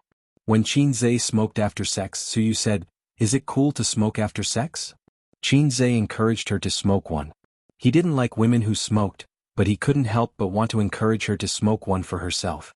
It was like the old saying, men like clean women, but they can't help but dirty her. Suyu put on her leather shoes, walked over, straddled him and put her arms around his neck. You haven't hurt me for a long time. I have a hunch that I will definitely get pregnant. Xianxia sneered, there are 3 great illusions in life, killing under the tower and killing with residual blood. I can get pregnant. Suyu pinched his face and glared angrily, Qin, don't poison me. If I can't have a baby, your old Qin family will have no descendants for a lifetime. Xianxia, Suyu, today you will cry for daddy. Lifting the round, plump buttocks under the suit, Xianxia stood up, and Suyu's legs wrapped around his waist. He locked the office door from the inside. There was not much ammunition in the warehouse. It was estimated that it would be difficult to come out. Suyu would definitely cry for mercy and call for daddy. Ring ring ring. The landline phone on the general manager's desk rang. Suyu jumped down from Xianxia, frowned and complained, it's a holiday tomorrow. So much nonsense. She grabbed the phone and said in a bad tone, what's the matter? The call was from the front desk, saying that there was a guest called Su Tong who claimed to be Boss Su's father. When the company was small, the front desk would knock on the door. Now the company was big and far away, the front desk would call. Suyu's face suddenly became ugly. What's the matter? Xianxia asked. Just say I'm not here. Suyu hung up the phone, her face as usual. It's okay, let's go home and have a baby. Let's go home first. Xianxia, who had a sharp ear, said directly, your father is here? Suyu's pretty face changed slightly. Nothing, just let me go home for the new year. I don't want to go. Then there was a knock on the door. Xianxia glanced at her and got up to open the door. Su Tong and the front desk girl were standing at the door. The front desk girl said helplessly, Boss Qin, he insisted on breaking in. I asked the security to drive him away. Xianxia waved his hand and smiled, Dad, why are you here? When Su Tong saw him, his face darkened and he snorted, who is your dad? Don't call me that. Xianxia was surprised and confused. He and Suyu had confirmed their relationship and met their parents. It was normal to call him dad. He called him that in the hotel room and Su Tong did not object. Suyu said loudly, he is my husband. What's wrong with calling you dad? Su Tong heard this and his face became angrier. Are you still on his side? Why didn't he think that he was your husband when he entered the hotel with another woman? It turned out to be about this. Xianxia came to his senses. He should have thought about it. It was such a big thing that the internet had been buzzing for more than half a month. The Su family was not new to the internet, so they naturally knew about it. It was just that at that time he was mentally and physically exhausted by his sister and Wang Zijin and neglected the feelings of the Su family. Who cares about you guys? You guys are not good to my wife at all. Suyu said coldly, that's my business. I care about your business. Su Tong was furious and shouted, your surname is Su. Suyu was tit for tat. Have you ever cared about me? You didn't like to talk to me since I was a child.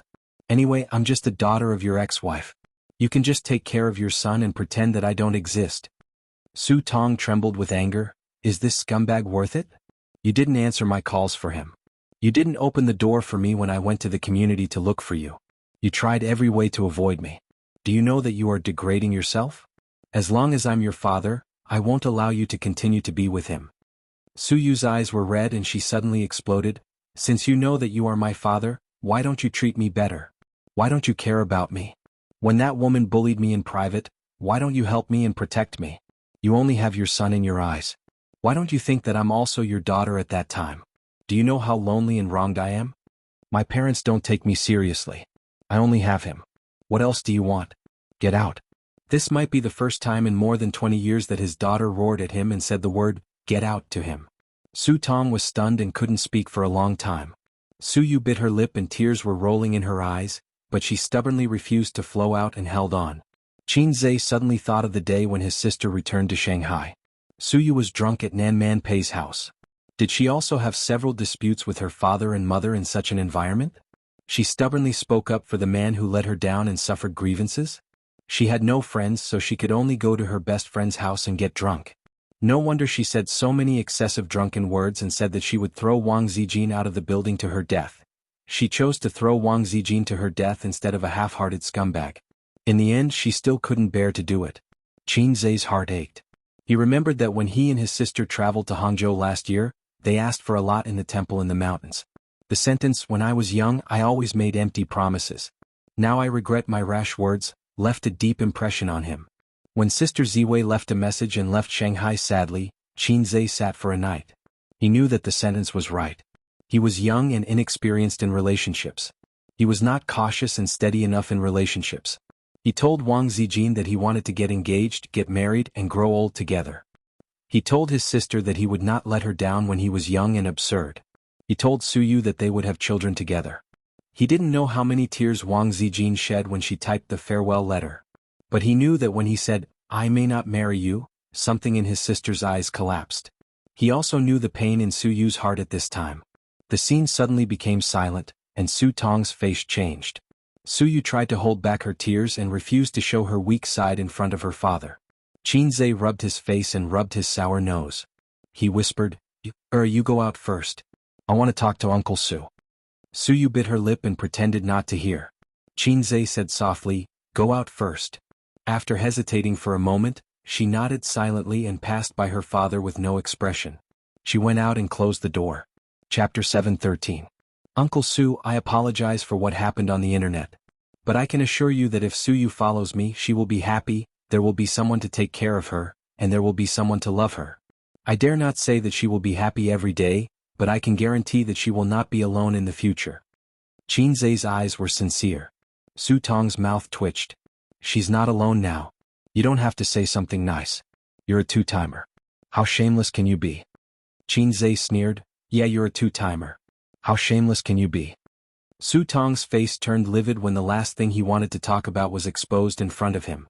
He was about to explode. Since I've said it, I'll be frank. I won't agree to you, being with you. A scumbag like you can't be my son-in-law. Su Tong said, You can refute me or even mock me. I'll accept it. But you is my daughter. If she wants to be with someone like you, I won't agree.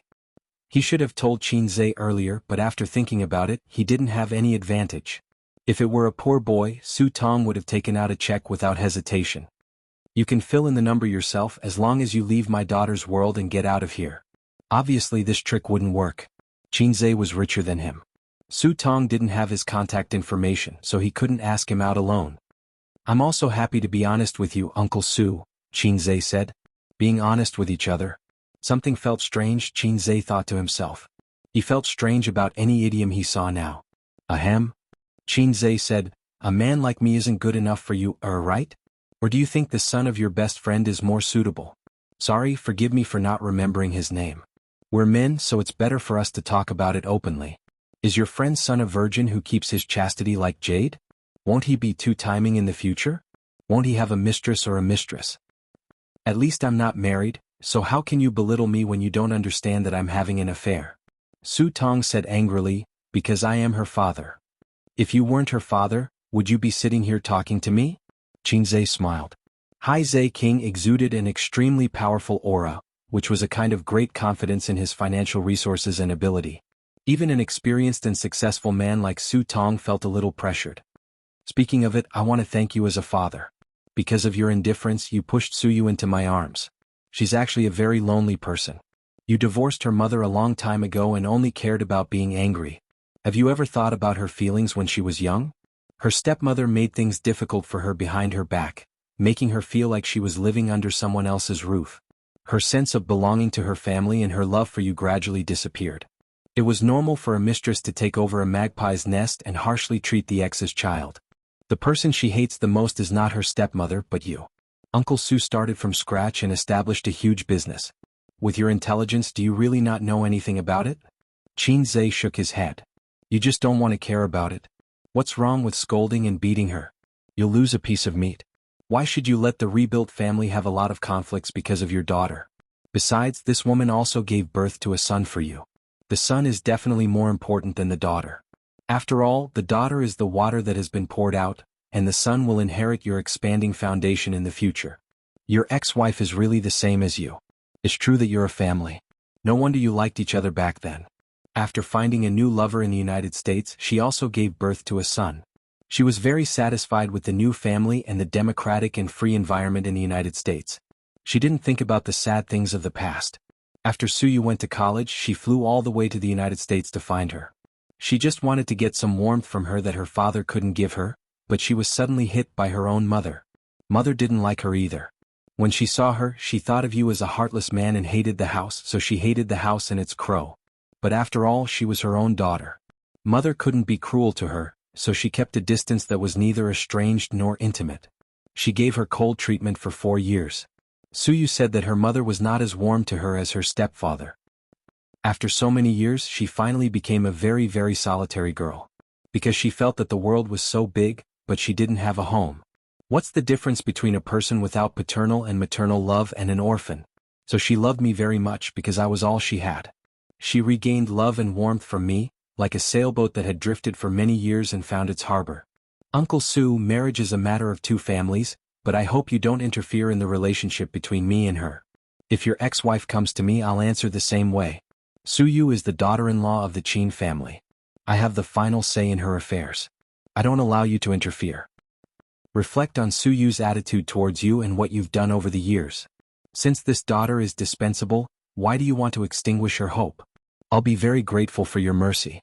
I don't dare to say that I'm devoted, but I can guarantee that she won't be lonely for the rest of her life. Su Tong was silent. He had no expression, but the look in his eyes was complicated. Qin Zhe said coldly, "Don't add to her heart. If she's sad, I'm sad too. If I'm sad, you have to be sad. Uncle Su, you don't want your son to have nothing in the future, do you?" Heiai's king was different from Salted Fish Lake. The former had a sharp edge and a strong aggressiveness. He represented a boss with a net worth of tens of billions and was an unreasonable cheat. A cheat should have the edge and dominance of a cheat. Su Tong left without agreeing or objecting. When he passed by Suyu, who was standing at the door, this strong, domineering, or even headstrong man opened his mouth and wanted to say something, but in the end he didn't say anything. After he left, Suyu entered the office and said in surprise, "What did you say to my dad?" "All right, let's go." Qin Zhe was even more surprised and disappointed. "Didn't you hear it?"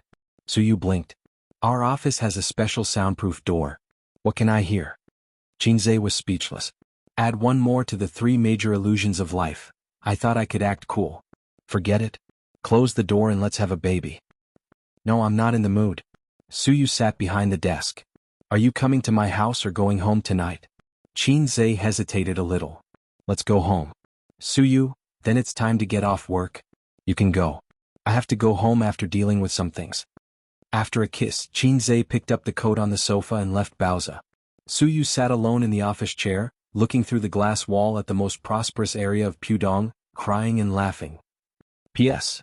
Is it because you didn't get full marks in reading comprehension, or I can't express it clearly?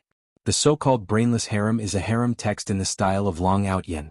What I wrote is a realistic harem text, which is destined to be intertwined with sadness and joy. Well, there is a harem in reality and there are many of them. As a single dog, isn't it heartbreaking? I'm heartbroken. I've been trying to write it realistically so the male protagonist will seem scumbag. In reality, any man who has a harem is a scumbag. This is a fact. There should be another chapter in the evening. Chapter 7:14. Suyu's family didn't need to be considered. Their relationship was weak. As for her father, except for Su Tong, her stepmother and brother basically didn't care about her life and death. As for her mother, there was a large group of poor relatives. They didn't dare to come to the door. Even if they came to the door, they couldn't speak with a straight back. Qin Zhe didn't need to come forward. Suyu could deal with them alone. She was a very pitiful girl. An unhappy family experience was a plus in some aspects. For example, if the old man knew, he wouldn't be so calm. He would pull out a big magic weapon from his waist, a belt. He would teach Qin Zhe how to be a man. The old man had been a teacher for most of his life. It was estimated that he couldn't change his bad habit of taking care of everything. Qin Zhe could only endure it.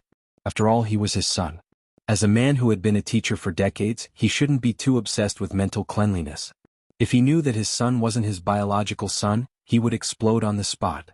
If he knew the love between his son and daughter, he would explode with the whole family. Triple Kill It was reasonable for her sister and Qin Zhe to be scared. Everything was the choice of the stone of fate. But fortunately, Qin Bao Bao had a detailed plan. First of all, her brother had to get married. Although the old man loved his daughter more, he still valued boys over girls. It was inevitable that his daughter would be worried if she didn't get married, but he could accept it. But his son must get married and have children. Otherwise, the Qin family's bloodline would be cut off.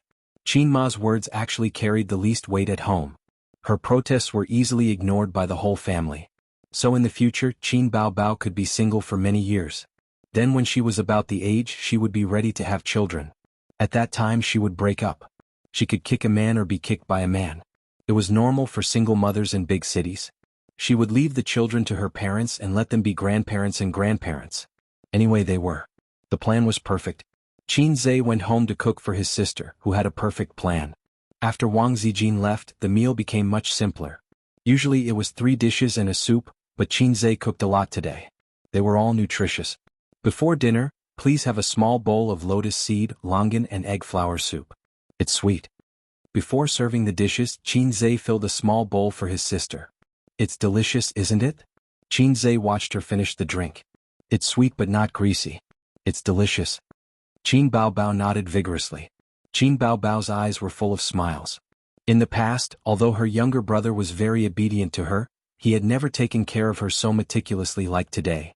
Getting on base was indeed different. Then the dishes were served. The richness of the dishes surprised Qin Baobao. The first dish to be served was turtle soup, which was rarely seen in home-cooked dishes. Sprinkled with wolfberries, it was steaming hot and emitted a seductive aroma. Next was a bowl of black chicken soup, donkey-hide gelatin stewed chicken. Then there were garlic scallops, stir-fried sea cucumbers, chive scrambled eggs. She widened her bright eyes and opened her mouth slightly. So many dishes, I fed you until you're white and plump. Qin Zhe smiled. Qin Baobao's lips curled. She felt sweet inside but deliberately found fault with him. You're not sincere. It's chicken stewed with mushrooms. That thing doesn't nourish the kidneys, Qin Zhe said. Qin Baobao was stunned. She stopped smiling. What do you mean? Looking at the dishes on the table, she felt that something was wrong. It's nourishing the kidneys, Qin Zhe said frankly. It's nourishing the kidneys for you. Women need to nourish the kidneys too. Otherwise they'll age quickly. If your kidneys are weak, what about me? Do you think last night was just my extraordinary performance? Tonight I'll show you something even better. Qin Baobao, the sweetness and feeling suddenly disappeared as if Wang Zijin had stolen them. Qin Baobao's mouth twitched. The sweet soup just now, Qin Zhe gave her a thumbs up. It's the best nourishing the kidneys. The dishes on this table, donkey-hide gelatin stewed with chicken soup. It's nourishing and beautifying. Turtle and wolfberry soup. It's nourishing for the kidneys. Dried scallops and sea cucumbers are nourishing for the kidneys. Chive scrambled eggs are amazing. It's suitable for both men and women. Hurry up and eat, sister. I'm looking forward to tonight. Qin Zhe was enraptured. Qin Baobao, no, I'm still in pain. I asked you just now. You said it doesn't hurt anymore. You've also recovered your walking posture. I'm in pain again. Then I'll be gentler tonight. So he fed me until I'm white and plump. It's all for himself. Qin Baobao was so angry that she wanted to pour the chicken soup and turtle soup over his head. Just like a young couple, the wedding night was just the beginning. In the next few years, the husband would inevitably ask for sex every day, and they would hate the unreasonable menstrual period. After a few years, they would fall in love with the menstrual period, which was a holiday set by God in consideration of the man's hard work. Before marriage, the menstrual period was a hindrance, but after marriage, the menstrual period was a savior. His sister, who had just had sex, was much more shy and resistant. She was not like most girls who might marry a few times or even a dozen times. Therefore, she was in a state where she wanted to refuse but was too shy to say it out loud. But in the end, she was still willing and happy. Therefore, when Qin Zhe shamelessly asked for a couple's bath, his sister blushed and said nothing, but she did not lock the door. In the bathtub, steam rose. The air was filled with the faint scent of perfume and the faint fragrance of flowers. Qin Baobao sprinkled half a bag of dried roses in the bathtub to cover her body. Together with the steam rising in spirals, it formed a natural mosaic. Qin Zhe shamelessly asked to help his sister bathe, but his hands only lingered on her sexy buttocks and full breasts. At first, Qin Baobao was still resisting. Later she felt quite good. She collapsed in his arms, eyes blurred and panting. Then I'll do it? Qin Zhe lifted his sister's buttocks in the water. Qin Baobao, whose legs were weak, immediately shook her head. After the bath, go back to the room? I don't have the strength now. You just have to come up. Qinzhe bragged. Qin Baobao looked at him. What if it breaks? She actually took it seriously. Qinzhe said, it's not that weak. The great sage, Heaven's equal, has been beating female demons for 100,000 miles without breaking, right? If necessary, he can beat male demons too. The calm surface of the bathtub rippled, and then small splashes splashed. The small splashes became big splashes, and the entire surface of the bathtub rippled. The process lasted for about half an hour. His sister's singing echoed in the bathroom for half an hour. At this moment, Qinzhe, who had good hearing, heard the heavy anti-theft door close with a click. The sound was very loud, but ordinary people would not be able to hear it in the bathroom. Instantly, he woke up from the extreme pleasure. His body stiffened. Someone's here. Qin Baobao's eyes were like silk. Her red lips parted slightly and sweet moans came out of her mouth. She did not hear anything. She was still in the happy atmosphere. Someone's here. Qinzhe said in a low voice. He gently patted his sister's face to wake her up. Someone's here? Qin Baobao immediately became alert. The blurriness in her eyes quickly faded. When she pushed Qinzhe away, she could not help but say, Is Wang Zijin back? Qinzhe said, Sister Ziwei left the key in the drawer in the room. Qin Baobao said, Then, Qinzhe said in a serious tone, other than the three of us, only our mother has the key. The siblings looked at each other in silence. They saw the strong desire to live in each other's eyes. Chapter 7:15. His mother came just like that, without the slightest bit of precaution, and without the slightest hesitation. She appeared just like that. Qinzhe was speechless. Will there be any sequelae? This thought flashed through his mind, but he didn't have time to think about it. His mother was here. She saw it. He didn't dare to think about it. He didn't dare to think about it. The consequences would be unbearable. No matter how healthy she would be so angry that she would have a heart attack or a cerebral hemorrhage. Why is Mom here? His sister looked like she was about to collapse. Her seductive manner was gone, and her eyes were full of panic. His sister held his hand and her knuckles were trembling slightly. She must have called at noon and heard that you were sick, so she came to see you. Qinzhe's face was pale. Why didn't she call? Sister, you must take back the key later. You can't give it to Mom. Qin Baobao was about to cry. Is this the time to talk about this? Get out, quickly. As soon as she said that, her mother's voice came from outside. Baobao? Qin Baobao shivered. Run. Why run? Qinzhe's face was dark. Mom is outside. Aren't you courting death if you run out? Then what should we do? His sister frowned in panic. Just say that you're taking a shower. Calm her down first. Qinzhe glanced at the bathroom door nervously. Hey, his sister responded and tried to suppress her trembling voice. Mom, I'm taking a shower. Why are you here? Are you trying to kill me? Qin Ma heard the sound, walked over and asked at the door, taking a shower? Where's Ace? Qin Baobao was about to say that he was in the room, but Qinzhe covered his mouth hard. Say that I'm not at home. I'm entertaining. How could Qin Ma not know that there was one less person at home? Saying that he was in the room was courting death. Qin Baobao reacted and tried to sound normal. He's outside. I don't know where that chick is. Who cares? Outside the door, Qin Ma said, Oh. Mom, why did you come over? Why didn't you tell me? Qin Bao complained. Didn't Ace say that you weren't feeling well? I came to check on you, Qin Ma said gently. I'm fine. My body isn't too good. I can eat 3 bowls of rice every meal. Qin Baobao said. Qin Ma didn't say anything. She only said, Are you almost done? Come out when you're done. Mom has something to talk to you about. There's nothing to say, Qin Baobao said loudly. Nothing? I mean yes. Qin Baobao's voice gradually weakened.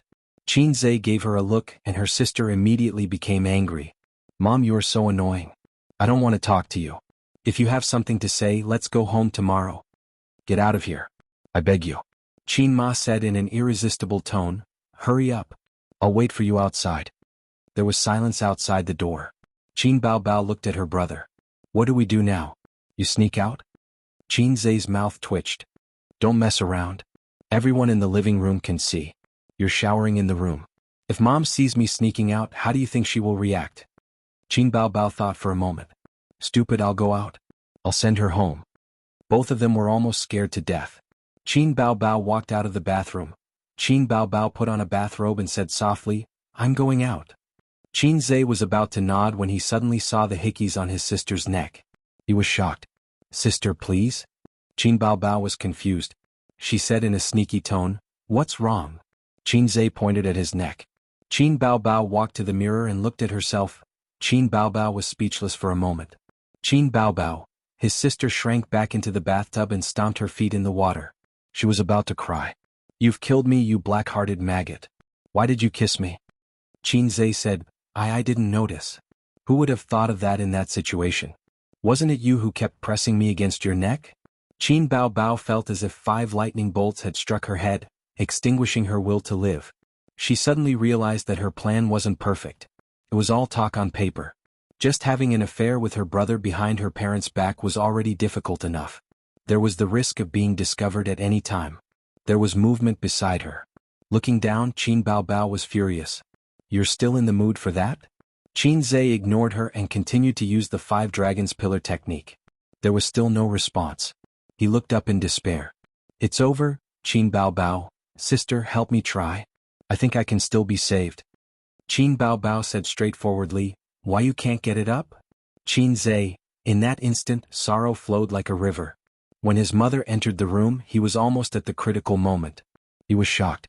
He had long heard that a man would have problems when he was stimulated at the critical moment. He didn't believe it before, but now he had to. Qin Bao Bao panicked.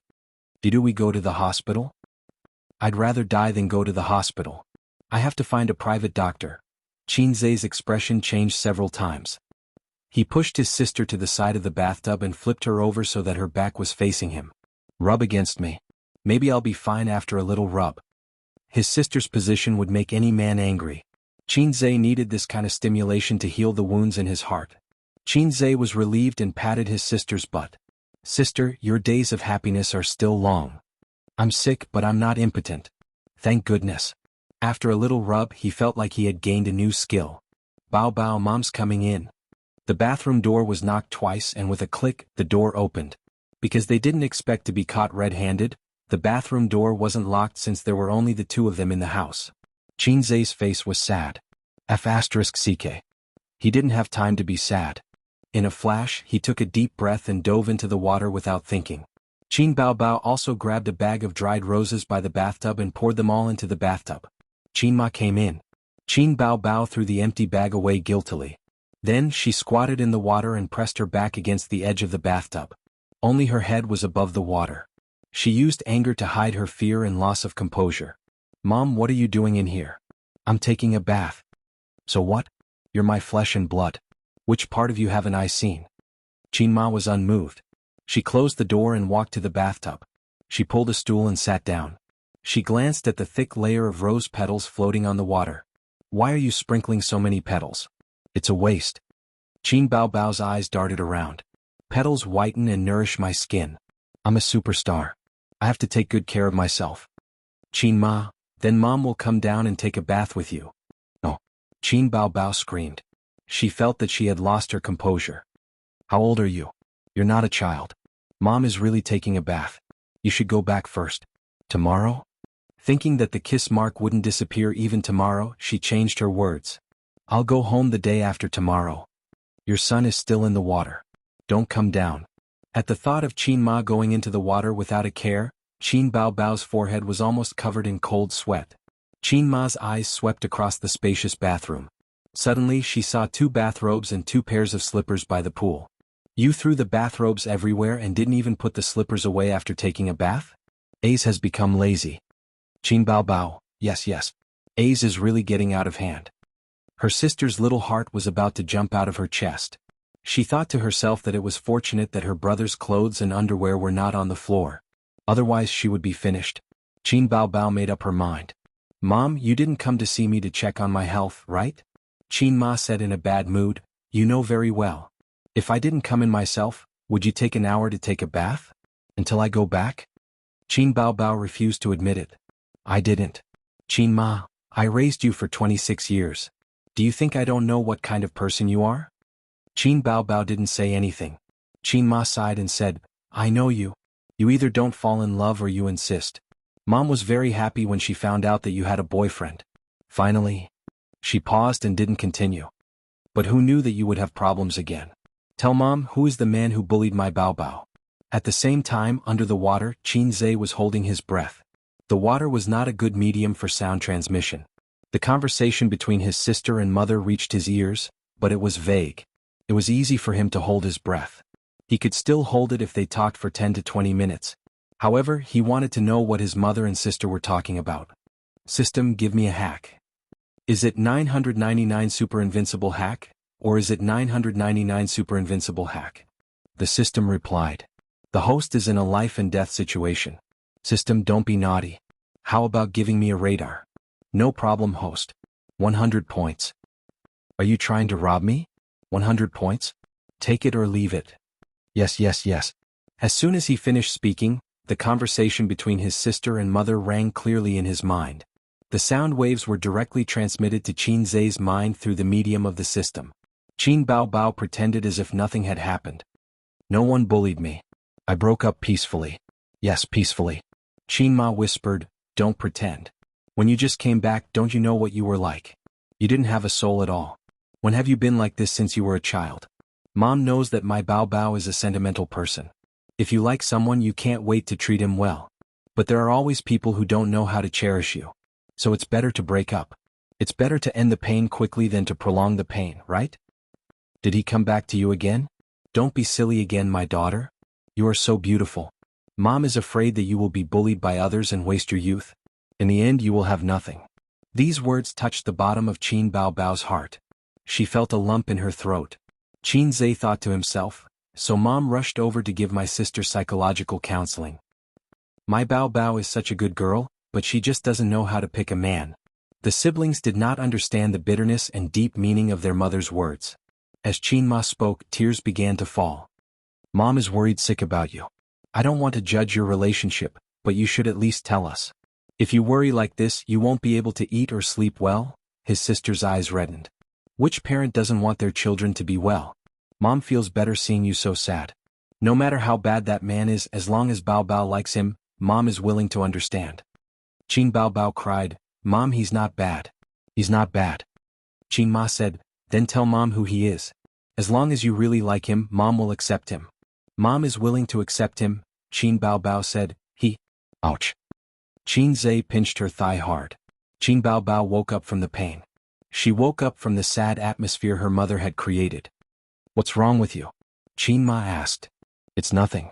The brush is still in the bathtub. I accidentally used it just now and it stabbed me to death. Qin Bao Bao made up an excuse. Then she squeezed her eyes and forced out 2 drops of tears. I know, Mom.